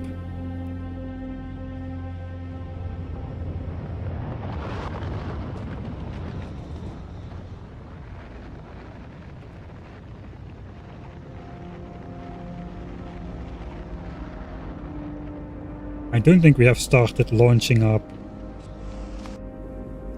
the orange sign specs yet. 32k on this ship.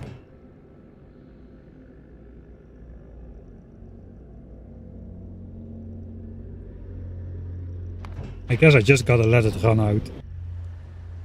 Instead of trying to force it. If I just send the ship back, we'll just have a burst of production and then it switches off again. So hopefully I'll remember that. Let me just make a note. Check a Vulcanus power when orange signs is running again. Okay, armor goes up.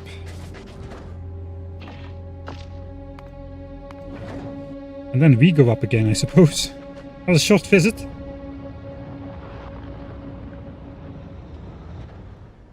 Probably purple science production has stopped now then as well. Actually, why? I think it just needs to... The buffers on the ship need to run out. Like 40k and 40k. Probably should equalize these requests now.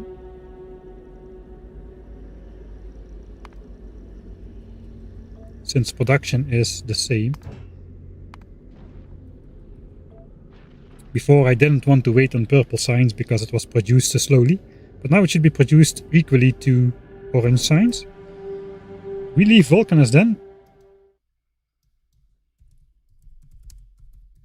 And we'll have a quick flyby Fulgora because we are too lazy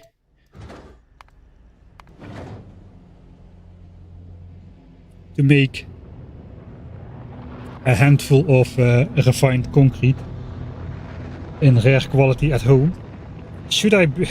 How difficult is it to make rare concrete? It's probably faster to just make it on Norvies.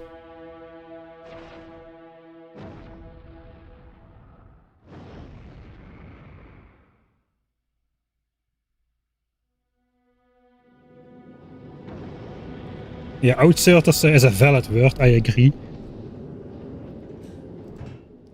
Right. Let's check the space map. We need to fly by Norvies anyway.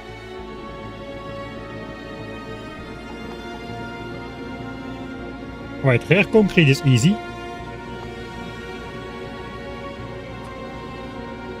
I got some rare iron ore left, I'm pretty sure. And rare stone bricks are easy as well. Yeah, it's easy. Okay, we'll do it on Norvies. We'll do it on Norvies.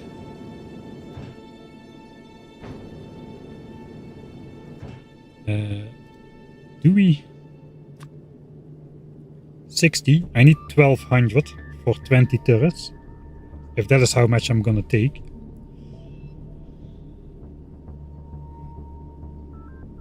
Yeah, Norvies, I suppose. Okay, we'll go to Norvies.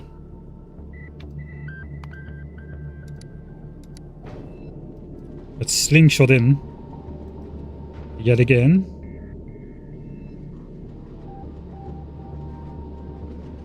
Maximum speed. No risk, full send, as a famous other Dutch person would say.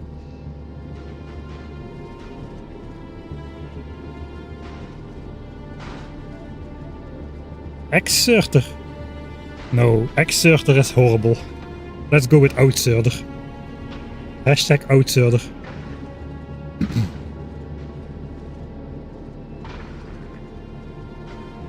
I didn't see the GT3 itself, but I did see the start and I read how it went. So yeah, that was quite nice. Formula 1 is just a side project for that guy. Oh, that's a lot of asteroids. Come on, laser turrets, you can do it. Yikes. Ooh, that was close.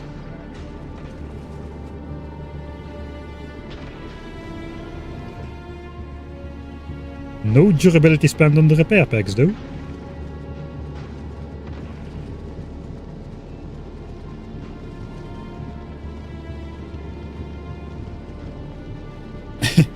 A little bit, I stopped going for sub 40 hours when I missed getting on track like a pro. Then I just lost motivation and gave up for that one. Laser damage and shooting speed are at 4. Tosh, let's weigh in on this discussion. How should an inserter that outputs things be named? Just an inserter, an outserter, an exserter, or counter-inserter? What is your opinion on the best nomenclature? I'm probably butchering that word. Extractor, anti-serter. Okay, we've got more options still. Remover. A remover, that's too simple. No, my vote stays for outserter. De-inserter. Alright, let's... Okay, we're at Norvis. We need to launch down our stuff for... We're gonna do it. We're gonna get hands clean today with a rare artillery shell. We have rare calcite, rare tungsten plates for both the shells and the turret. So let's send those down first. And I sincerely hope that my calcite belt only accepts calcite of regular quality, or this might be annoying.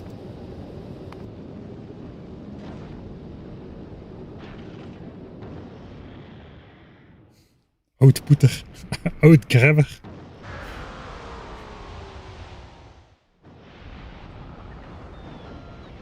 Retresni only if you actually record it backwards as well, and then just use that as a sound effect.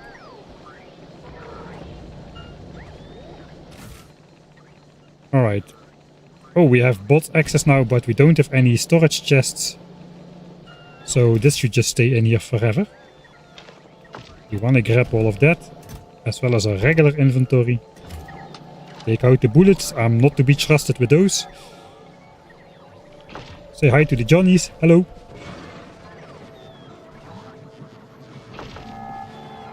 And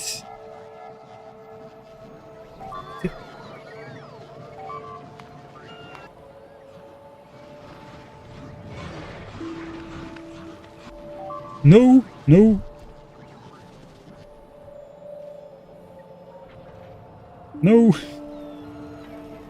I guess I had my... So yeah, logistics bots, they don't care. Construction bots though, they absolutely hate the guys. I don't know why. Hey, the rocket silo is repaired at least. Good job, construction bots. Never mind the rest of the mess, I suppose. Oh well.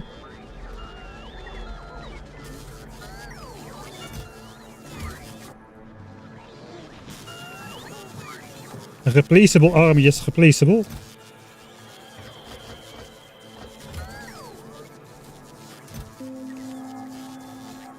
We won't even notice that they were gone at some point.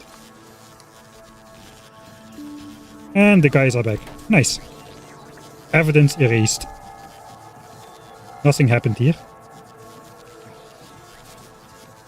Alright, the modules, yeah, still should be on board. This is good. I think we're gonna go for the artillery shells first. The concrete will take a while. Yeah, let's do concrete first. I need my rare iron ore. I don't know if I still have some.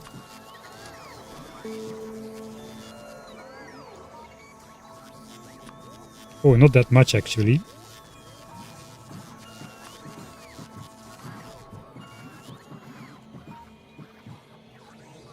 Alright, we got 49 left. That is not great. That will turn into only 490 concrete. And we need like 1200 or so. Either we start mining iron again, or we just hard recycle until we've got... let's hard recycle. I'm in a wasteful mood today. Okay, we got recyclers. We need some quality modules on those things.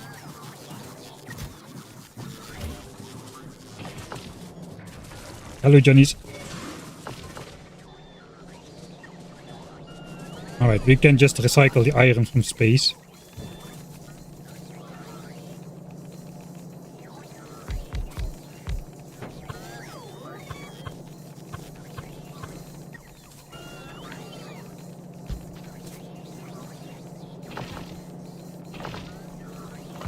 Oh, no you don't. Not again.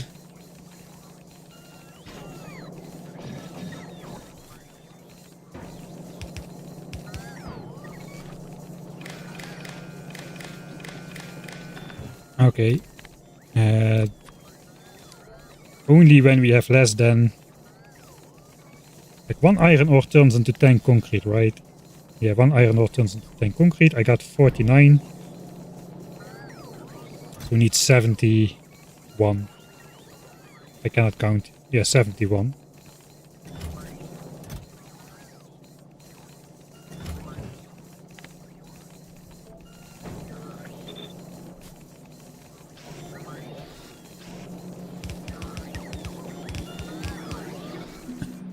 Horrible. But it works.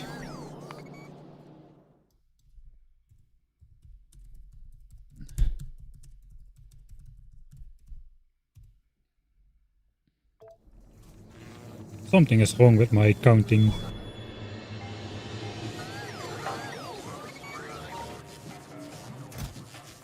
Nope, it's not. Alright. I guess let's do it then.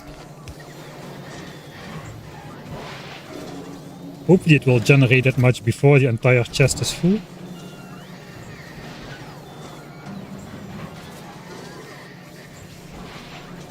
I'm not gonna... Yeah. Let's just go. Then we need stone bricks. Do I still have some? I do. Also not enough.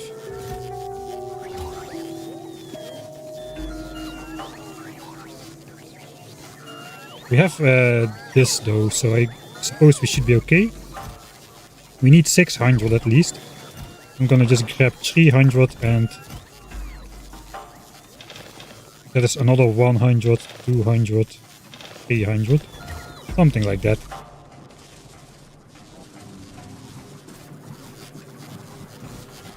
I guess I have bots for that now, but you know how it goes with me.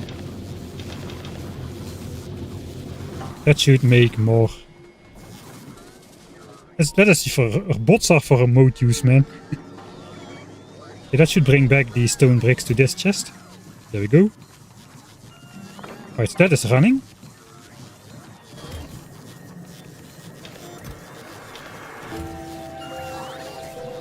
I guess we'll just smelt all of that into bricks. What is this even used for? Not for much.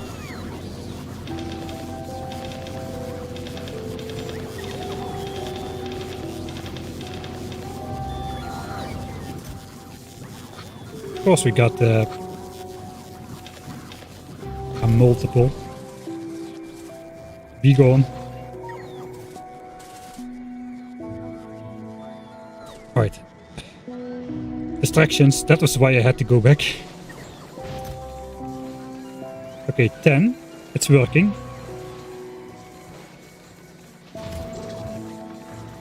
Wasteful, but it's working.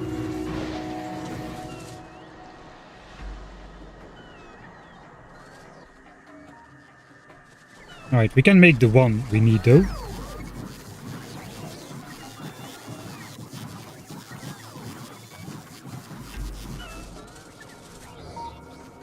I think I should just grab this.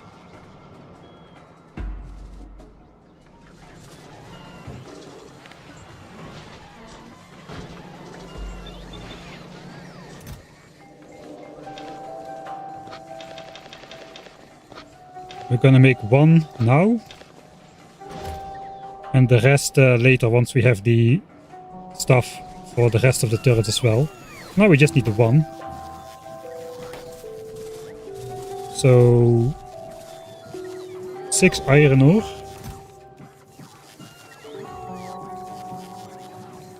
30 bricks, I suppose.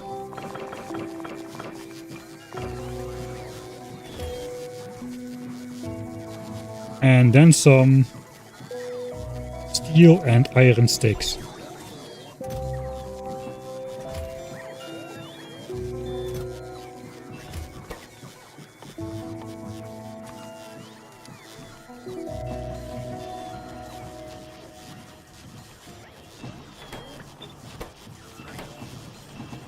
That should be enough.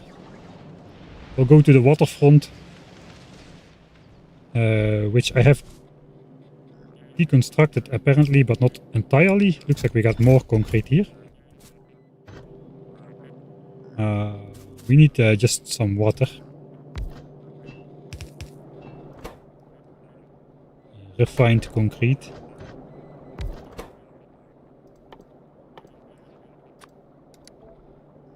First we need regular concrete.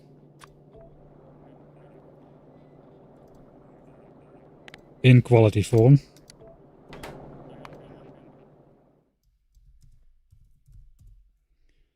Just a single turret. Alright. And then that needs to go into rare concrete. I guess I'll just wait. The calcite rocket is off. Heck. We got a calcite stash on Novi's. But yeah, that would be bad. Probably it's gonna launch immediately as well.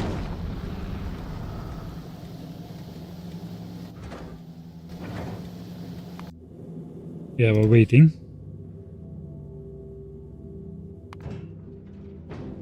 Both of them are above. So these are gonna launch immediately. Thanks. Slight error. Alright. That was enough of reading chat apparently. Now we can switch for this one. That should just go as such. Oh god, no, no, no, we need 20 oh, I did... Why does that need to... Was it always the case or was it changed in Space Age? I never really made refined concrete to begin with, so... That means this has got to be 240 then. And I probably won't be able to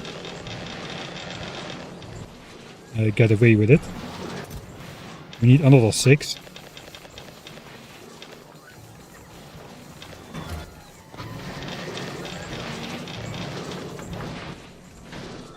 Alright, hello Johnnies.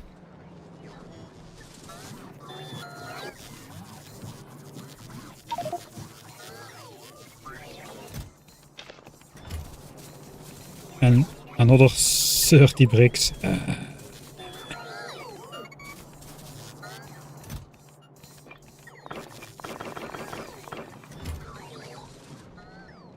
So annoying. It's definitely not annoying because of my playstyle. It's annoying because of, you know, Yeah. Factorio mechanics, of course. See? There we go. I wish I brought speed modules. Do we have some speed modules close by?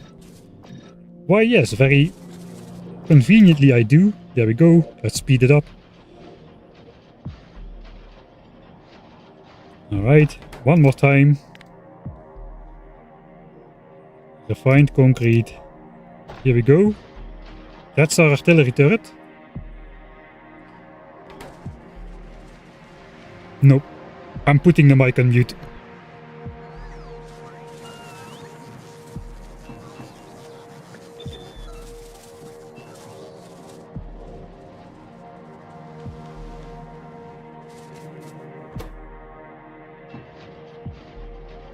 There we go. Right. Nice. I suppose we'll leave it in place. Because we're gonna need to make the other artillery turrets at some point for Gleba, the 20. But that takes a little bit more of this stuff. How is it going? Oh, pretty well. It's not gonna take too long, I think. Are we already producing both science packs? Yes, and... yes, so how is power? Ooh, accumulators are definitely being used. But they are not being drawn empty. So yeah, we are literally on the limit of what the power grid can do. I think we made the right call to not upgrade to Mark III assemblers here. Unless we are not lazy and would upgrade power. Alright. Do I got everything then? I got the concrete. I got the tungsten. I need the blue chips and the iron gears.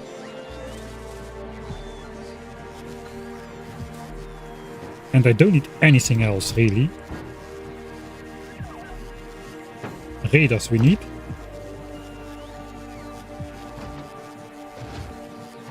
We'll take the emergency package.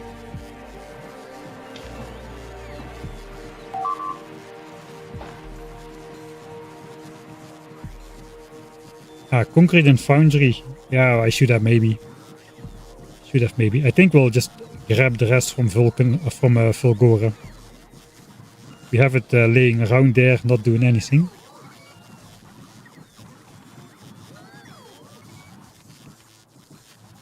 The sound should be on.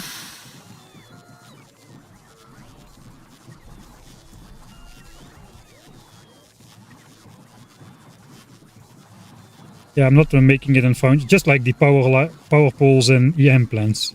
I forget that every time. Alright, good. Not the crucial moment.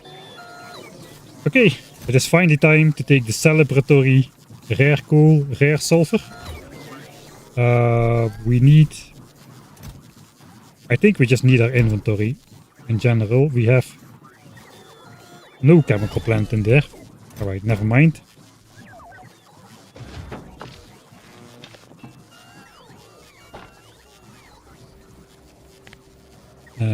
No steel required, it's the tungsten plates.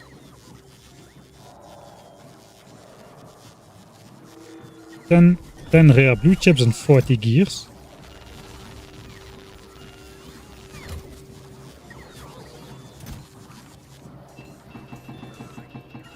Alright. That is the turret. And then the shell. The 2 shells as 2 rare radars, which I got. Another 8 tungsten, which we got. 2 calcite and 16 explosives. So we need a chemical plant.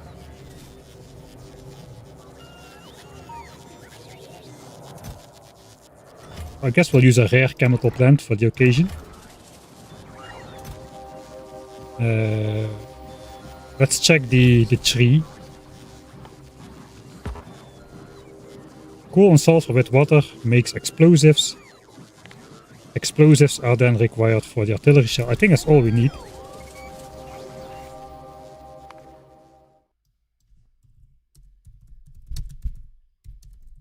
Heck yeah. It is time. It's been such a long time. We're gonna get the achievement, man. We're gonna get it. It's the last time it will be pinned on the screen, I suppose.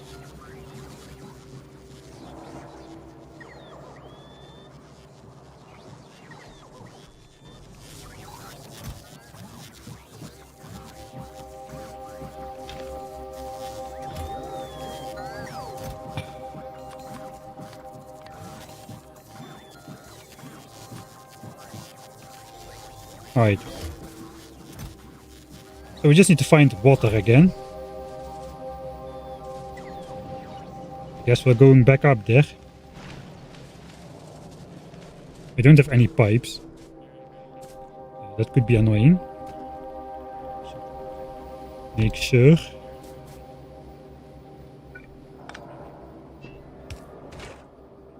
I don't build an area I'm not supposed to.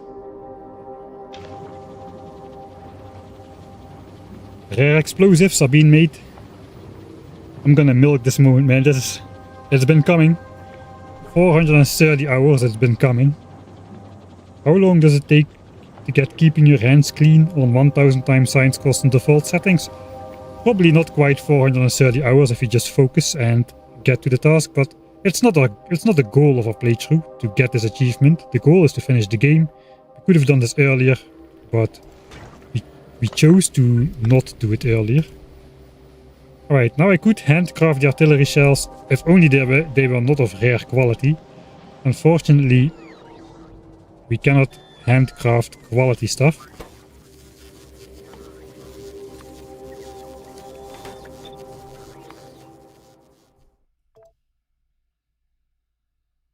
"18 full days of playing Factorio." I don't even want to think about that. Alright.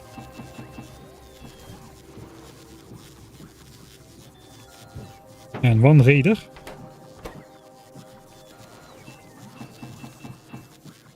And one raider. And it's just left the calcite. I wonder if there's an achievement for this as well. Maybe for the turret. Still have the turret in our inventory in an IKEA building package. We got the 2 shells. Will we need... Oh yeah, they stack to 1. That is going to be annoying. Will we need them both or will we need just the 1? That is the question. There goes the turret.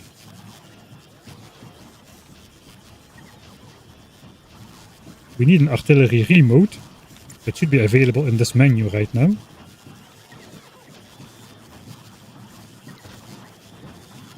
Right.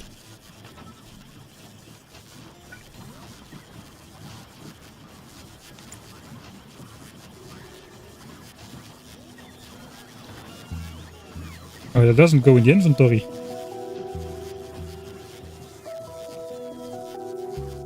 Okay, there's a turret.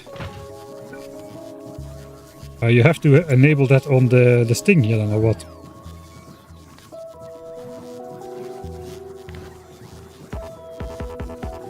I guess we have to do that here. He's slightly annoying. I guess it's convenient for most people, but I like to have it in my inventory. Alt-T. I should just remember the hotkey just like I do for the rest of things. Alt-T. Then we never need to have more clutter on the screen. Alt-T and right-click. Alright, that's all we need. It is time. Where are you? Schreitering Biter Base, there you are. I see you. Your time has come. I hope the first artillery shells either blows up the base or it doesn't blow up the surrounding walls in one shot. Those don't have the hit points to survive a blast. It could still go wrong. Fortunately, it's an island. Should we for fun just try it out on this guy? We'll do that second. We'll do that just to close off the stream. Let's keep things serious for now. This is a serious playthrough. Let's follow the rockets up in space until they despawn.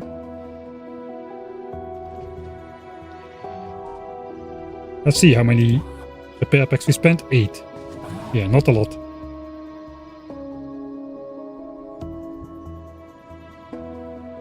We'll do the nuclear nest in a reload.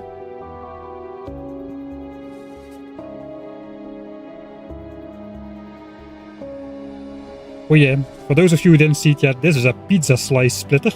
Hey, I said it right in one time.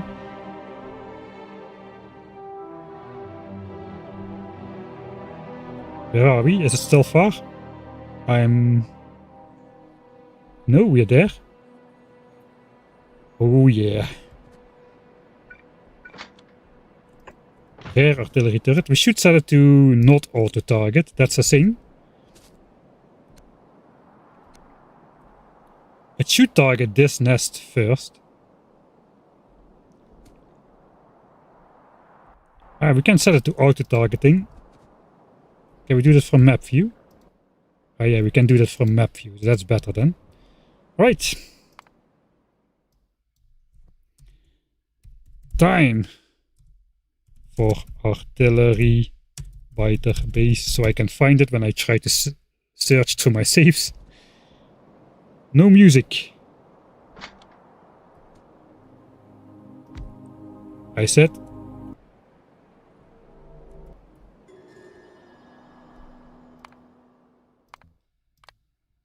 No music.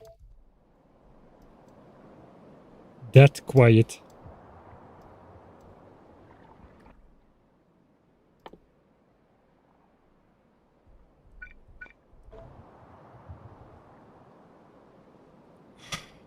I cannot load them. I have to load them like this. Alright, it's loaded.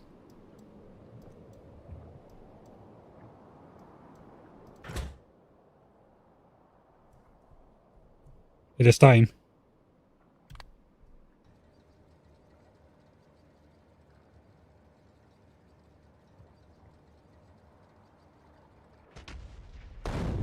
One shot. No, not one shot. And we blew up the walls. Oh yeah. Keeping your hands clean.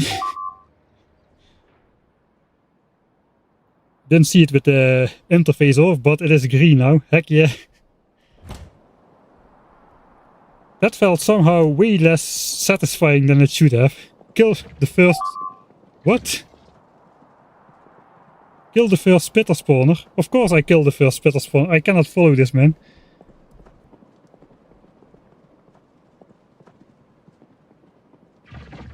He killed the first spitter spawner 430 hours in. Biter spawner is still incomplete and it will stay that way for the rest of the game.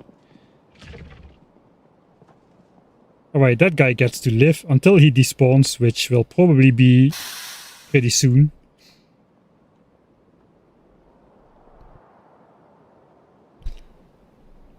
Now it could be if there's an expansion chunk selected over here. Alright, so we did need boat shells. We didn't kill the nest on the first hit. I guess we can reload. Let's first save to be sure.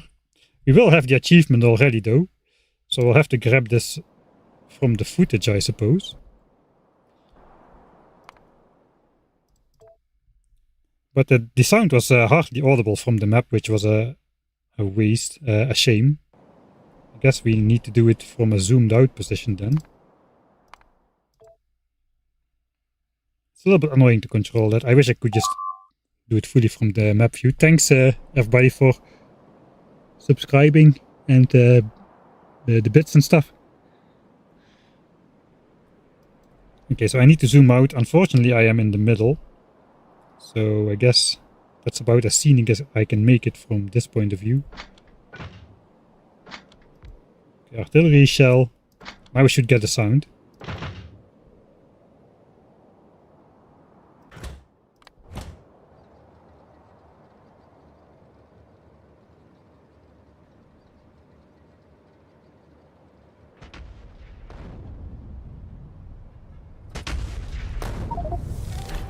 Alright.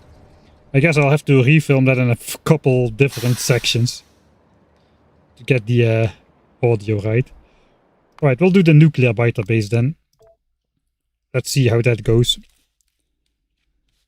I think we wouldn't have gotten the achievement if we went over there first. I have the achievement already now, so I can go in editor mode. Because I think the nuclear reactor would have blown up the...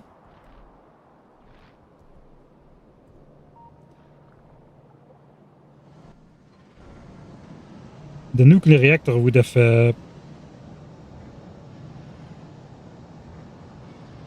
blown up the byte base, except no, it wouldn't, because it's under 900 degrees at the moment.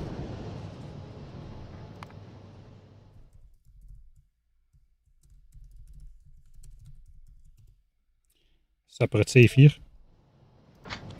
Let's see how that would go.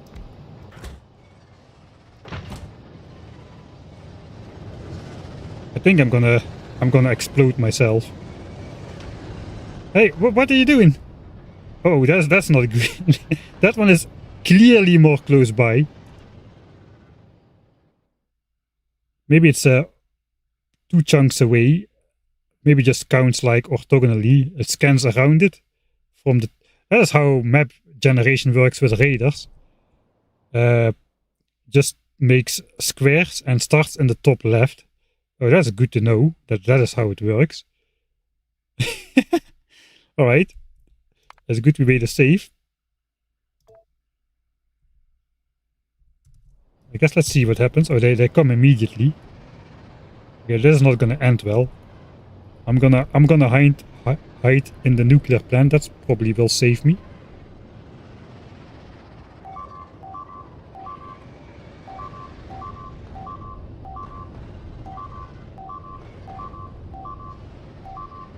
Yeah, alright.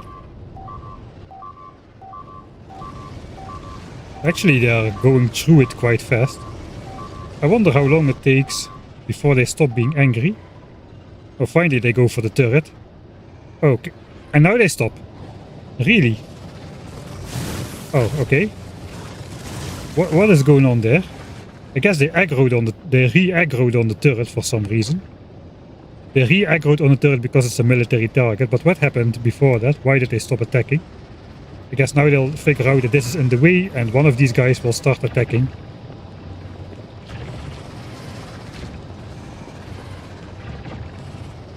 They're just trying to rejoin that nest over there. Kinda weird how that works. We didn't even destroy anything.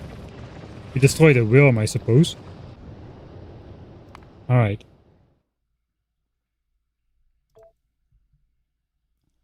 So I suppose if my theory is correct, I just have to build it 1 chunk to the south, and then it will scan this one first.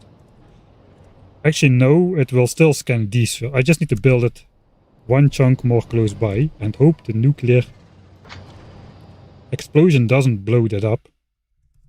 I could build it down here, to make sure it survives.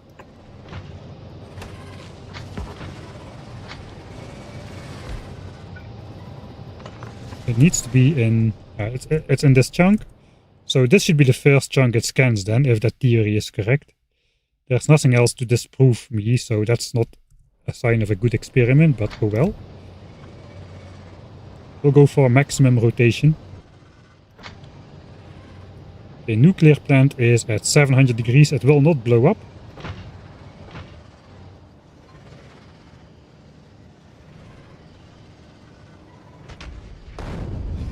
The nuclear plants very definitely will blow up though, if the temperature is higher.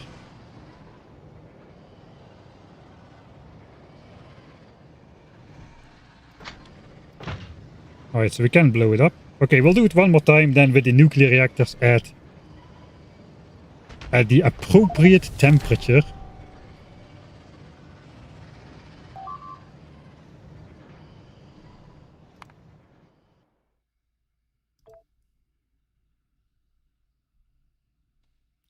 Thanks for the clip, Jonas.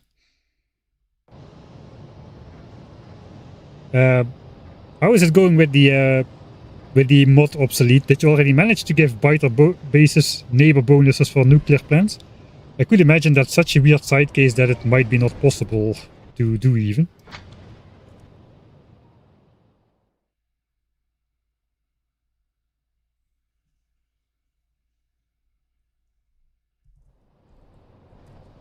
Right, since we're experimenting anyway, let's place it here. Check, check, check, check, check, check, check, check, check. And then it should check that one before checking these biter bases or this worm.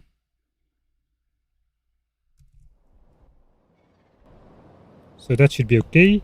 We need the reactors to be at temperature. We are already in editor mode anyway, so we'll just add a heat interface, which is a new thing.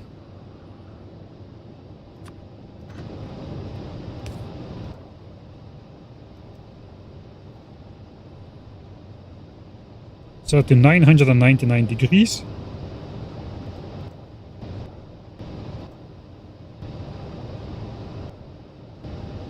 Where did it go?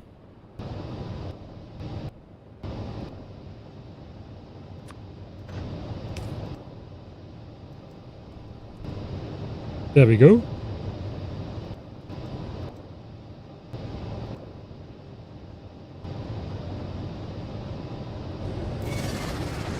Alright, we were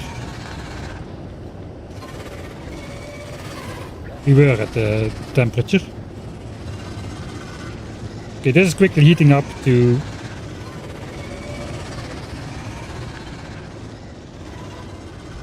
the appropriate temperature as well. I probably should have built it a little bit more close by, to be honest.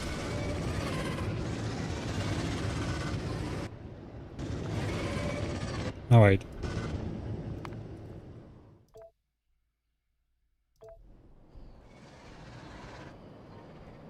I guess we can just use editor mode for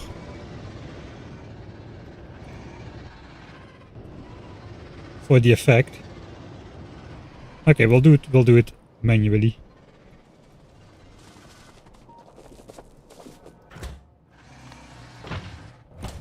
We can go stand over here, which is hopefully a safe distance away.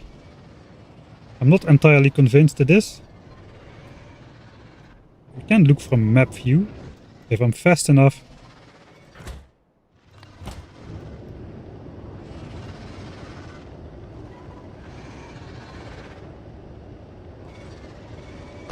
Oh, that would have not been a valid keeping your hands clean achievement, because the biter base did not get targeted or destroyed, and then the nuclear reactors would have destroyed the biter base. So it's good we didn't do that one. I survived. You can see the blast radius on the thing now. Where did the second shell go though? Ah, that is where the second shell went. Alright. That's indeed as predicted then. Okay, it looks like we can... That's a theory for now at least. That artillery scanning works the same as map, as radar scanning. Goes out in squares around the starter chunk and starts in the top left corner and goes around clockwise. That is some knowledge we can use on Gleba, if it turns out to be knowledge. I'll do some tests, I suppose. But that's some knowledge we can use on Gleba to predict what will happen when we plop down our artillery stuff. Anyway, we have this achievement already, so we can no longer lose it, even though the rest of the achievements are now invalid because we used editor mode. Let's go back to the not editor mode save. This is after we deliver the shot. Technically we did destroy it with artillery, but tell that to the achievement. My guess is that this guy will despawn. I cannot place attack on him.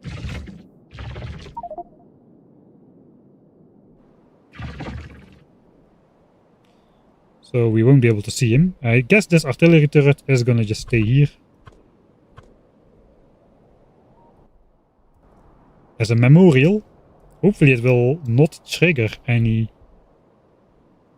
biters. It shouldn't, it's in my walls territory, so nothing should ever go wrong. Right? Everything should be fine.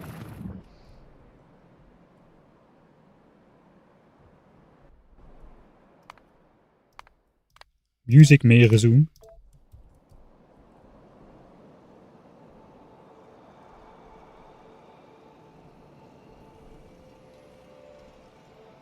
Right. Mission accomplished, I guess.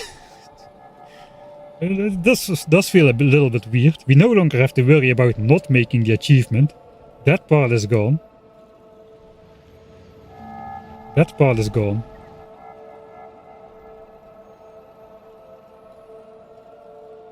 But we still need to finish the game. We still need to invade Gleba. And I haven't even thought for a single moment yet about Aquilo and how we're going to make 2K SPM there. With early game technology. I don't even know what an Aquilo science pack consists of anymore. It's been so long since I played my only game of Factorio, just after it came out, that I have literally no idea what goes in there. I think there was a holmium plate involved. That's all I remember. There's no holmium. Ah, there's the holmium plate. I knew it. I knew it. I knew there was some holmium. I remember some calculations I did a bit earlier about holmium for cryogenic science and whatnot. Right. That's going to be interesting. It doesn't look too expensive, to be honest. So maybe it's going to be fairly easy.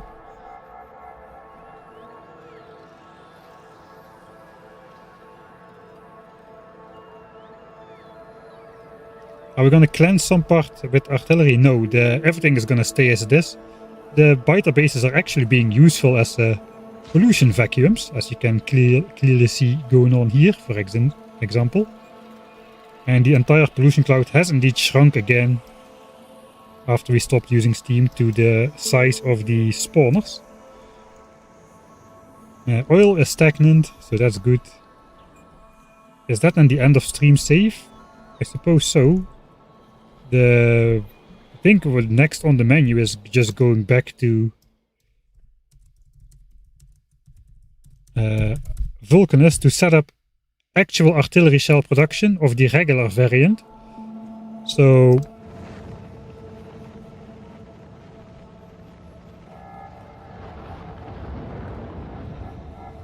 without any of the quality stuff, we will need 1200 of these things to make quality artillery turrets. I think that is a good investment. But I guess on Gleba, everything should just die in one shot for quite a while, since evolution is going to be at 0% when we get there. So that's going to be interesting. Let's have a quick look at how would that look like, artillery shell production. We could grab some Mark III assemblers. It might be fairly easy to automate. We need explosives, that's the hard part. Tungsten plates and calcite. We can just leech that off of here. So I'll just reroute some of these to artillery shell production and research a purple tech, so that we don't need it for science.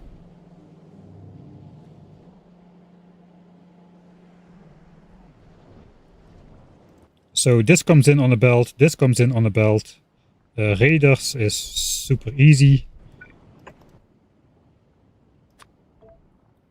Iron gears and circuits. I think we're already making those in our mall, kind of. Yeah, we got some circuits here.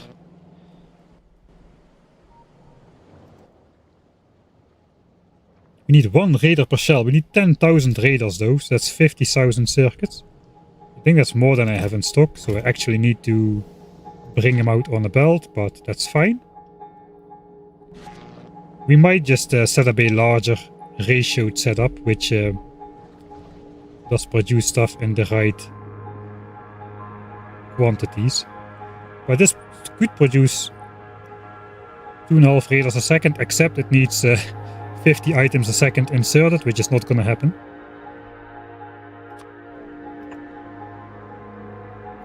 Even this is 30 items a second. But we can then probably bring in explosives on a belt together with calcite and tungsten plates. Maybe we can just design some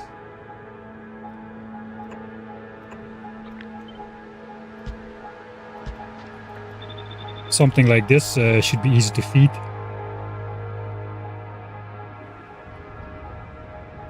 I might want to build a special rocket silo for that.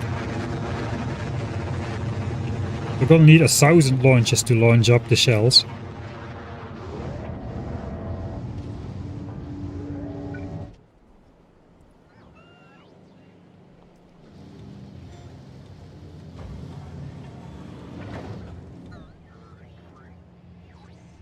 Yeah, we're gonna need a separate rocket silo. 1,000 launches. That would be... At 2 launches a minute is 500 minutes. Oh, that is a lot of time. That is 8 hours of launches from a single silo.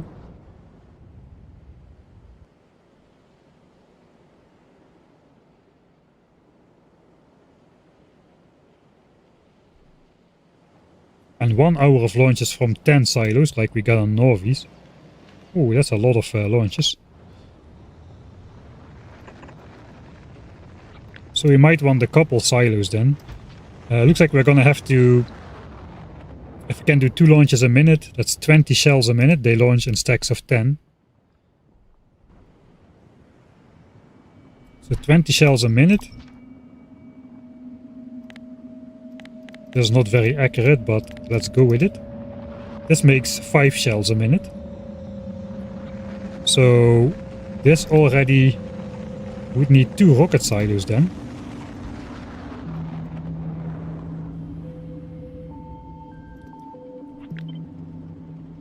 I guess let's put it in the 2 corners to visualize.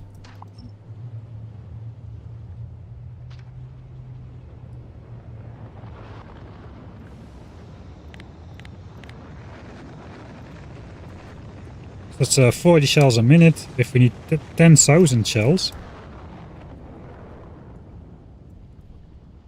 that would take 260 minutes or 4 hours.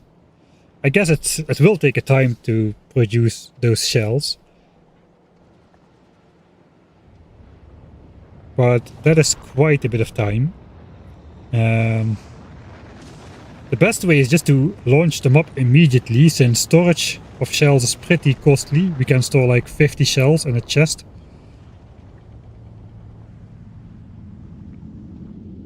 So that's also 200 and something chests worth of artillery shells, whereas we just launch them up. They will get stored on the belt system here. So we probably want direct insertion into rocket silos. Realistically.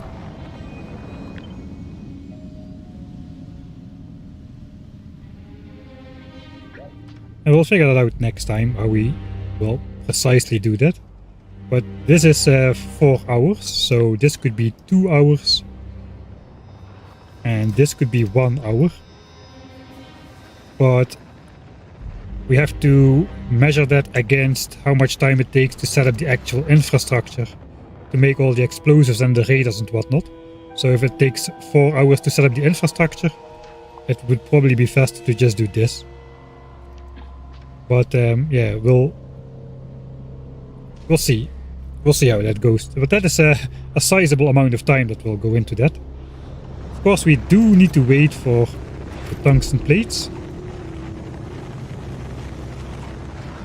which we are making at a pace of... I guess this was the backlog.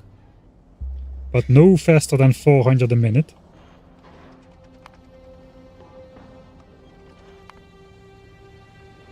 It kinda matters if we are researching or not. Let's say 400 a minute. So that needs 2 hours. We need 2 hours on this guy to make the stuff for rare turrets. So this is probably okay. This is probably okay then. This is also 2 hours. We're gonna go back to Vulcanus immediately in the next stream and just get this started, I suppose. That's the bottleneck right now of being able to travel to Gleba. And once we got our ship loaded, the Bringer of Independence can bring independence to all sorts of new territories across the galaxy, starting with Gleba. So I guess, as an outro, let's travel to Gleba.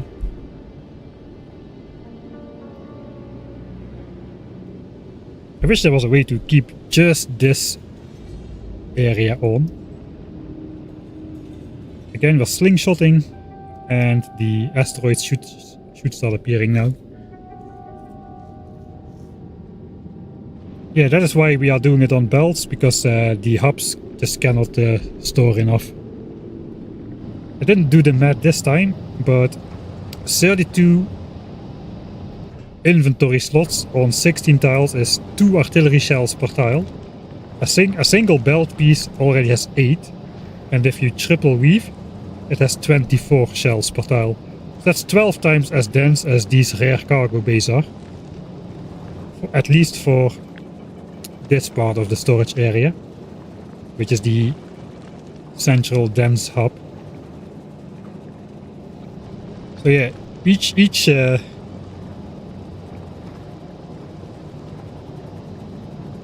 this is like this area stores 12 rare cargo base worth of artillery shells, I suppose.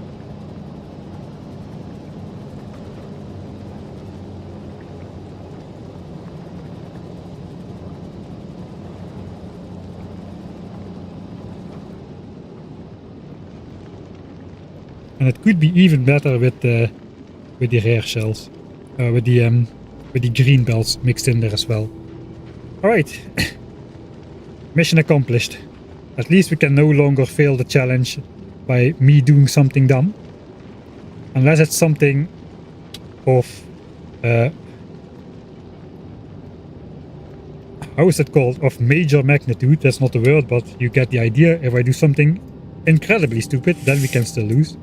But if I do something mildly stupid, we should still be safe.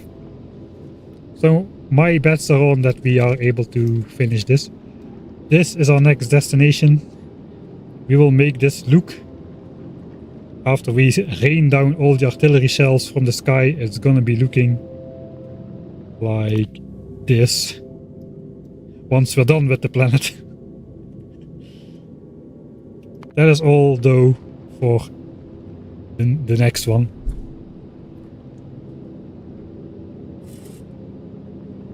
Like continuing from an editor save. Oh yeah, I'm not going to be able to see that now anymore, because this will not be inactive.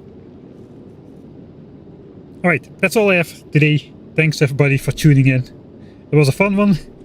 Achieved our goals, and next time is going to be raining from space.